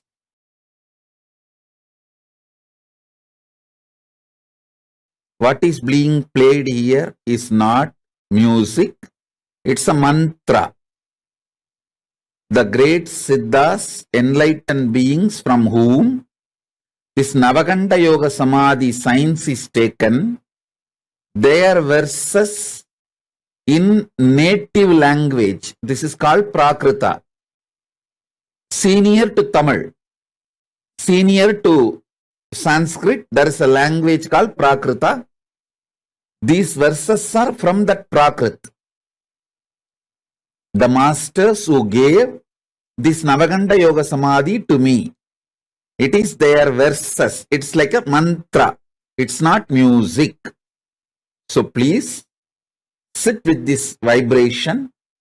These mantras will infuse unclutching into you and take you to the higher level. This line drawing, Paramashiva is wearing the tortoise shell on his neck and the tiger nail. This line drawing is unique, described in Agama. Especially the form of Paramashiva. You need to meditate on this form of Paramashiva to clear up all poisons and to learn the mantra to remove poisons. See, when Milky Ocean was churned, Vishnu takes the tortoise form, but he was not able to withstand that poison, Alahala poison. So Paramashiva takes that poison and frees all the devatas. And then it is time for the tortoise Vishnu to leave the tortoise body and reach Vaikuntha back. Then he asked the boon, you please have this tortoise body which I used forever in your neck. So it will be enjoying The sweet memories, it was part of you during the churning of the Milky Ocean. Then Paramashiva gives the boon and wears the tortoise. This is the Kurma Avatara of Vishnu. Paramashiva is wearing that Navaganda Yoga Samadhi is given by a Siddhar called Navanada Siddhar. These verses are from Navanada Siddhar and is parampara, is tradition. So please, even if you don't understand these frequencies, put that Navaganda Yoga Samadhi seeds in you, so when you sleep, those seeds will start sprouting.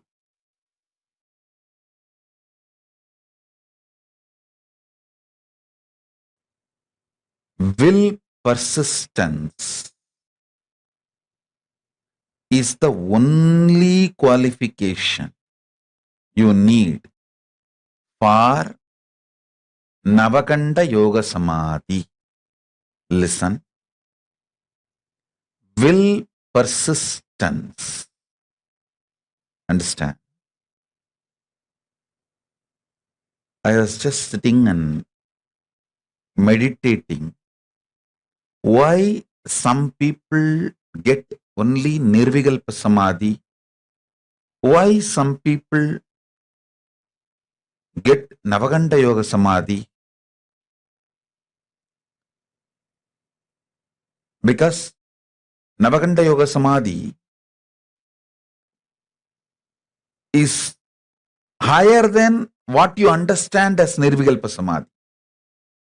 See, Nirvikalpa Samadhi is highest Samadhi your consciousness can achieve. That is enough for enlightenment and to reach KAILASA, everything.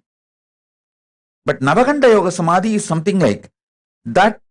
Nirvikalpa Samadhi filling your whole body, even physical body. And the physical body entering into the consciousness of Nirvikalpa Samadhi and raising to the KAILASA's frequency with the body.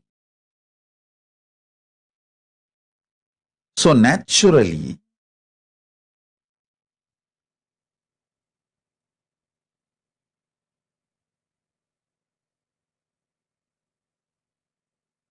I should say that Navaganda Yoga Samadhi is like a going more than Nirvikalpa Samadhi.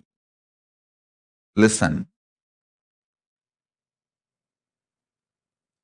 Many people achieve Nirvikalpa Samadhi and be satisfied with it. That is like tamarind fruit. The inside that fruit is ripe and it naturally gets detached from the shell.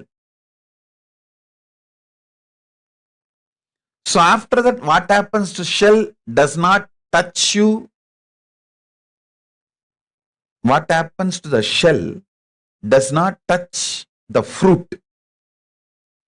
Same way, once your consciousness is ripe, what happens to the body does not touch you.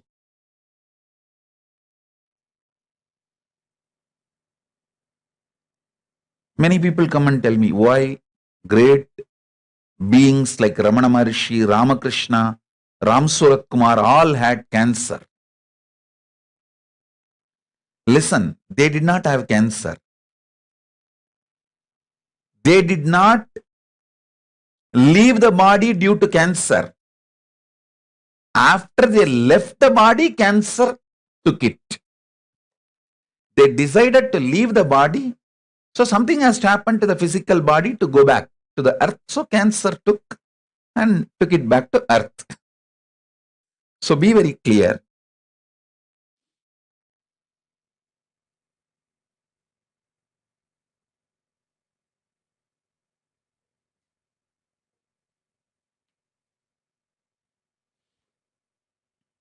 Listen.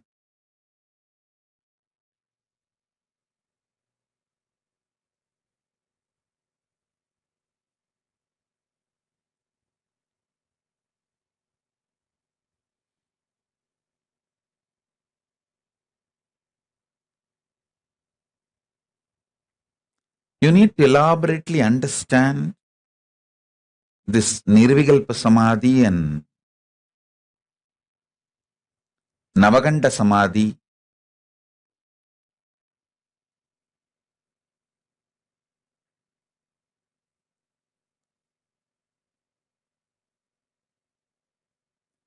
Nirvikalpa Samadhi is your consciousness ripening. Navaganda Samadhi is even your body, along with your consciousness, raising to the higher worlds, higher time zones, higher energy fields.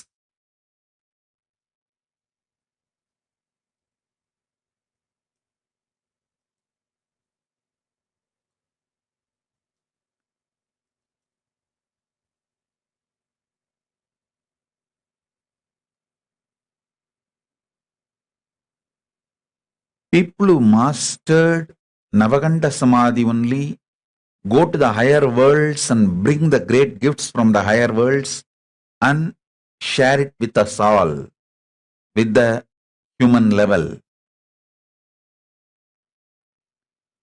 So Navaganda Samadhi is something furthering of Nirvikalpa Samadhi. Listen.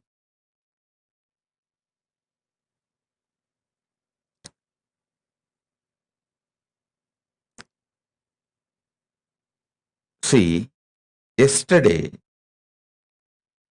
I was sitting in Samadhi, wanted answer for this question to share with you all. Why some people achieve only Nirvikalpa Samadhi? Why some go up to Navaganda Yoga Samadhi?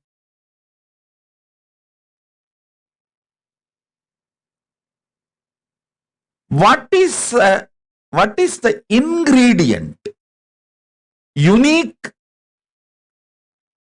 real, principal ingredient for the alchemy of Navaganda Yoga Samadhi?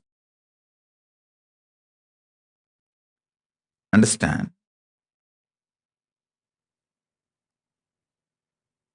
Unique,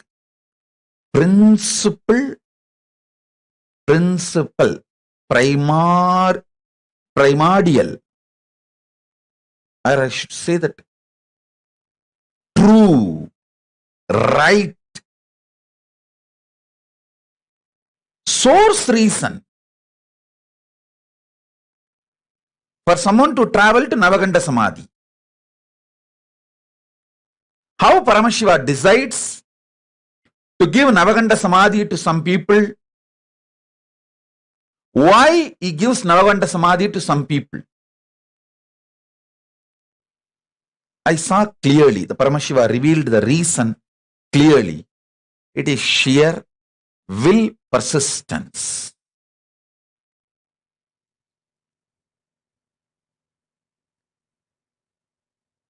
You may ask, oh, after Nirvikalpa Samadhi, naturally your will dissolves.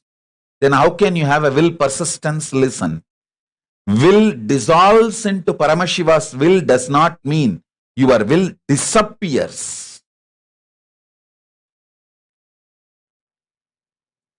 Fish may be inside the ocean, but it gets the right to swim on the top or the bottom. It can go to the depth of the ocean or it can just swim on the shallow waters. The freedom exists even in Navaganda, in Nirvikalpa Samadhi. This may be new information for you, but that's the truth.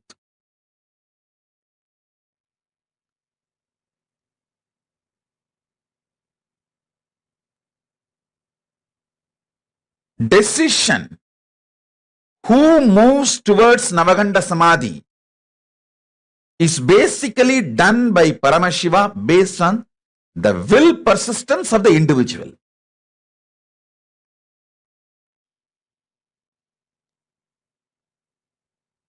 Listen carefully.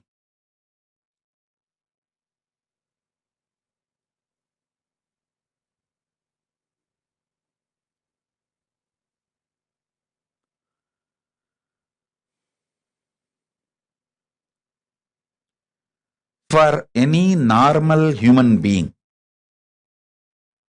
Nirvikalpa Samadhi itself is enough. But if you want to be a teacher,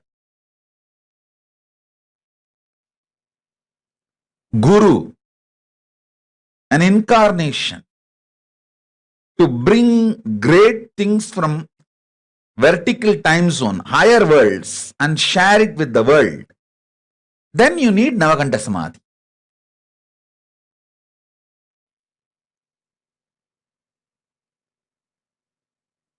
Then naturally you need Navakanta Samadhi.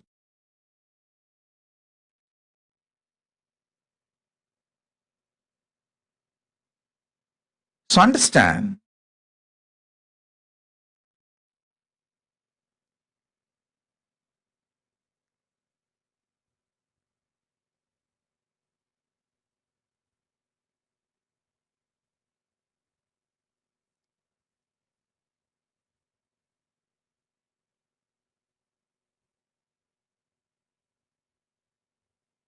you may ask why masters like Vadalur Vallalar, Ramalinga Swami took the body.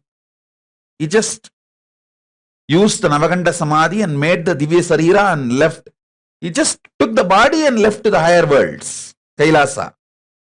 But masters like Ramana Maharshi, Ramakrishna left the body here and went. Please be very clear. Never ever compare these great beings with your pea brain or rat brain, peanut sized brain. No, don't do that mess. Maybe Ramana Maharshi thought leaving his body here in the planet Earth will continue to help millions of seekers. I tell you, just Ramana Maharshi's body alone is such a powerful Jnanagarbha. Such powerful Jnanagarbha. Unimaginable Jnanagarbha.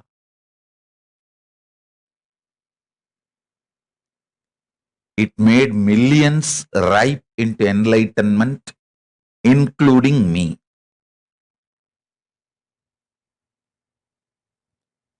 If Ramana Maharshi has taken his body, like Vadalur Ramalinga Swami, surely it would have been a great loss.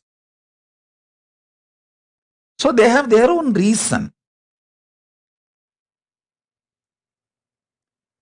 Same way Ramakrishna. Ramakrishna, by leaving his body and especially making it burnt, he gave the asti which is installed now in hundreds of places all over the world.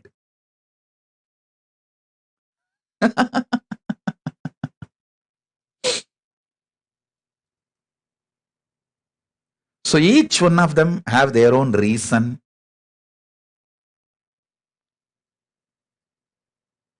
You understand now the science of Navakanta Samadhi.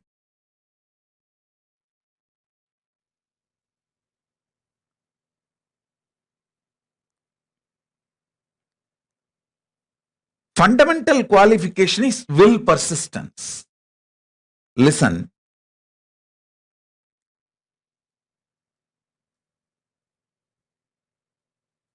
Shiva, Paramashiva tests only your will persistence. He doesn't see any other qualification. You can't earn these great samadhis by your own qualification. He only sees, if I give, will this guy be able to receive and live it? That's all he sees. He doesn't see any other quality.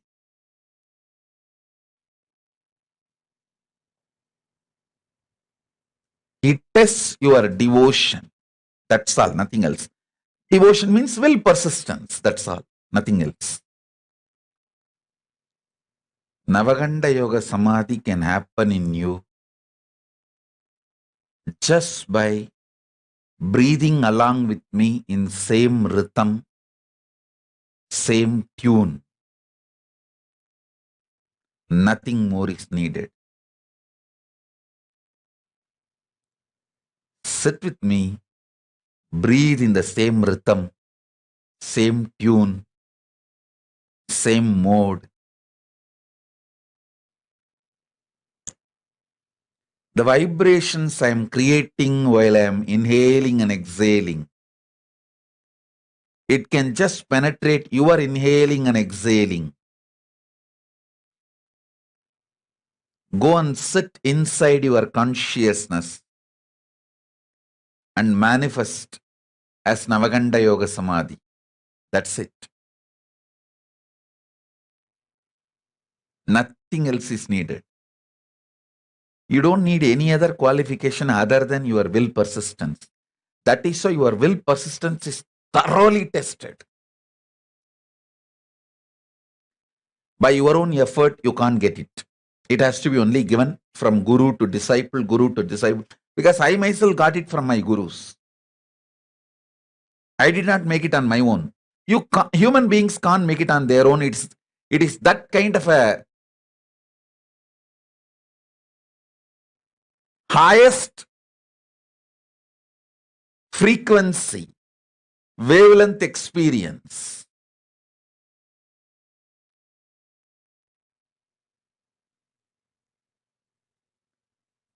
It can only be given from the higher dimensions. Means from guru to disciple, you can never make it on your own.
च क्रियायुधम् त्रिजन्मपापसंहारम् एकबिल्वं नित्यार्पणम् एकबिल्वं नित्यार्पणम् त्रिसाहैर्बिल्वपत्रैश्च अच्छित्रैर्कोमलैश्चुभै तव पूजां करिष्यामि एकबिल्वं नित्यार्पणम् एकबिल्वं नित्यार्पणम् सर्वत्रैलोक्यकर्तारं सर्वत्रैलोक्यपावनं सर्वत्रैलोक्यहर्तारम् एकबिल्वं नित्यार्पणम् एकबिल्वं नित्यार्पणम् नागादिराजवलयं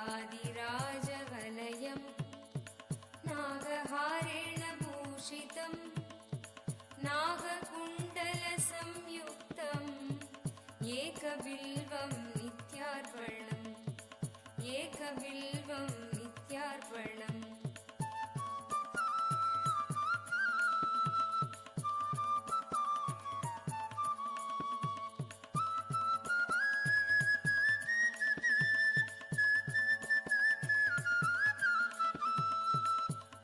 अक्षमालाधरं रुद्रं पार्वतीप्रियवल्लभं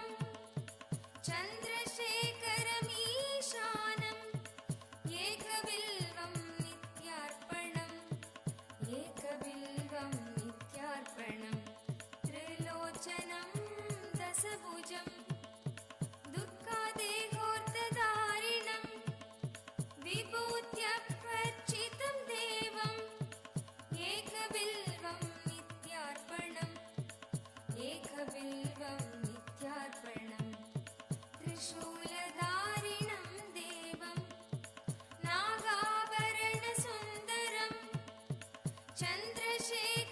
चन्द्रशेखरमीशानम् एकबिल्वं नित्यार्पणम् एकबिल्वं नित्यार्पणम् गङ्गाधरं उमानादं पणिकुण्डलमण्डितं कालकालं गिरीशं च एकबिल्वं नित्यार्पणम् एकबिल्वं नित्यार्पणम्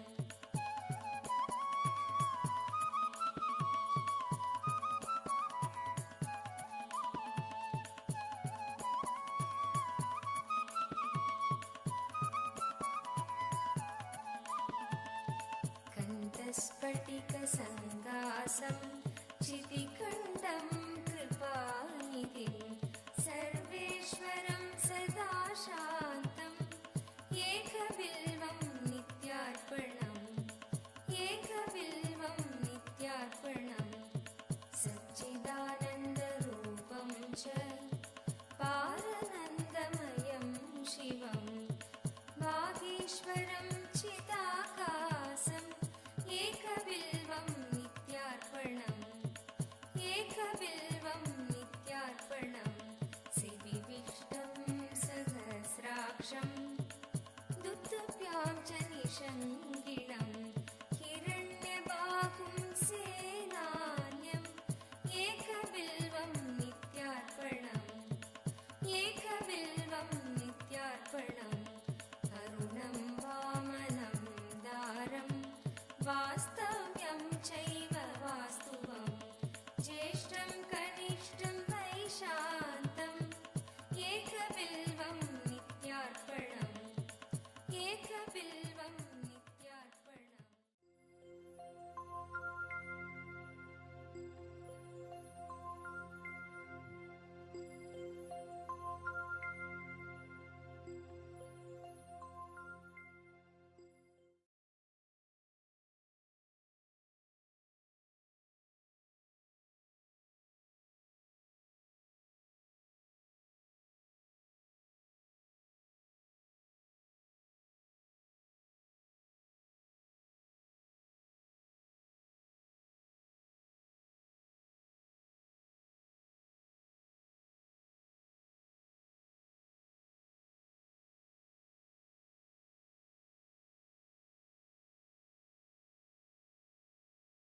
No sound.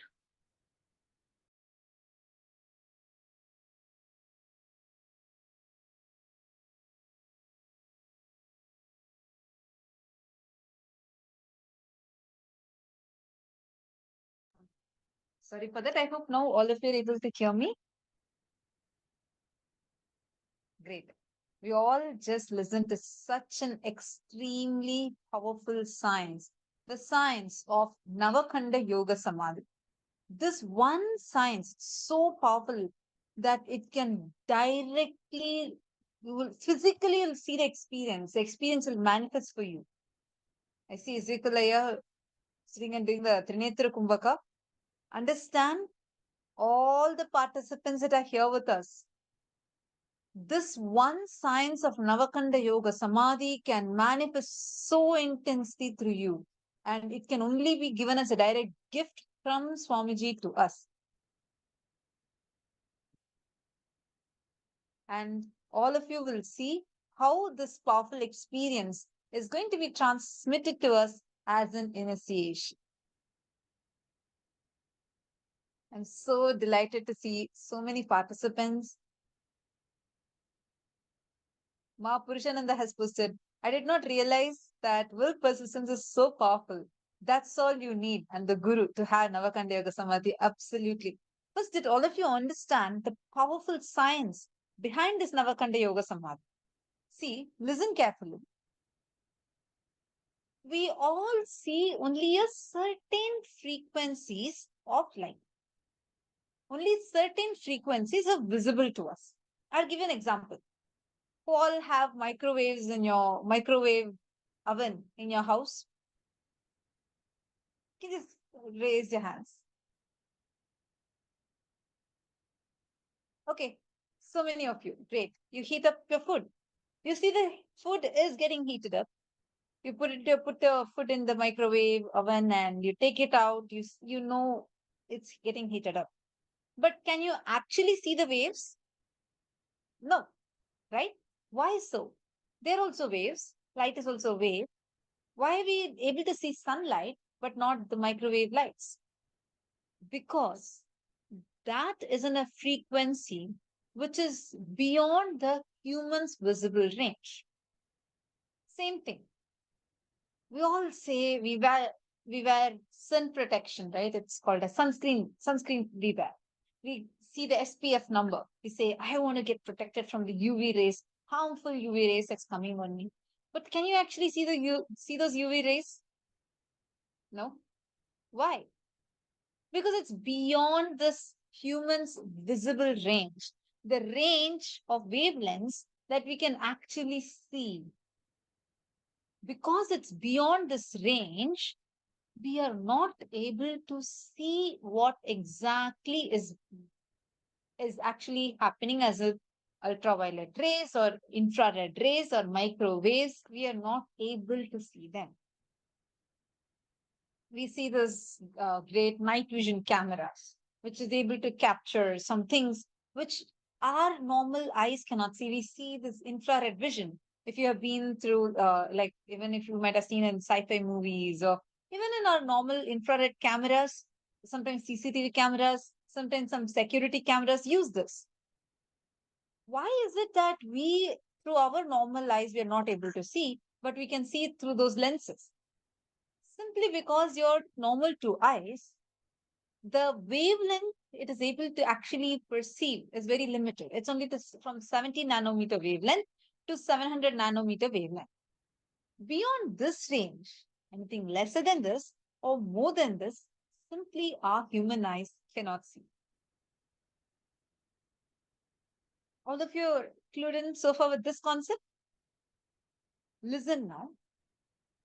When your body raises to a certain samadhi. Samadhi is a high spiritual experience where you are going more and more closer towards your consciousness. The thoughts per second rate drastically reduces. What's actually happening here is that we have 14 minor chakras, 7 major chakras in our body. You all know the 7 chakras, starting from Muladhara, Manipuraka, Muladhara, Swadhisthana, Manipuraka, and then you have Anahata, Vishuddhi, Agnya, and Sahasrara.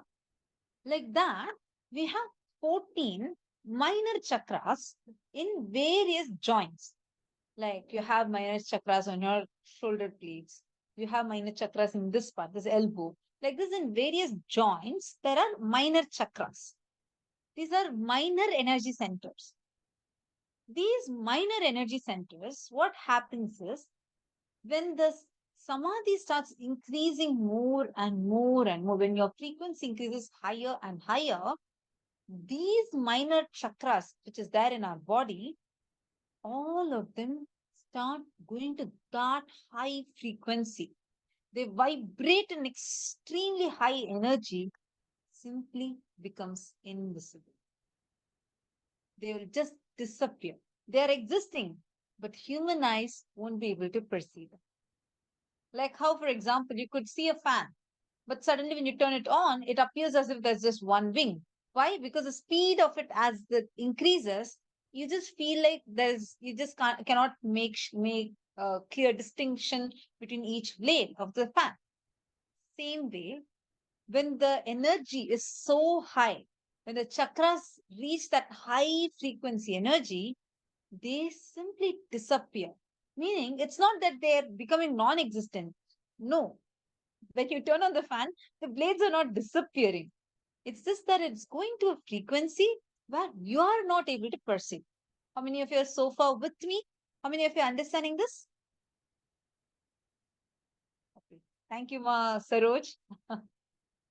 And thank you. I see many of you giving me a thumbs up. Great. So now, all of you, please listen to this carefully. Navakanda Yoga Samadhi is that Samadhi where, because of your chakras, these minor chakras, raising to such high frequency, your body will appear as 9 pieces. It's not that your body is actually going to be cut, but your body's, those joints will simply disappear. So when someone sees you, they'll get scared because that samadhi state, literally your body will be in pieces. That's how it will look like. This is a very, very, very high, this is the highest state your body can reach. See, the highest state your mind can reach is Nirvikalpa Samadhi, and that becoming Sada Nirvikalpa Samadhi and Sahaja Samadhi. That's different. But your body, if that ripening can happen only when your body reaches Navakanda Yoga Samadhi. Swamiji says, you don't need any qualification for it. Not even that you need to have some kind of a gym body. No. Actually, I was thinking probably Swamiji is going to say your body needs to be prepared.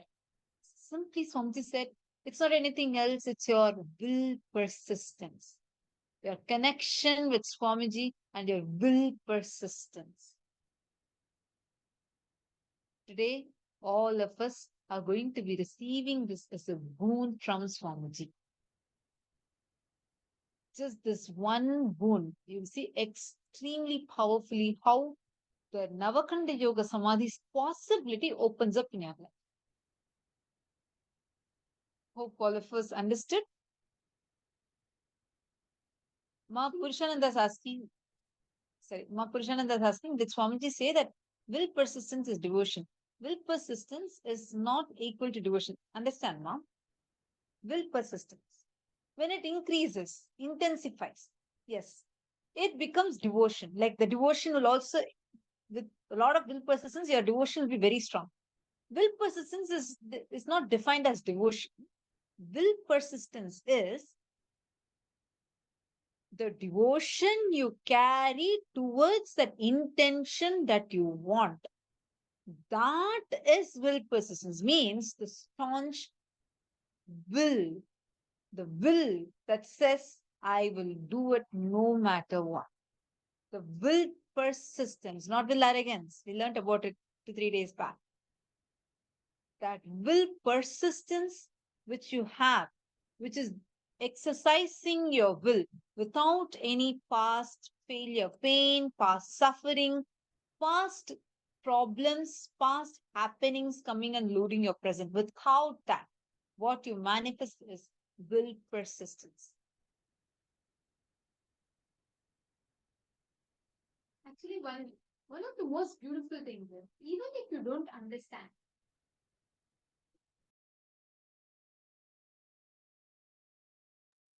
How many of you are understanding this so far?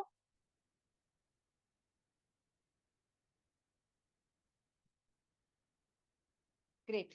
So now let us all enter into the next segment. I request all the participants, see how many of you are interested, how many of you feel like, wow, I really need this. I want to experience this too. Don't worry, you're here at the right place. Swamiji will simply manifest it for us today. And I'm seeing some of you smiling. Yes, you're going to get it too.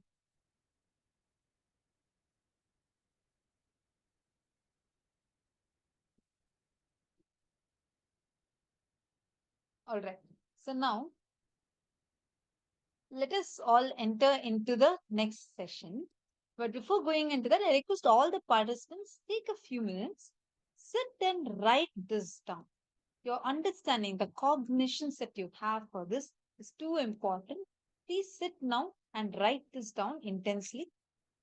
What exactly did you understand when Swamiji said about Navakanda Yoga Samadhi? What is it that you understood? Feel free to post any questions that you have, and really appreciating each one of your participation. Especially, I know for many of you, it's midnight and still wanting to have this breakthrough. See, Swamiji explained to us very beautifully about what is this Navakanda Yoga Samadhi, right? Navakanda means, Nava means 9. Kanda means cut. Navakanda means 9 cuts. When you intensely unclutch, the chakras, the energy centers in the shoulders, knees will jump beyond this frequency of 700 nanometers quickly and become invisible to the human eyes. Because our eyes can only see within a frequency range, but the remaining parts of the body will take at least 3 to 4 hours to cross the 700 nanometer. So those parts will still be visible. So that time the body will be seen as 10 pieces. That's what Swamiji said, right? Navakanda Dasatunda. You will see it as 9 cuts and 10 pieces. People who mastered Navakanda Yoga Samadhi only go to the higher worlds, bring gifts, share with us. And the only thing that you need is will persistence. Now, how do we prepare ourselves for this Navakanda Yoga Samadhi? First, foremost thing, continuous, intense unclutching. Practicing Akhanda Nirvikalpa Samadhi, unbroken unclutching. Not even letting a thought to come inside you and disturb your inner space. Second, decide to go for intense detoxification of the body, detoxing the body. It is all about purifying your muscle memory, bioenergy. Absolutely simple and possible. Just decide you will stop all your cunning, manipulative strategies. You'll become extremely sincere with yourself and everything that you are doing. Take a few minutes. I request all the participants. Now, I request each of you to write down what did you understand as this Navakanda Yoga Samadhi, and how do you cognize this, and what is that only qualification that is needed for this? Please take a few minutes and please write it down. I'm going to give all of you a few minutes now.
Nithyanandam. So, till now we have learned about what Navakhanda Yoga Samadhi is. We learned about various cognitions, powerful revelations from Swamiji since morning till now, right? Now we're going to have one of the devotees of Swamiji who has had a very, very, very powerful experience. How it is when Swamiji, the highest frequency of our existence, when he is manifesting in our life, how was it for us? What exactly, how actually very beautifully Swamiji says, life before Swamiji might seem very logical, but life after Swamiji will be magical. Understand? That is exactly what I know. Each one of you can resonate with what I'm saying because it's each of our experience. Now, joining us, we have Ma Saroj Oblish.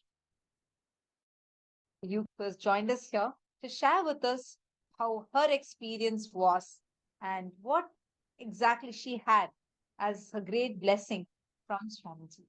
Yes. Nithyananda Ma, thank you so much for joining us here. How are you doing? Thank you. My pleasure. I just feel very fortunate to have this opportunity. Where do I start with Swamiji? I will be honest with you. Every day is a miracle. Every day is a miracle. The happenings are all the time. I'm just so awash with blessings. It doesn't mean the problems are not coming. They're coming, but solutions are coming big and fast too. It just is there. And it's just become a very nice way of living. It's very good. I can give, I've had so many miracles, so I have to think of one or two because we are short of time. When I was doing an IA with Swamiji in 2017, he gave us this Kantmala and he said, there is Jnananjana in it. If you are ever in trouble, your life is in danger, put Jnananjana there and call me. Well, I had an opportunity to do that. I promise you, it was real. I had cancer 4 years ago, and it was just the time COVID was big and, everywhere. So when I had my chemo, I had a very bad reaction to it. And we're trying to get the ambulance, and they weren't coming, and the hospital beds were not there. It was a big problem. Anyway, finally the ambulance came. And when it came in the ambulance, I was having fits. My system was gone. And I could feel my legs are going, my arms are going, my body. And I thought, oh God, no. I opened my Kantmala and and it was dry, the Dhyanatana. I said, oh God, Jnananjana is dry. Anyway, I scratched it, put it on, and I was shouting, Swamiji, save my life. Swamiji, I am going. And Swamiji saved my life. And I was doing it very loud. I didn't care there was somebody sitting there, ambulance, somebody there, who was himself was shivering because he was seeing me going. All this time I'm doing it and I'm keeping alert. I'm keeping in oneness, shouting with him and keeping in oneness, all the time fitting. It's amazing. And then I finally reached one hospital an hour and a half later. The closest hospital is 10 minutes. This is what happened. When I reached there, I gave them the history, what had happened to me, and what drugs I'm on, blah, blah, blah. And they did the blood test. And my sodium was so low. And that is dangerous to life. It really is. So they didn't quite believe it. So they had to test again because they said, you're supposed to be in delirium, complete, lost. How come you are totally compass mentis and you are actually giving us the full history? I was completely. So they did the retest. Yes, sodium was very low. They said, we don't understand. We don't know. And anyway, they were fighting for my life, and they did. And it was a very serious. They had to give me what they call. Oh, sorry, I'll just get rid of it. So anyway, to cut a long story short, I was saved. There is no doubt at all, because the medics still couldn't believe that somebody could be that. I was compos mentis. I was still compos mentis with that level. Actually, And it medically yeah, doesn't just to make add sense. something. You yourself are from a medical background, right? Yes, I am. And to me, it doesn't make sense. And I spoke to my GP after that, and she said, that doesn't make sense. And I said, yes. She said, I have never seen anybody not. She is insisting on talking. Okay. So that was one. And I had another miraculous thing. I had a ultrasound and scan of my abdomen because they kept checking me. And this time there was a professor who was checking, and he said, oh, the liver looks good. So I said, oh, that's nice, because I have a fatty liver. And he said, what? And I said, no, I have a fatty liver for the last 15 years. He said, no, there is no fatty liver. So I said, I have blood tests. I've been doing all this. And he said, he was a bit embarrassed. He said, look, I know you're a medic, but I'm telling you, there is no fatty liver. Done. I have no fatty liver. Wow. Wow. It's just. Sorry, I think you need to give us all I think you need to give us all some background here, because for us, like all of us, the viewers, to understand. So how is it normal? Is it possible that the fatty liver just disappears without any other thing? It doesn't Or how disappear. dangerous it is for For most people, you have to really do a lot of hard work on looking after your liver, and it, in some cases, it can even turn into liver cirrhosis. I mean, it's not a good thing to have, but you can have it. It's very common, especially in our Asians. Non-alcoholic fatty liver, it's called, and it's very common, and it's related with our not very good lifestyle. Because I was a meat eater till I met Swamiji, and so it's been changed. But I have to say, I just thought it's disappeared. It's melted away. I mean, things melt away. I was saying to Swamiji, I had real pain in my wrist. I had pain in my shoulder. And I don't know, when all the initiations happen, you're watching satsang and blessings, I don't know when they disappeared. I don't know. They were there. They were real. They were pain in the neck.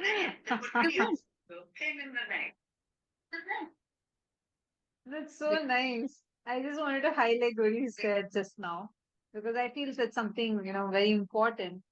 You said, I just don't know Swamiji. I'm just there in your satsang, I'm there in your darshan.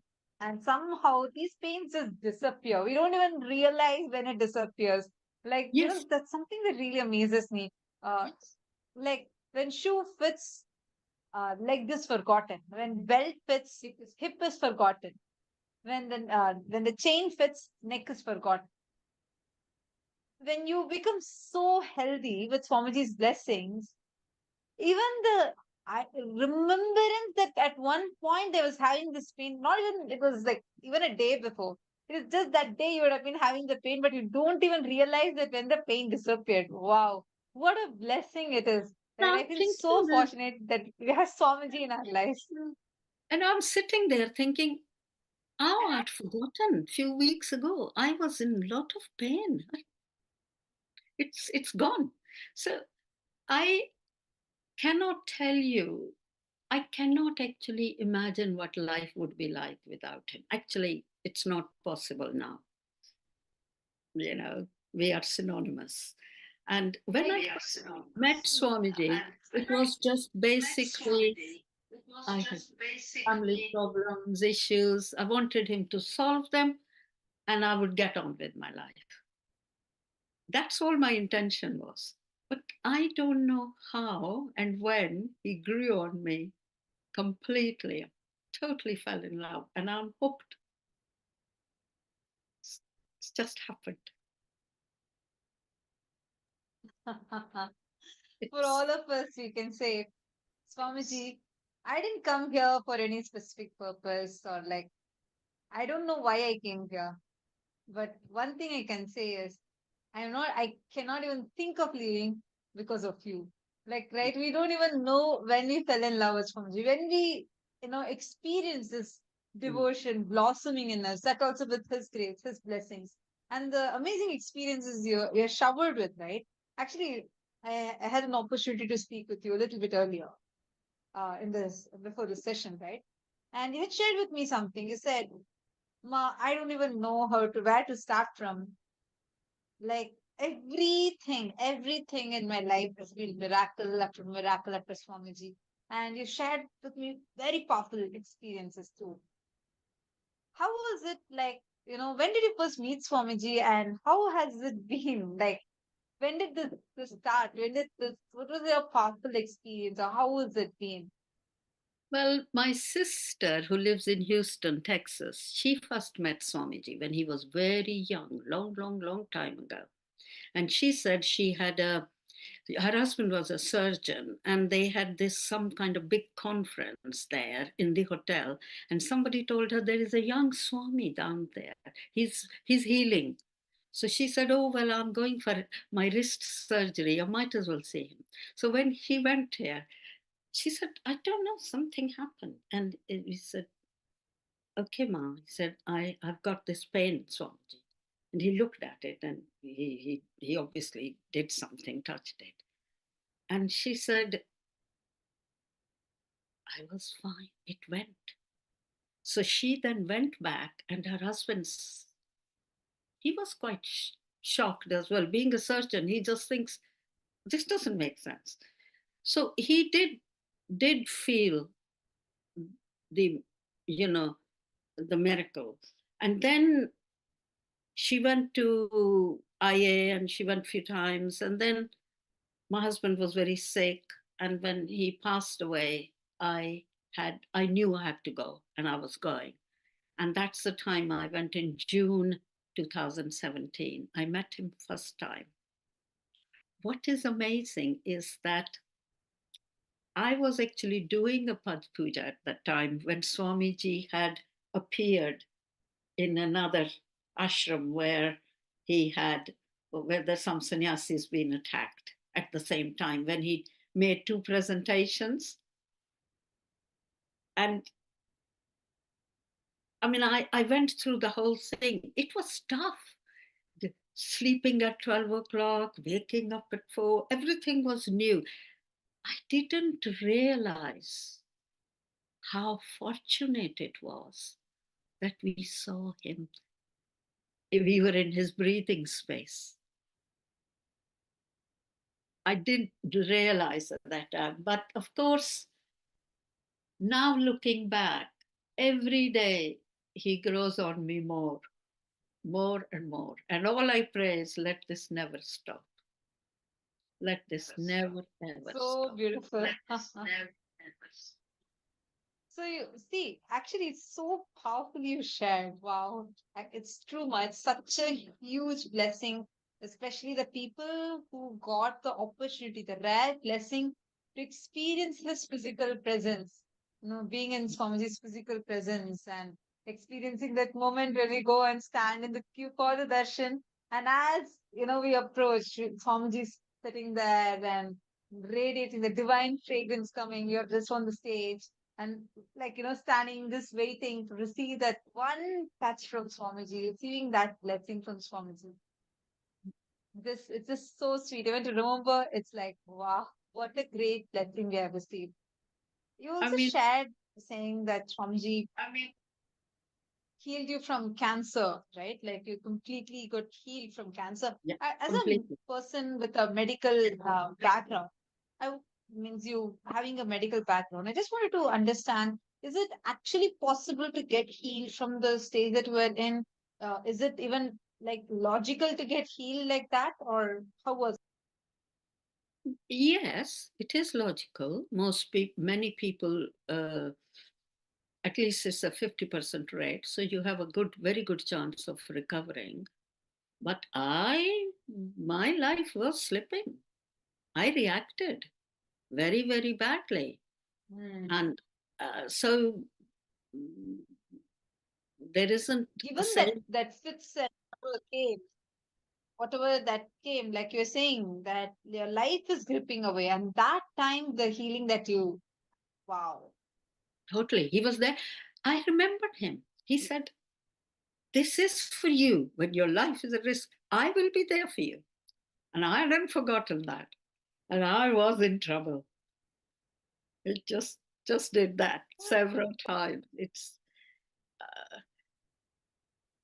I mean, last 4 years, my son's, life became upside down. His wife left and with the kids, and he was completely distressed, shattered, and real worry because the kids, they were getting lots of negative input and he wasn't able to access them much, and he was just destroyed.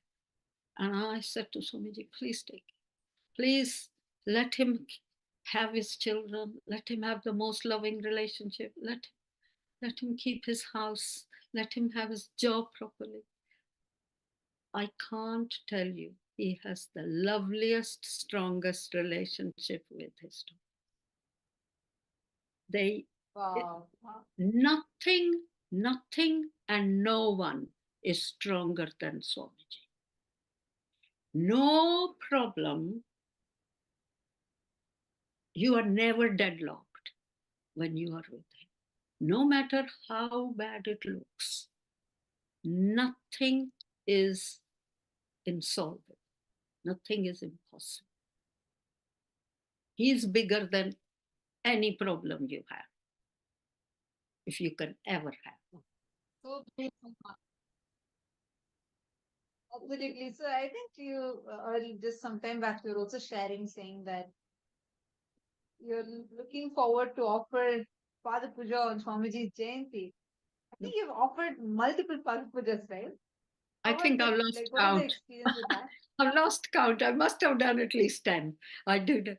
I love it. I love just this idea that I can't believe I can actually do it because he invites us. You can't do anything unless he wants you to. And like I said, this example of my son, I was so worried. And Swamiji said, I will take care. God, believe him. He says he ordains and he sustains. Trust me. He ordains, he sustains. So this is after Pada Puja. So you got Yeah. his blessing Well, I after was Pada saying Puja. because I was worried about him a lot. And I said, and I was worried about, I have 5 grandchildren. All 5 have issues like ADHD, severe dyslexia, and all sorts of problems. And Swamiji, how is my grandson going to get into university? He will get the best. He is in the top university studying chemistry. On his own, no. With Swamiji, yes. I had with my granddaughter, same problem, severe dyslexia, severe problem with ADHD. And I said, Swamiji, she wants to be a psychologist. She will be a good psychologist. She got admission in sociology. So I thought, okay. Wow. 6 months later, she goes to the departmental head and says, I want to do psychology. That's what I want to do. They looked at her. God knows how. Well, we know how. She's doing psychology. That's so wonderful. None of them fit the logic. On their own, no. He's holding hand. He's carrying. He's just there. I just Wow. cannot believe my good fortune that he accepted me, that I met him. It's the So best sweet. life I could dream of. I couldn't even dream. Actually, what this is what Swamiji tells. Actually, this is what Swamiji tells, right? Like when she was starting to sharing. Life before a guru is just like completely logical, and life after a guru is completely magical because it is like you give the reins of your life to Paramashiva himself, to an incarnation. I mean, what else do we need, right? We all go and look for life insurance and this and that. But this is like in our being has been insured. We know we are in the safest hands. And when he is guiding us, like Swamiji is himself doing it. Yeah, actually, something that I am really enjoying in what you're sharing, Ma, is that how even the simplest problems to the most complex problems, he's there. Like Swamiji is just there, so continuously available. Even I can't even use the word cosmic 911. Even for that, you need to dial that 911. He's here, just instantly available. The moment you hold your kantamala, you said, like, I just held my kantamala and put it on my third eye, and then Swamiji is there, saving you from such worst conditions. He's there when your husband was about to leave his body. He was there with your son. He's there with your grandson, granddaughter. Wow, actually, and so beautifully shared that so many Pada pujas you have offered that you almost lost count because that's I the love that. powerful experience. It's just, it's such a incredible blessing to be able to offer gratitude. That's how I just going to. I have no words. I don't think I can ever even explain or express my gratitude. But doing a Pad Puja is fun. It's nice. It's good. It So does. beautiful, Ma. I actually earlier Ma was sharing with me. She said, I keep having, like, of course, all of us have desires. So I want this, I want that. So I go and ask Swamiji, and Swamiji just manifests everything. And then I also suddenly see that so much of gratitude is flowing from me. That's when I remember that verse. And there's one Tamil song where it will come. Go ahead, go. No, I'm just saying. Recently, I've started talking to him because he says, talk to me, talk to me, talk to me. And I tell you what, it's fun. You're driving, you're not alone. You're talking to him. And you're sitting somewhere, you're not alone. You're talking to him. He's there with you. It's fun. But so he says, tell me your Tamil song. Sorry, you said you want to tell us the Tamil song. Go on. Yeah.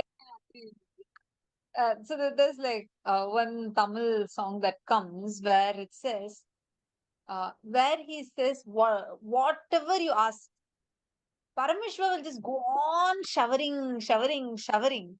And on top of that, he will also give you the mind that says, thank you so much. Like, I don't want anything more than this. He gives both to you. He gives unparalleled boons, like whatever you cannot even think of. He just showers you with that. Along with that, he will also be showering you with gratitude. That means even the gratitude we experience, even that feeling of gratitude we experience is his blessing only. It is his boon only. Like it's so nice to see. Like that is actually, Mom, whenever we offer Pratyaksha Pada Puja to Swamiji, it is that gratitude channel. It's getting opened up. And like as I said, you feel blessed that Swamiji is accepting you. Exactly. Only when he accepts your gratitude, you're going to be able to even offer Pratyaksha Pada Puja. It's a very, very rare opportunity. Like the way you're saying, I lost count literally. That means that you're such a blessed soul that you're able to have this experience, have this such an amazing, powerful experience as your experience. Well, as I Wow. said, it's a good fortune. I know for sure. Now, if there is a problem and I don't know what to do, my mind has learned I can't deal with it. Let Swamiji deal with it. I will do whatever is right. Just put it at his feet. Now that I've learned to put things at his feet, suddenly I have clarity. I can think clearly. I can make right decisions. Just because I've put it at his feet, somehow his energy has gone into me solving it. It just does. I will say to anyone, please put it at his feet and then back off. Just for a few minutes, Uncle. I don't know how, but it works. That's how, because that's how it is for us to have Paramashiva himself come down physically for us. He says, right, Swamiji says, I am not here to prove that I am God. I am here to prove that you are God. That's why the moment you connect us, Swamiji, you ask anything. Swamiji will just manifest it so powerfully for you. And slowly, slowly, slowly, he'll start making us realize, hey, you can manifest anything that you want. You have that inside of you. It's such a powerful boon. See, thank you so much, Ma. Thank you so much. I know it's like middle of your night. You took your time and came here, and that's really wonderful. My privilege entirely. What an opportunity. Thank you, ma'am. Thank you. Thanks a lot. And something that really inspired me is you actually shortened a lot and said because in the interest of time, but you did share with me elaborately. It was so powerful for me to hear how whether saving you from your cancer or saving your son, saving when or your grandson, your granddaughter, your husband in life-threatening situations. It's not like once or twice. It's like every single time. And Swamiji was there. And even now, continuously, Swamiji is there manifesting for you. And through which, like, Swamiji is giving a message saying, I am there with each and every one of you. Just call me. I am just there. I will make myself available. I am going to manifest for you. So it was really, really a very, very powerful thing you shared. And most importantly, like Swamiji tells Soma, the moment you leave, like you give the reins of your life to him, right? It is like you know who in whose hands it is, and you can just relax and Swamiji will take care of the rest. And it's so beautiful. The way you shared it was very nice. Thank you so much for joining the student. Thank you so much for Thank you, sharing. ma'am. Thank you. Nithyananda. Thanks a lot, Manita. And Thank you.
Shankara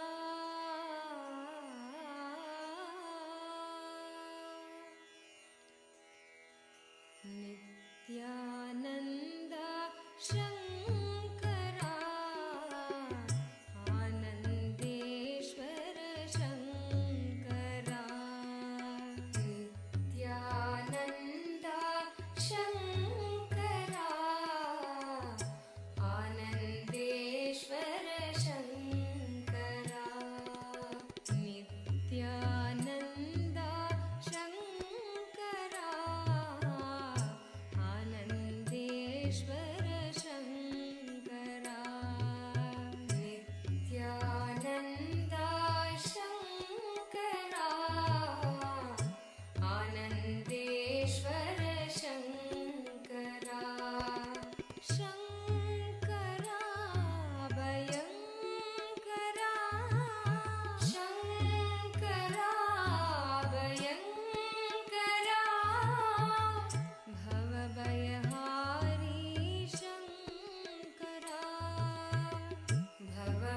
भवभयहारी Shankara Shankara भयङ्करा Shankara भयङ्करा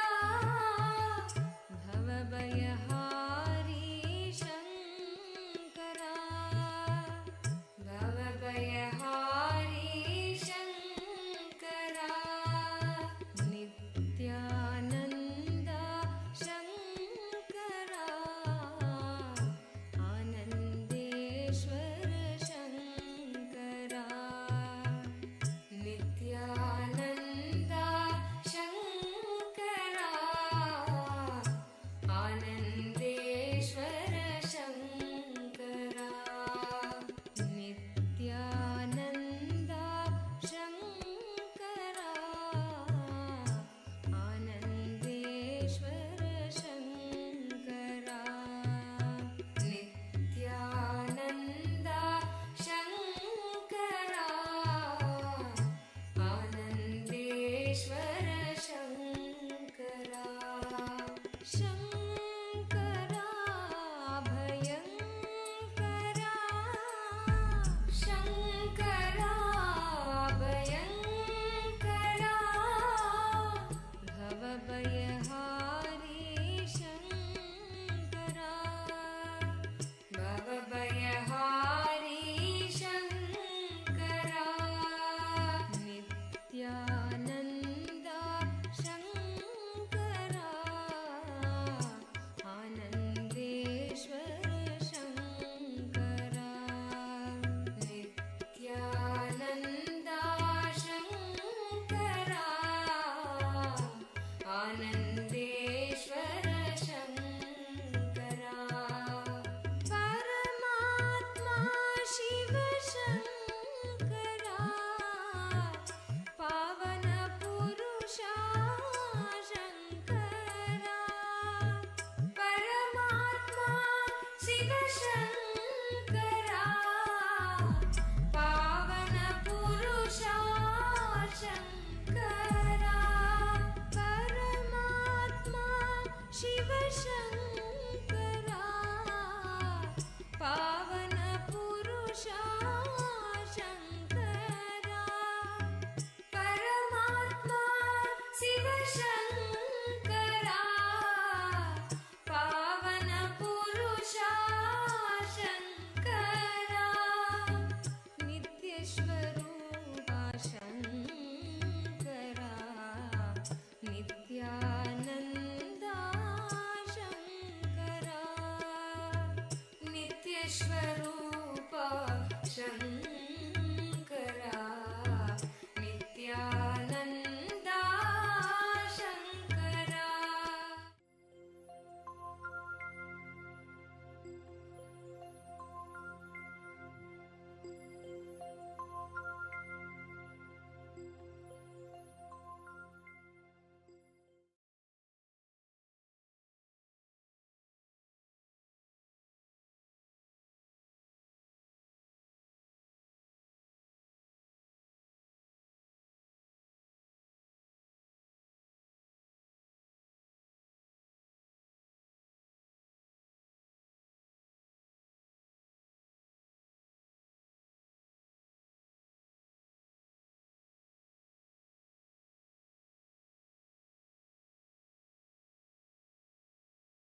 Nithyananda. We all just got to listen to such a beautiful experience that was shared by Master Oplish. How Swamiji had manifested so intensely, continuously being there. I literally felt like even we can't even say cosmic 911 because even in 911 you need to dial and you need to tell. Here Swamiji is available even by mere remembrance of him. That is the love that Swamiji radiates. That's a commitment Swamiji gives for each and every one of us and really manifests. I saw so many messages from participants across various different Zoom rooms saying how it was, you all enjoyed the sharing. It was powerful. Swamiji is the greatest. Dennis, this is live only. This is not a recording. It's live only. And this is how powerfully Swamiji manifests for each and every single one of us.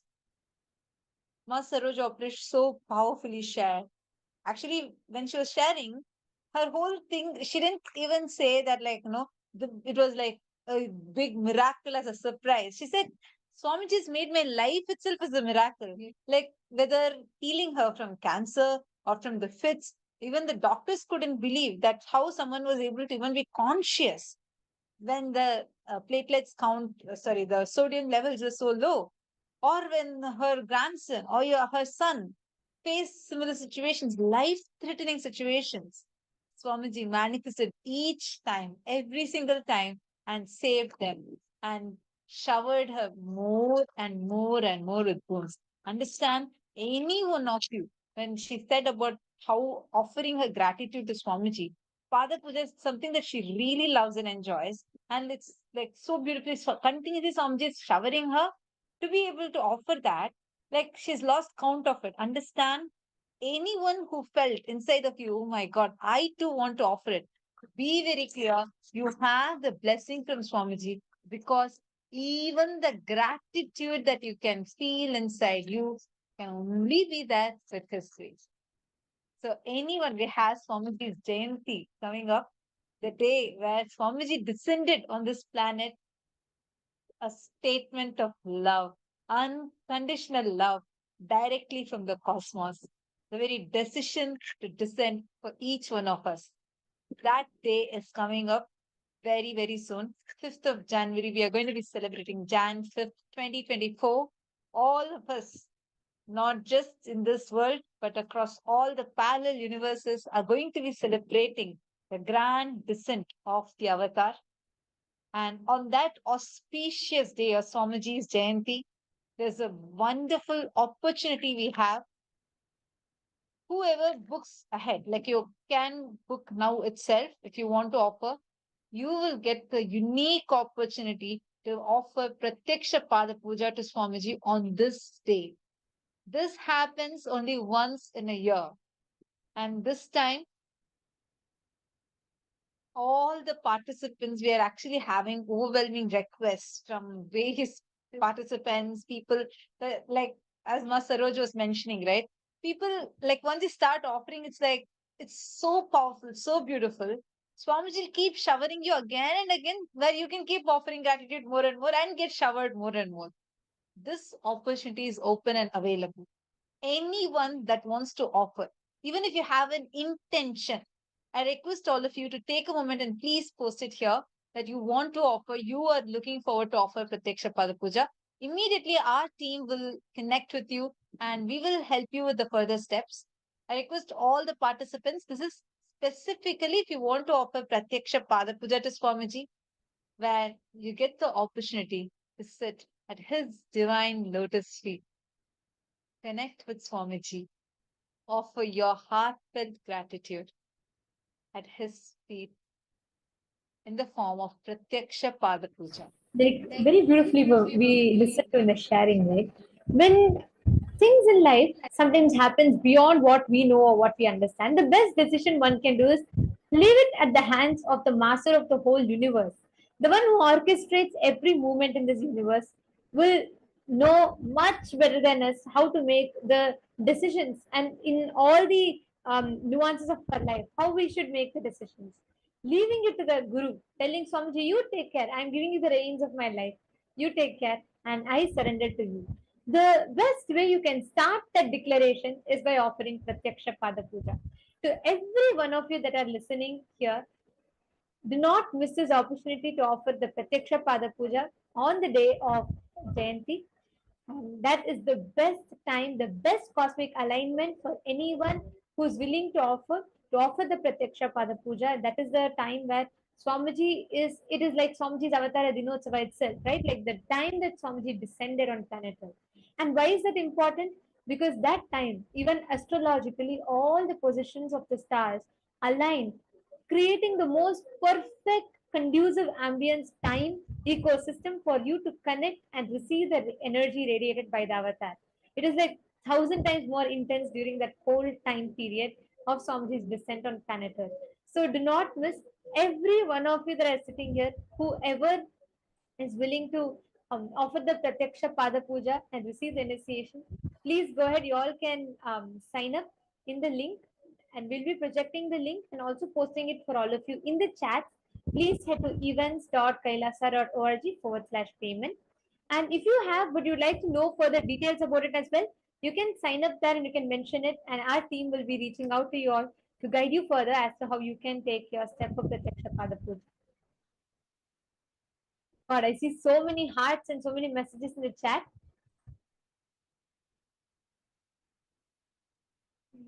Honestly, there are Tons of benefits. Like I can go on sharing whether it's your health that you want or you want to manifest a job, manifest anything. Pratyaksha Pada Puja will directly get you showered with all those blessings. But offering Pratyaksha Pada Puja should not even be from any of this. It is a statement of your love, gratitude to Swamiji. Offering that at Swamiji's lotus feet. And that also on that very auspicious day where he himself descended on this planet for each one of us. Like how each of us feel. Swamiji is literally exclusively happened for me. Like literally Swamiji is there for us. Anything you think, you pray, he's there responding